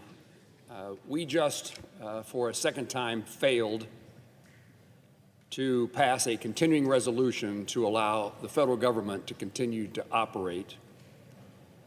It's because we are coming to the end of the fiscal year. The appropriation bills have not all been approved, although almost all of them have been approved and brought to, approved by the Senate Committee on Appropriations, and several of them have been passed here in the United States Senate. This makes no sense to me. This is not a shutdown that makes any sense at all, and the American people, Kansans, deserve something different from the United States Senate. Every city council or commission, every school board, every local government office in my state passes a budget and then lives within that budget every year. Every local unit of government at home can figure this out, and the United States Senate is failing one more time. A shutdown means uncertainty. Shutdown means dysfunction. And the issue to me is this continuing resolution that would fund the federal government for 21 more days. I'm going to say that differently, till November the 21st. A short period of time is designed to avoid that dysfunction, to avoid that uncertainty. All that's required is that we pass a continuing resolution, 60 votes in the United States Senate, to keep government functioning so, and this is the reason it makes no sense to me, so that we can pass the remaining appropriation bills, all but one of which has been passed by the Senate Appropriations Committee, and most in hugely bipartisan ways. And for whatever purpose and for whatever reason I don't understand, that seems beyond our capability. I understand there are those who wish to bring other issues to this bill. Could we do one thing at a time, and when that one thing is as important as the continuing resolution, to do it right now, to do it yesterday, to do it tomorrow? We can't pass a continuing resolution because there are those who want to bring other issues into the bill. Could those other issues not be considered at a later time? Seems to me that passing appropriation bills, the federal government functioning, is one of the primary necessities and responsibilities of the United States Senate, of the Congress of the United States. This is simple and straightforward. Give us a few more weeks to process the remaining appropriation bills. Government continues to function while we do so. A continuing resolution, particularly long-term, is a crazy thing because it says we're going to fund the federal government at the same level in the same way that we did last year. And if it's multiple years of continuing resolutions, the same way we funded government the year before that. Does anyone believe that the priorities of this country are identical to last year? Does anybody believe that they're identical to 2 years ago? Aren't there things that deserve more money? Higher priority? Aren't there things that deserve no money? Aren't there things that deserve less money or maybe even the same? A long-term continuing resolution is a crazy idea, and the short-term resolution of a CR that we're dealing with right now is an unnecessary idea. It's unnecessary because we can pass the appropriation bills and avoid a long-term CR, and we just need the time to do it. So a short-term continuing resolution, do it, take up the appropriation bills, as this majority leader has promised to do, and this majority leader has demonstrated he's willing to do it. It's a pretty straightforward solution to me. Give us a little more time, a few more weeks, immediately begin the consideration of the appropriation bills that have been reported by the Senate Committee on Appropriations, and at the end of that period of time, we don't need a continuing resolution. We will have done our task. I yield the floor. Senator from Hawaii. Mr. President, I thank the senator from Kansas, and at the risk of getting him into political trouble, I am a huge fan of his. But I want to address the question that he asked, which I think is a legitimate one, which is, what's the hurry on the Affordable Care Act premiums? And there's a really straightforward answer, which is that people are getting letters tomorrow from their insurance carriers. Around 24 million people are going to get letters anytime from now until mid-November. And they are going to pay. Now, 24 million Americans are going to be told that because of the last tax bill that was just enacted by Trump and the Republicans, that people are going to be paying an average of 114% more per person per month. So it's not like we just went into a lab and cooked up an issue to try to hijack some unrelated moving legislative vehicle. The reason for this is that 24 million Americans are specifically on the ACA exchange, and they're absolutely going to get hosed. And because we're all in the same risk pool, it's not just people on the ACA exchange that are going to see massive increases in their health care premiums. Almost every American is about to see a spike in their health care premiums, just like they've seen electricity rates going up at double the rate of inflation, just like they've seen the price of vegetables go up by 39%, just like they've seen shortages of lumber and labor.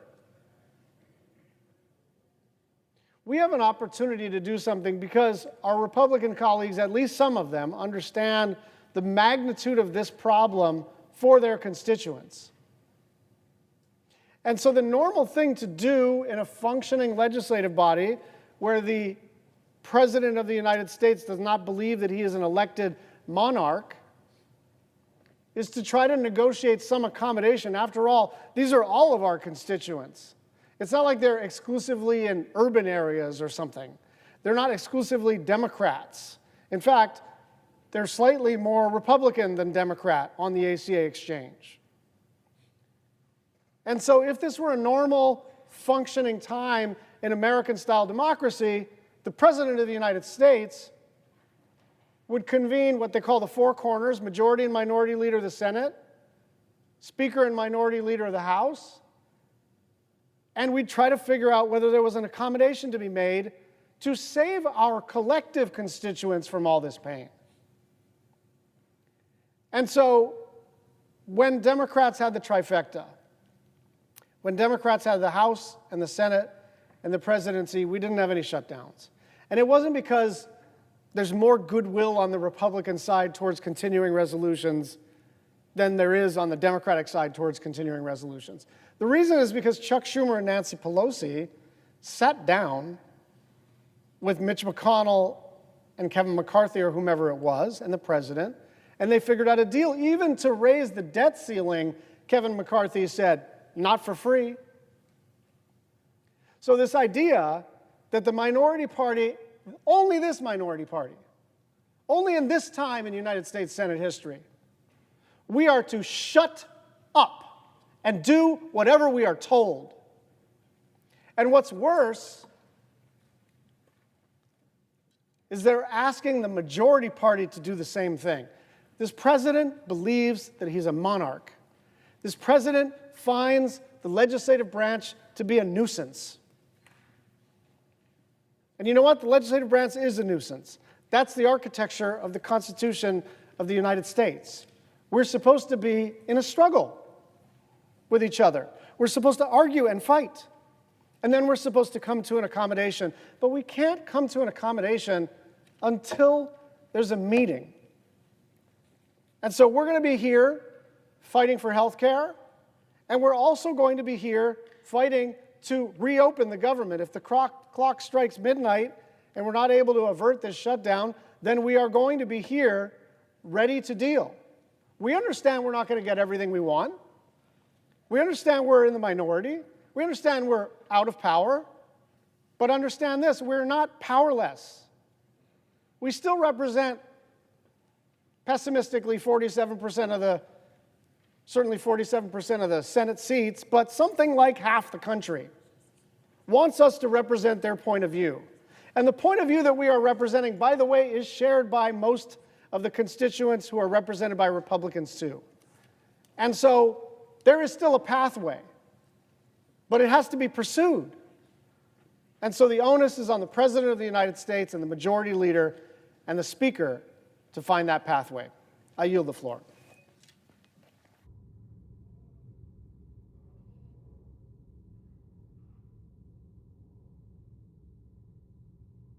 President. Senator from Nevada.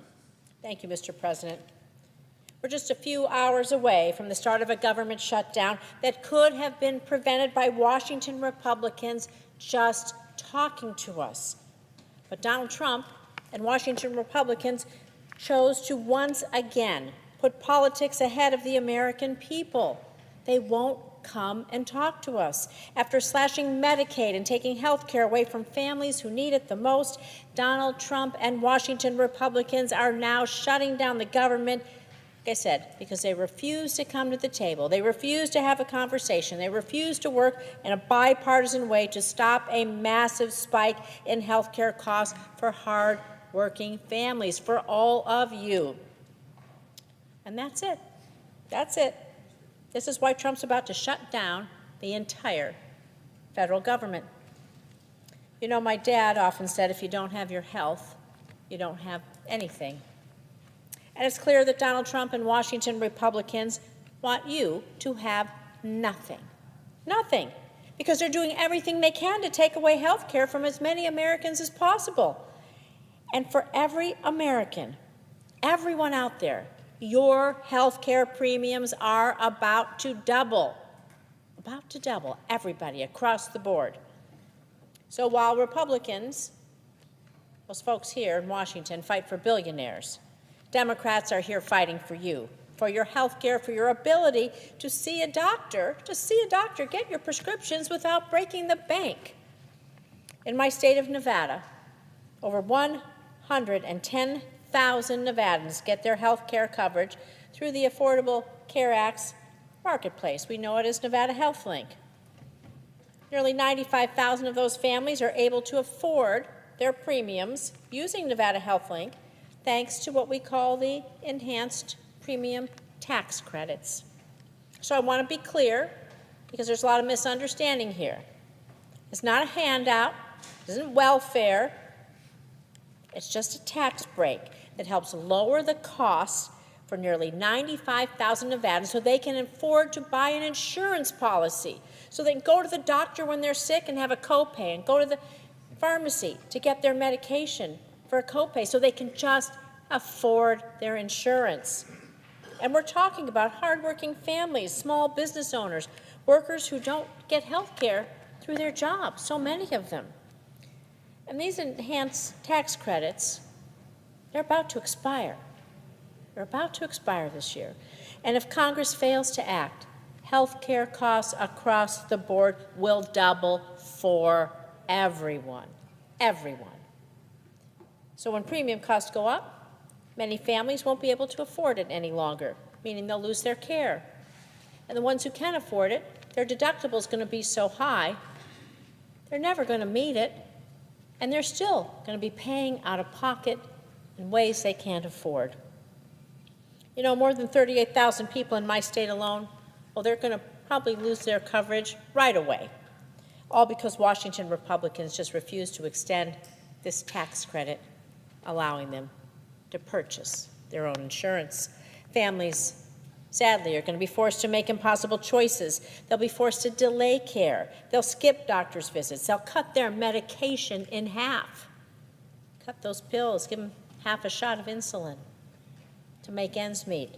And these choices are real. They're real for these families, and sometimes they have tragic consequences.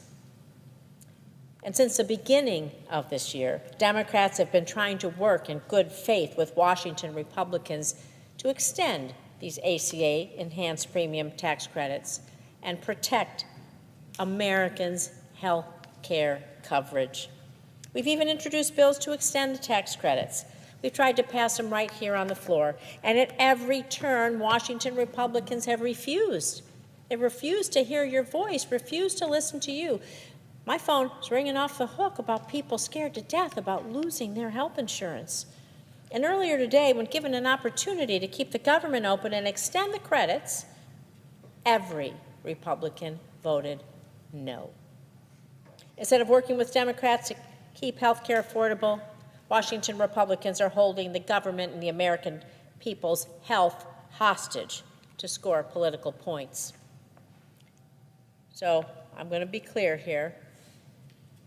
We will not be bullied by Donald Trump, and we will not be bullied by Washington Republicans into sacrificing your health care, the health care of American families, of our children, of our seniors, of our friends and neighbors. Not now, not ever. Trump can't bully us into taking away your health care. Nevadans sent me here to fight for them, not to cave and let Washington Republicans and Donald Trump take away your ability to go to the doctor and get your medication.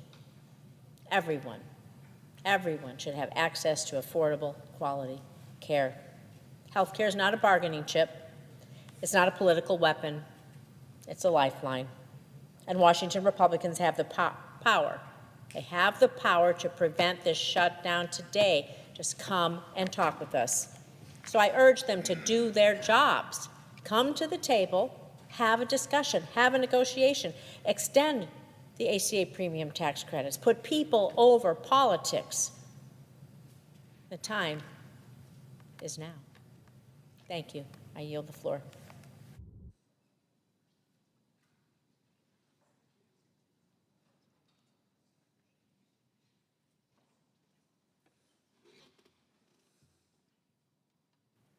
Mr. President. Senator from Connecticut.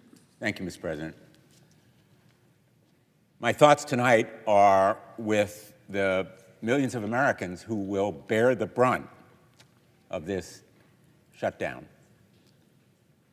The families in the path of hurricanes who will go without the services of FEMA, the veterans who will lack many of the helping hands in the VA, the recipients of Social Security who will be unable to verify their cards or perhaps receive payments that they've been denied, and others, millions of others Americans who unnecessarily will be hurt, perhaps people who depend on the social safety net that we have established and may be torn by this shutdown.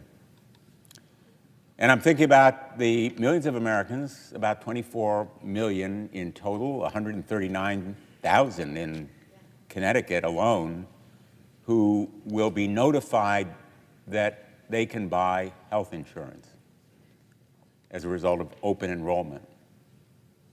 But what they lack in information is whether or not that health insurance will be affordable, because they have no way of knowing whether it will extend beyond the end of the year, those subsidies that are so essential to their affording health care. And our Republican colleagues, we just heard the senator from Kansas say, there's no hurry. Well, Americans can't get sick on Donald Trump's timetable. When people are told there's no hurry if you get sick for medical care, that sounds cruel because it is cruel and it's stupid. People who go without health insurance may lack the health care that can save costs of preventing more serious illness. And those costs eventually are borne by all of us. So this misguided denial of the certainty people need that health care insurance subsidies will be extended beyond the end of the year really affects all of us. Premiums are rising already for all of us by 18% this year alone, because the healthiest people are deciding they're not going to buy health insurance, and insurance companies are predicting they'll have to increase their costs to cover the sicker people who will buy the health insurance because they need it. But the simple fact is, nobody is invincible. All of us need health care. And the Affordable Care Act recognizes that health care in America aspirationally should be a human right. And our failure to provide it to those millions of Americans who will find health care insurance unaffordable is unacceptable. And that's why we are taking this stand, and why America can't wait for Donald Trump to tell them that they are sick enough now to be given this subsidy, which they deserve. I'm here to urge my Republican colleagues to stop rolling over for Donald Trump. Their constituents, as well as ours, are affected by this delay in providing affordable health insurance. For months, we have been calling attention to the need to act now. And this shutdown was avoidable. The path to stopping it was available, and shortening it, assuming it will occur, is still a possibility. If we come together, if Republicans are willing to negotiate, if they come back to town, House Republicans are out of town. They are out of touch with reality. And the way forward is simply bipartisan negotiations, coming together, reaching a solution, as is the way shutdowns have been avoided in the past. The fact is that Donald Trump's so-called big, beautiful bill, actually a big, blatant betrayal, along with inaction and avoidance by Republicans, are already wreaking havoc on Americans. In Connecticut, health insurance rates for 2026 have increased by nearly 18%, the largest increase in the last 6 years. Without the subsidies, consumers with ACA coverage will see premium increases in the range of 75%. I have visited with hospitals, community health centers, physicians, and many more who have raised their deep concerns about the impending cuts in Medicaid. The budget bill Republicans passed in July is threatening also Medicaid coverage for 158,000 Connecticut residents. And anyone lucky enough to keep their coverage will see reduced benefits as the state struggles to make up the differences in lost federal revenue. Americans and our health care system simply can't afford to be nickel and dime like Republicans are forcing them to do. The ACA premium tax credits have protected millions of Americans from higher health care costs. They've reduced the number without health care insurance. They've provided robust choices for consumers and provided stability for health care providers, particularly in rural areas, and there are rural areas affected in Connecticut. And in addition to the impending cuts in Medicaid, Republicans are refusing to extend these subsidies. It is cruel, it is unnecessary, it is dumb. So I'm here to advocate for the 139,000 Connecticut residents who depend on these credits and the 24 million Americans who are making decisions about health care insurance coverage right now at their kitchen tables, in their living rooms, in their homes. It should not be a partisan issue. At the end of the day, it's a choice. Do we choose a highly successful solution that has reduced health care costs for the whole nation, or do we allow the clock to run out and raise health care costs for families in every state in this country? That choice can still be made in the next 24 hours, in the next 2 days, to shorten and lessen the pain that will be felt by Americans. I choose to stand with working families. I will fight, and we are unified in our fight as a matter of conscience and conviction. We will not be bullied. Donald Trump should know that we will stand strong for working families in America. They deserve health care. It is about saving health care and holding Donald Trump accountable to follow the law. When there is a budget, when it's passed by Congress and signed by the President, he cannot be allowed to simply ride roughshod over it and disregard it. It is the rule of law and health care that's at stake here, and I will fight for them. Thank you, Mr. President. I yield.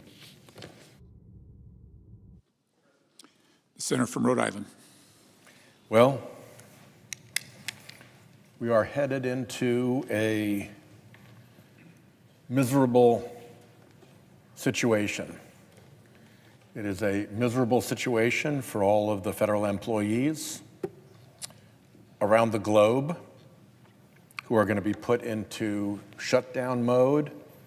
It is a miserable situation for our country as the rest of the world looks at us as the gang that can't get its act together and pass simple funding bills for the government.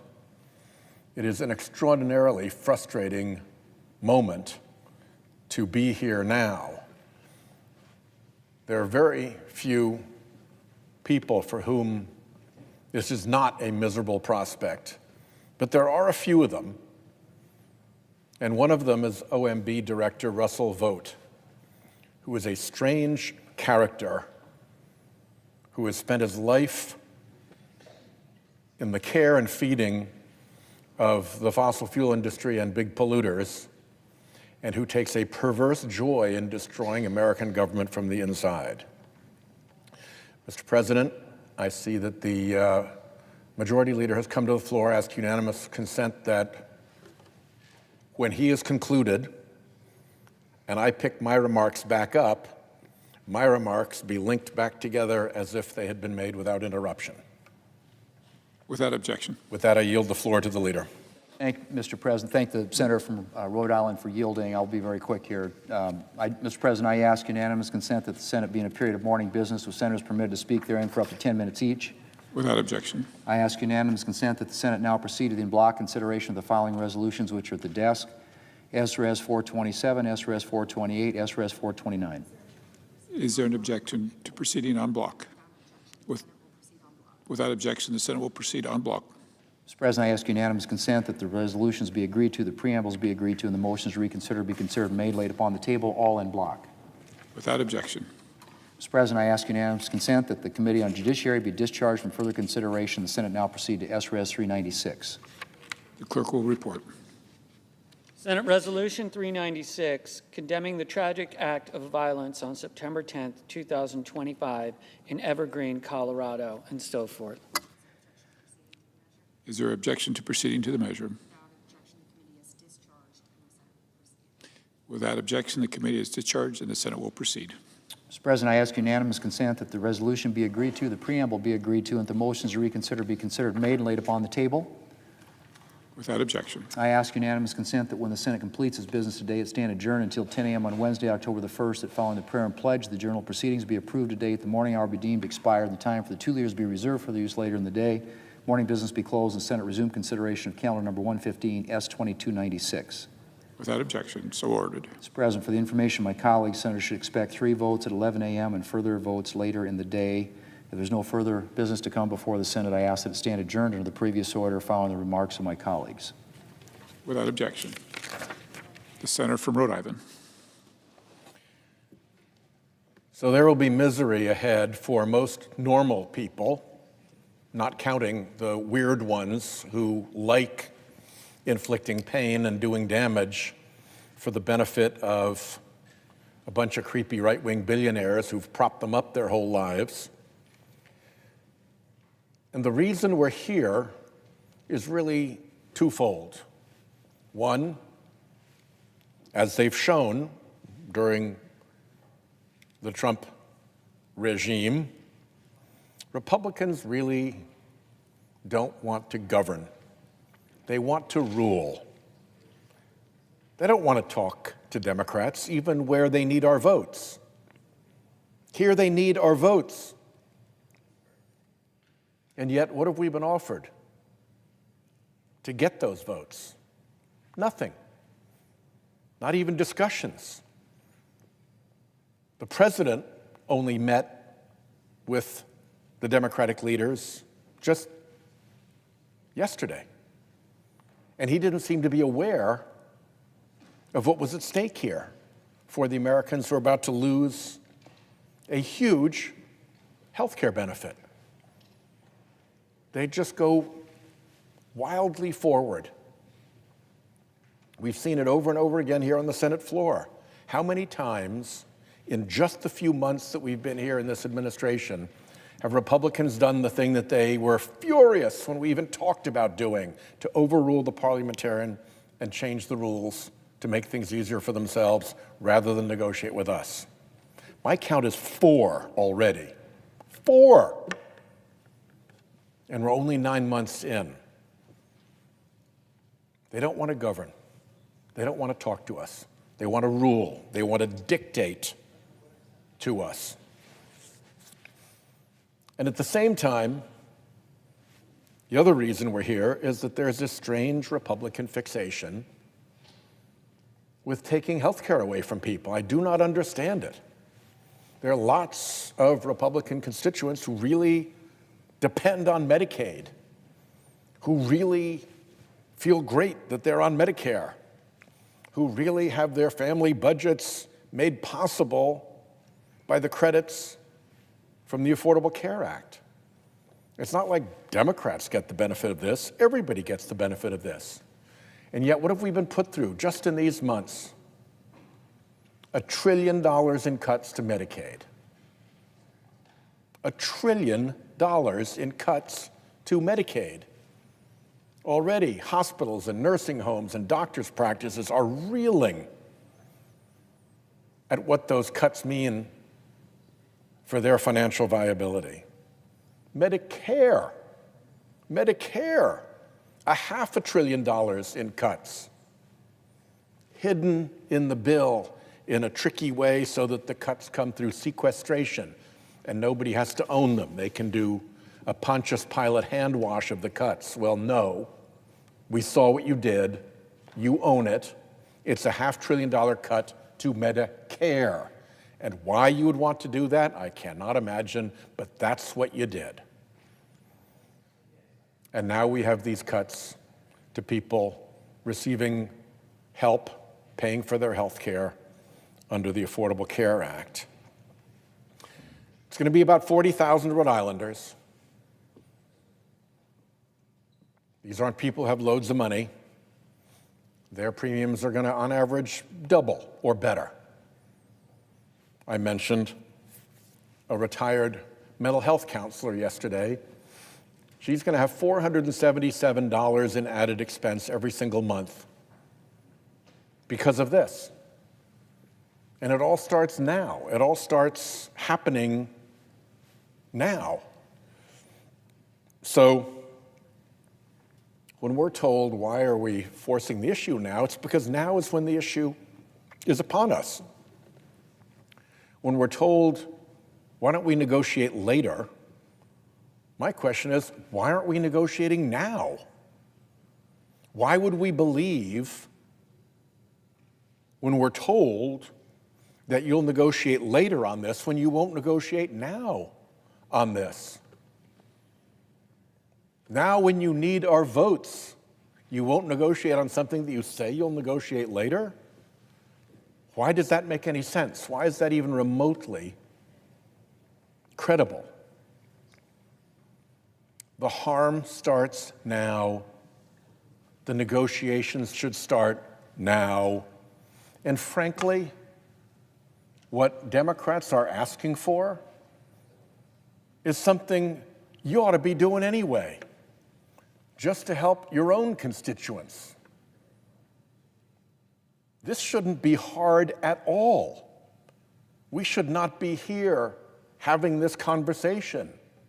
This should have been resolved already, except that the Republican majority wants to rule, not govern, and they have this strange fixation with taking away health care, even from their own constituents.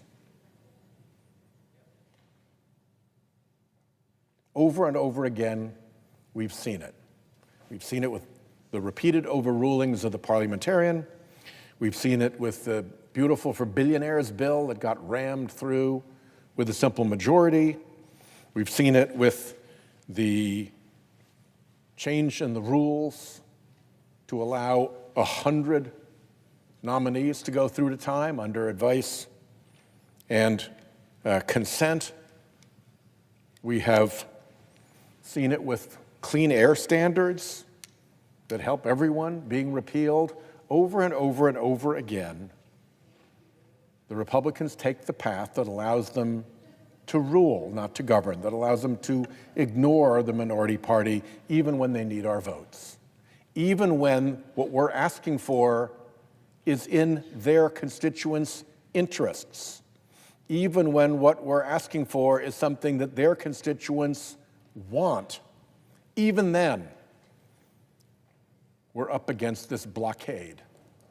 So I hope that Republicans come to their senses. I hope that the president realizes what he is doing and that we can put an end to this shutdown as quickly as possible.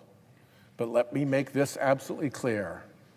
This is a shutdown that lands entirely at the feet of the Republican Party that controls the Senate, that controls the House, that controls the presidency, that won't negotiate with Democrats even when it needs our votes, and that has an unhealthy fixation with taking away health care from their fellow Americans. I yield the floor. Madam President, The senator from Delaware is recognized. Madam President, I'm asking why we're here. Why we're here on the floor of the Senate as the hours tick down to the end of the federal fiscal year and the shutdown of the federal government. I've served here 15 years. I've seen my share of shutdowns, and I know how much they hurt. How much they hurt the men and women of our military, federal law enforcement, folks who serve and protect our country at home and abroad.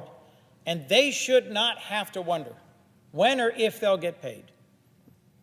A shutdown isn't good for our reputation abroad and our cohesion at home. I have always worked to find some path, some deal, some way to keep the government open. And I've talked to a dozen colleagues in recent days about this fight and about tonight.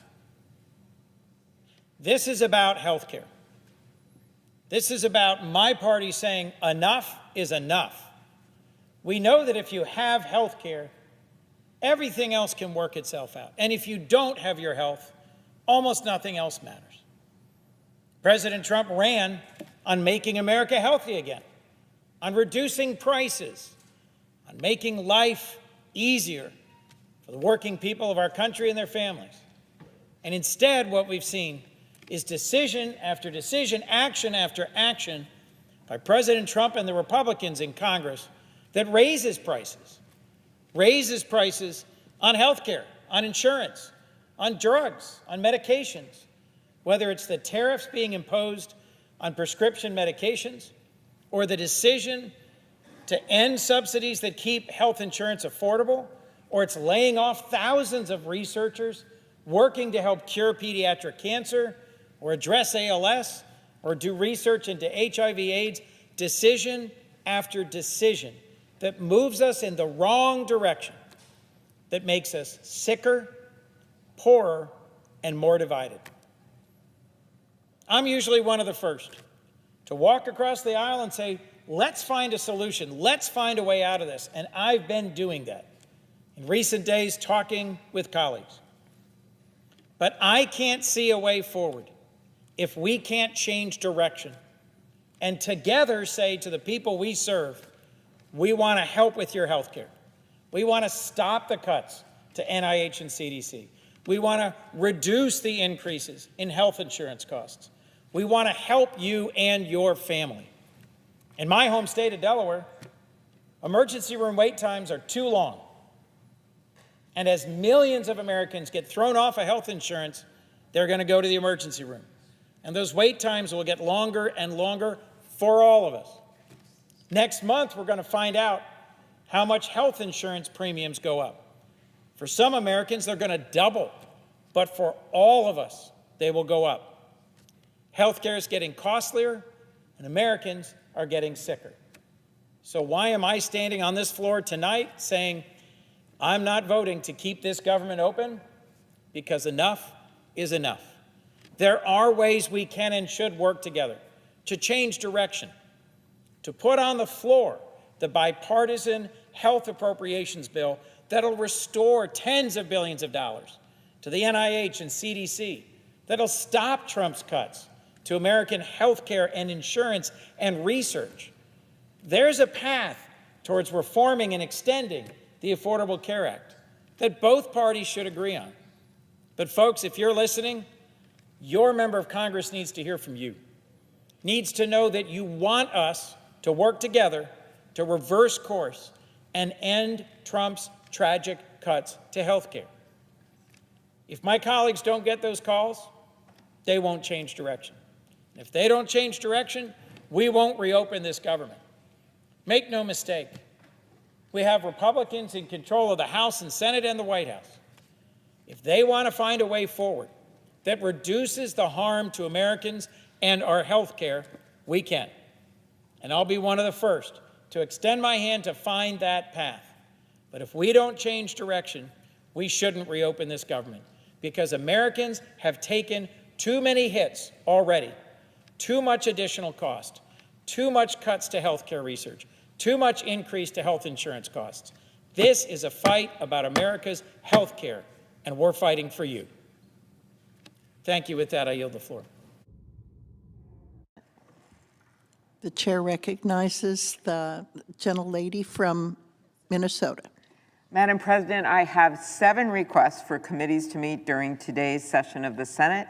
They have the approval of the majority and minority leaders. Duly noted. Thank you. Madam President, as my colleague from Delaware just noted, we are here today because Republicans have created a healthcare crisis for millions of Americans. And like the senator from Delaware, I am someone that works across the aisle all the time. I have one of the best records for bipartisan bills, and I think that's an important part of our governing, and that is to find common ground. You don't always pick your neighbors, but you find a way to live next to your neighbors. You find a way to work with them.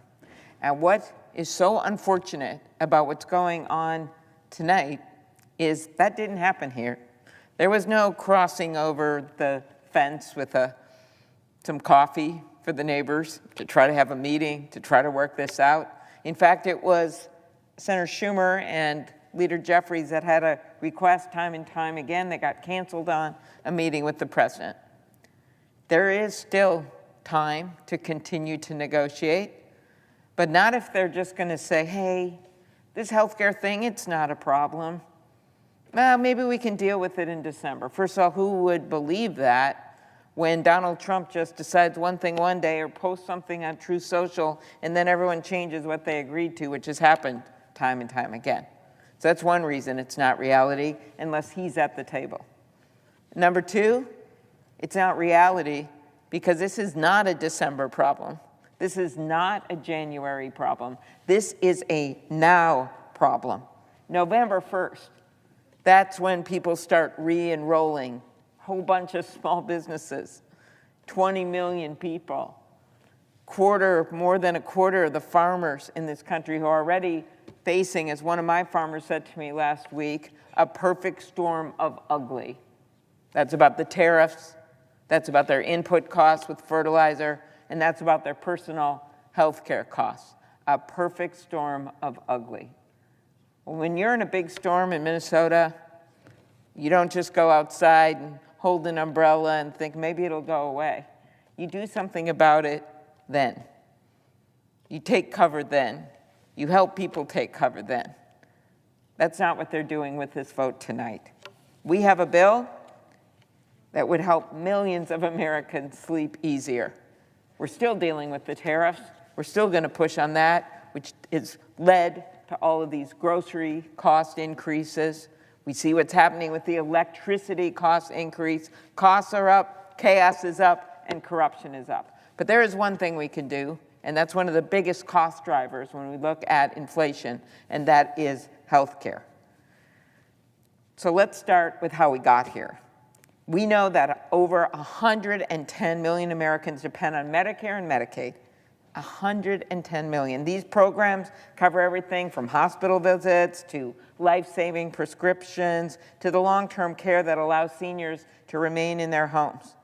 And these programs, along with Social Security and SNAP, which is the nutrition program, have driven poverty among seniors for years to record lows. Best poverty-fighting program there is, Medicare, Medicaid. But the budget that congressional Republicans passed earlier this summer without our votes, again, didn't listen to us, makes the biggest cut in history to Medicare and Medicaid. That's right, the biggest cut in history, while all these other costs are going up.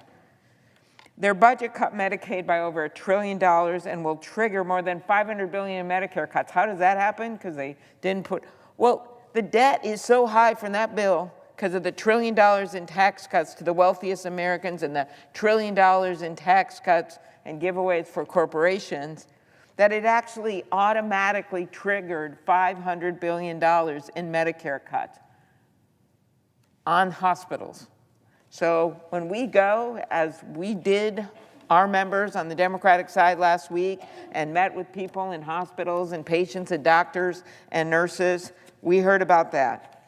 We heard about the 15 million Americans that are going to get shoved off their health care.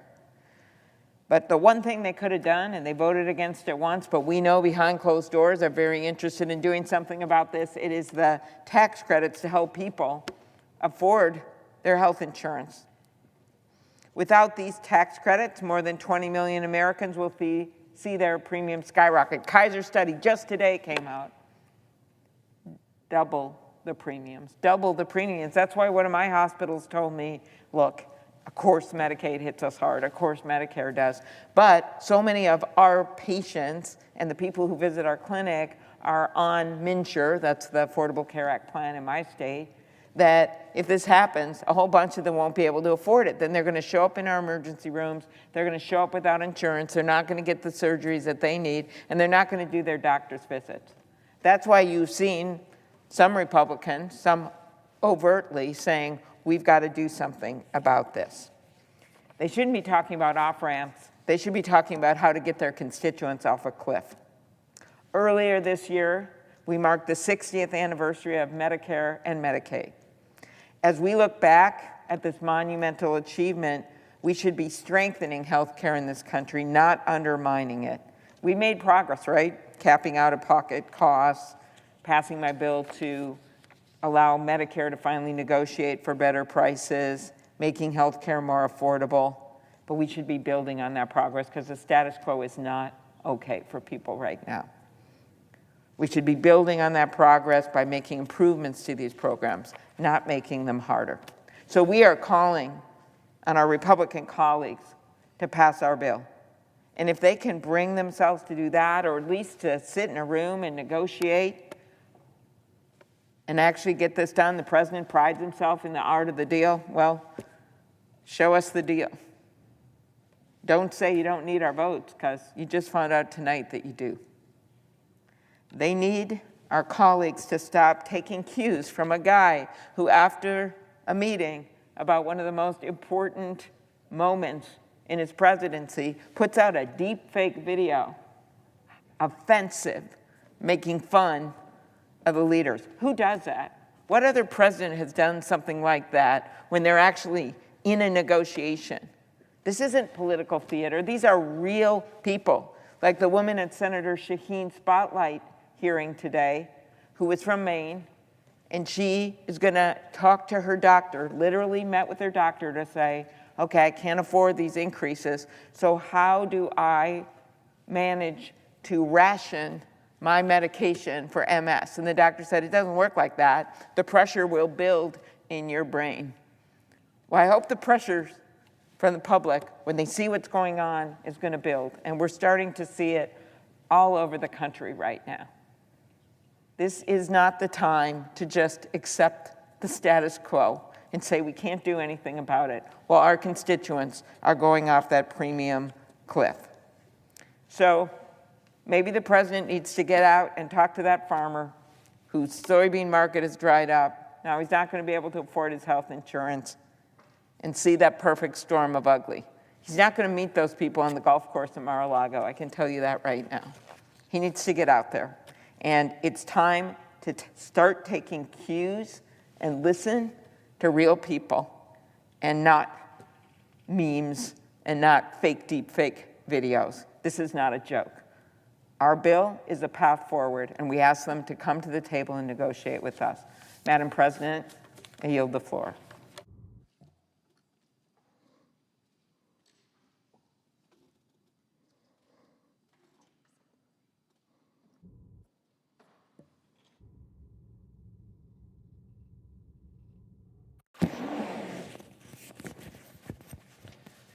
Madam President.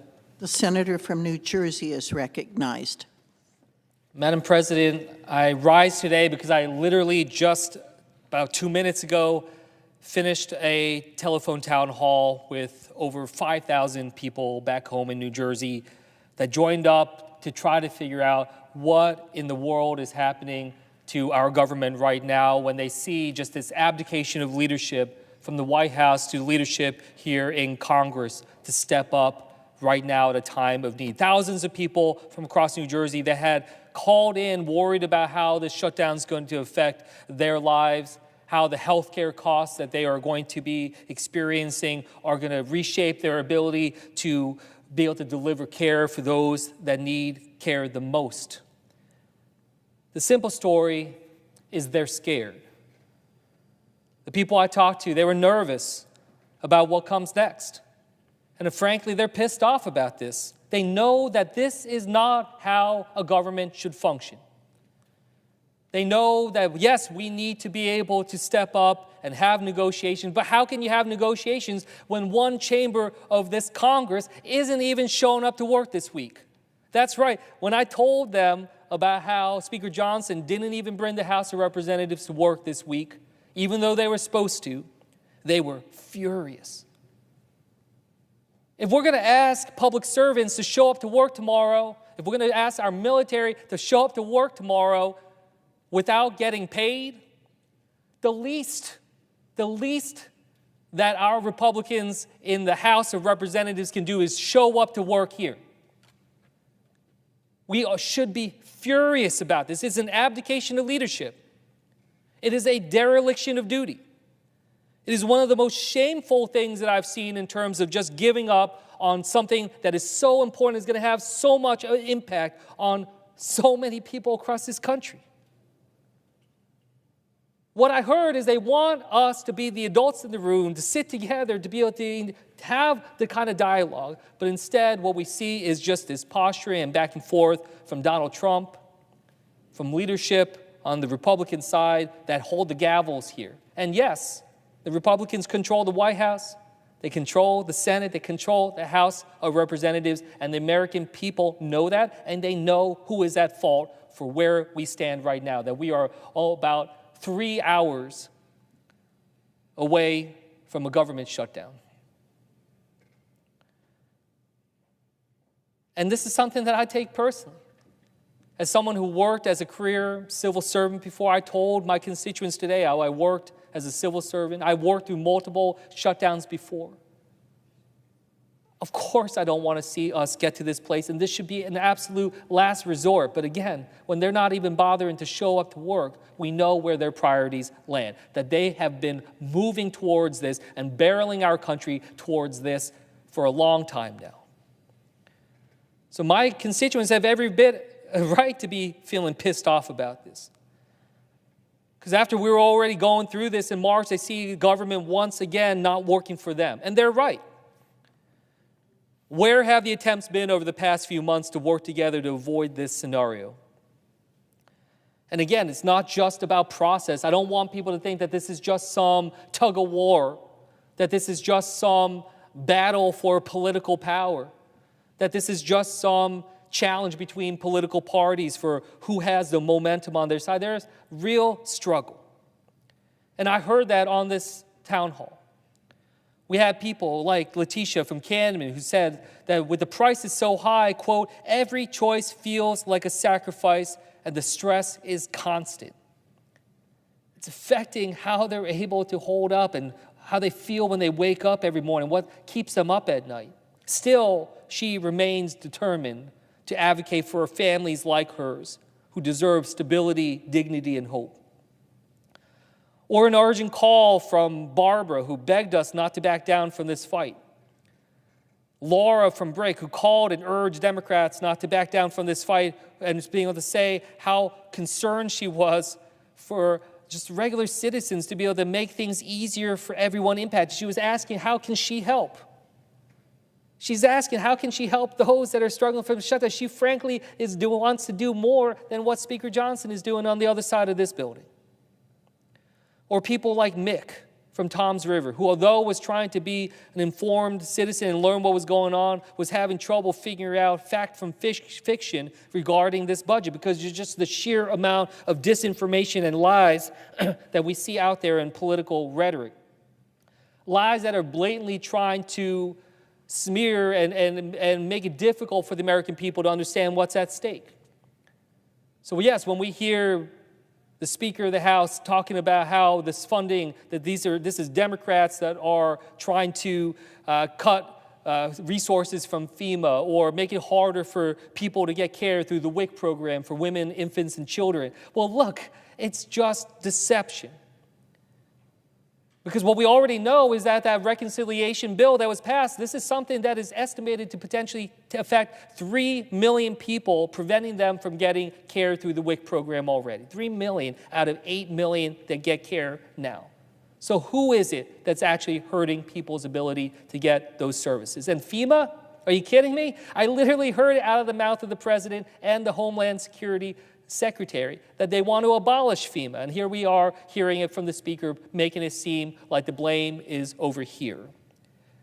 These are things these are issues that people understand, like Jody from Manchester, who is concerned that with all the rising prices, that she'll have to choose between being able to afford food or medicine, because costs are simply too high for her to be able to afford both. No one in this country, the richest, most powerful country in the world, should ever have to make that kind of trade-off. Yet we see right now, we're on the cusp of it, not just 3 hours away from a shutdown, but over the course of tomorrow and the coming days, Americans all over this country will be getting their new bills when it comes to health care. And we see that tens of millions of them will have to pay more, possibly double what they're already paying. Over 4.5 million Americans to lose their care, including many in New Jersey. That is a catastrophe that we see coming. We knew it was coming, and we were trying to take action to be able to address that. And what happened? Kicking the can down the road. When does open enrollment start when it comes to healthcare? Starts in November. So what good is it if we punt towards Thanksgiving, which is what this body tried to do? They need solutions now. They need answers now. And they're not getting it, and they're certainly not seeing anything that resembles leadership in this country right now. So yes, when I'm hearing from Lorena from Forked River, who says that, literally could lose her current health insurance if the ACA premiums go away, that's what we're fighting for. That's what I hope people see over the coming period as this continues on.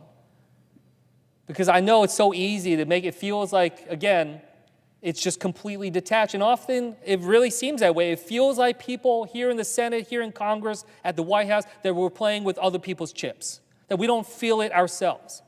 I have to say, I found it disgusting when I learned in 2019 and I came into Congress that the president and members of Congress get paid during the shutdown, that they continue to get their salary while service members in our military and other public servants do not, even though they are showing up to do the work. We should not be held to a different standard. We should not be in a place where it seems like we're above the rest. Because that's exactly what the rest of the American people believe. They believe that we think that we're above the law, that we don't have to obey it, that we don't have to follow the rules that other people do, and that's why they are losing trust in this government. And I can tell you, come midnight today, they have every bit reason to believe that, because we have failed to ability to be able to deliver for so many people. We had Lucinda from Whiting write in telling us, begging us to hold the line when it comes to fighting for health care. Because in her words, quote, I definitely cannot afford my ACA insurance without the advanced premium tax credits. If costs go up and health care gets more expensive, I will have to go without insurance and not go to the doctor. These are just a fraction of the thousands of calls and emails and outreach that we've received. We asked people to share their stories. We got over 3,500 stories back just this week about people's concerns about what's happening with this shutdown and losing health care. And we need to recognize that a president who can't even be bothered to learn about the hurt that is being put forward by his own party when it comes to our health care, that our bill is not one that is looking out for them. We need leaders who understand what is going on. We need leaders who care about the people they are supposed to be leading. We need leaders who will actually be the adults in the room.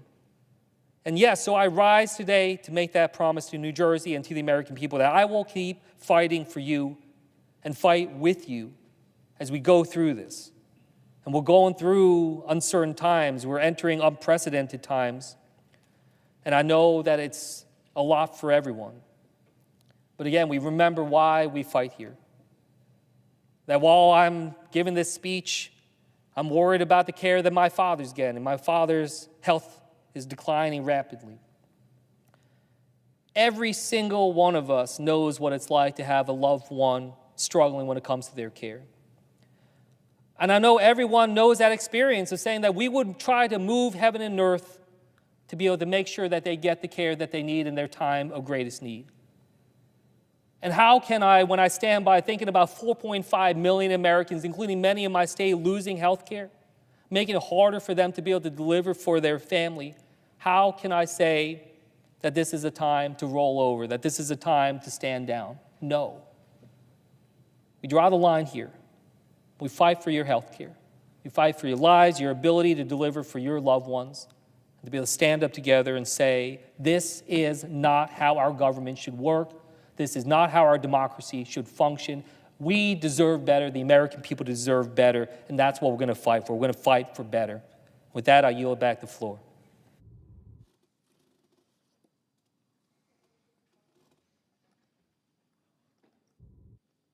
The Senate stands adjourned until 10 a.m. tomorrow.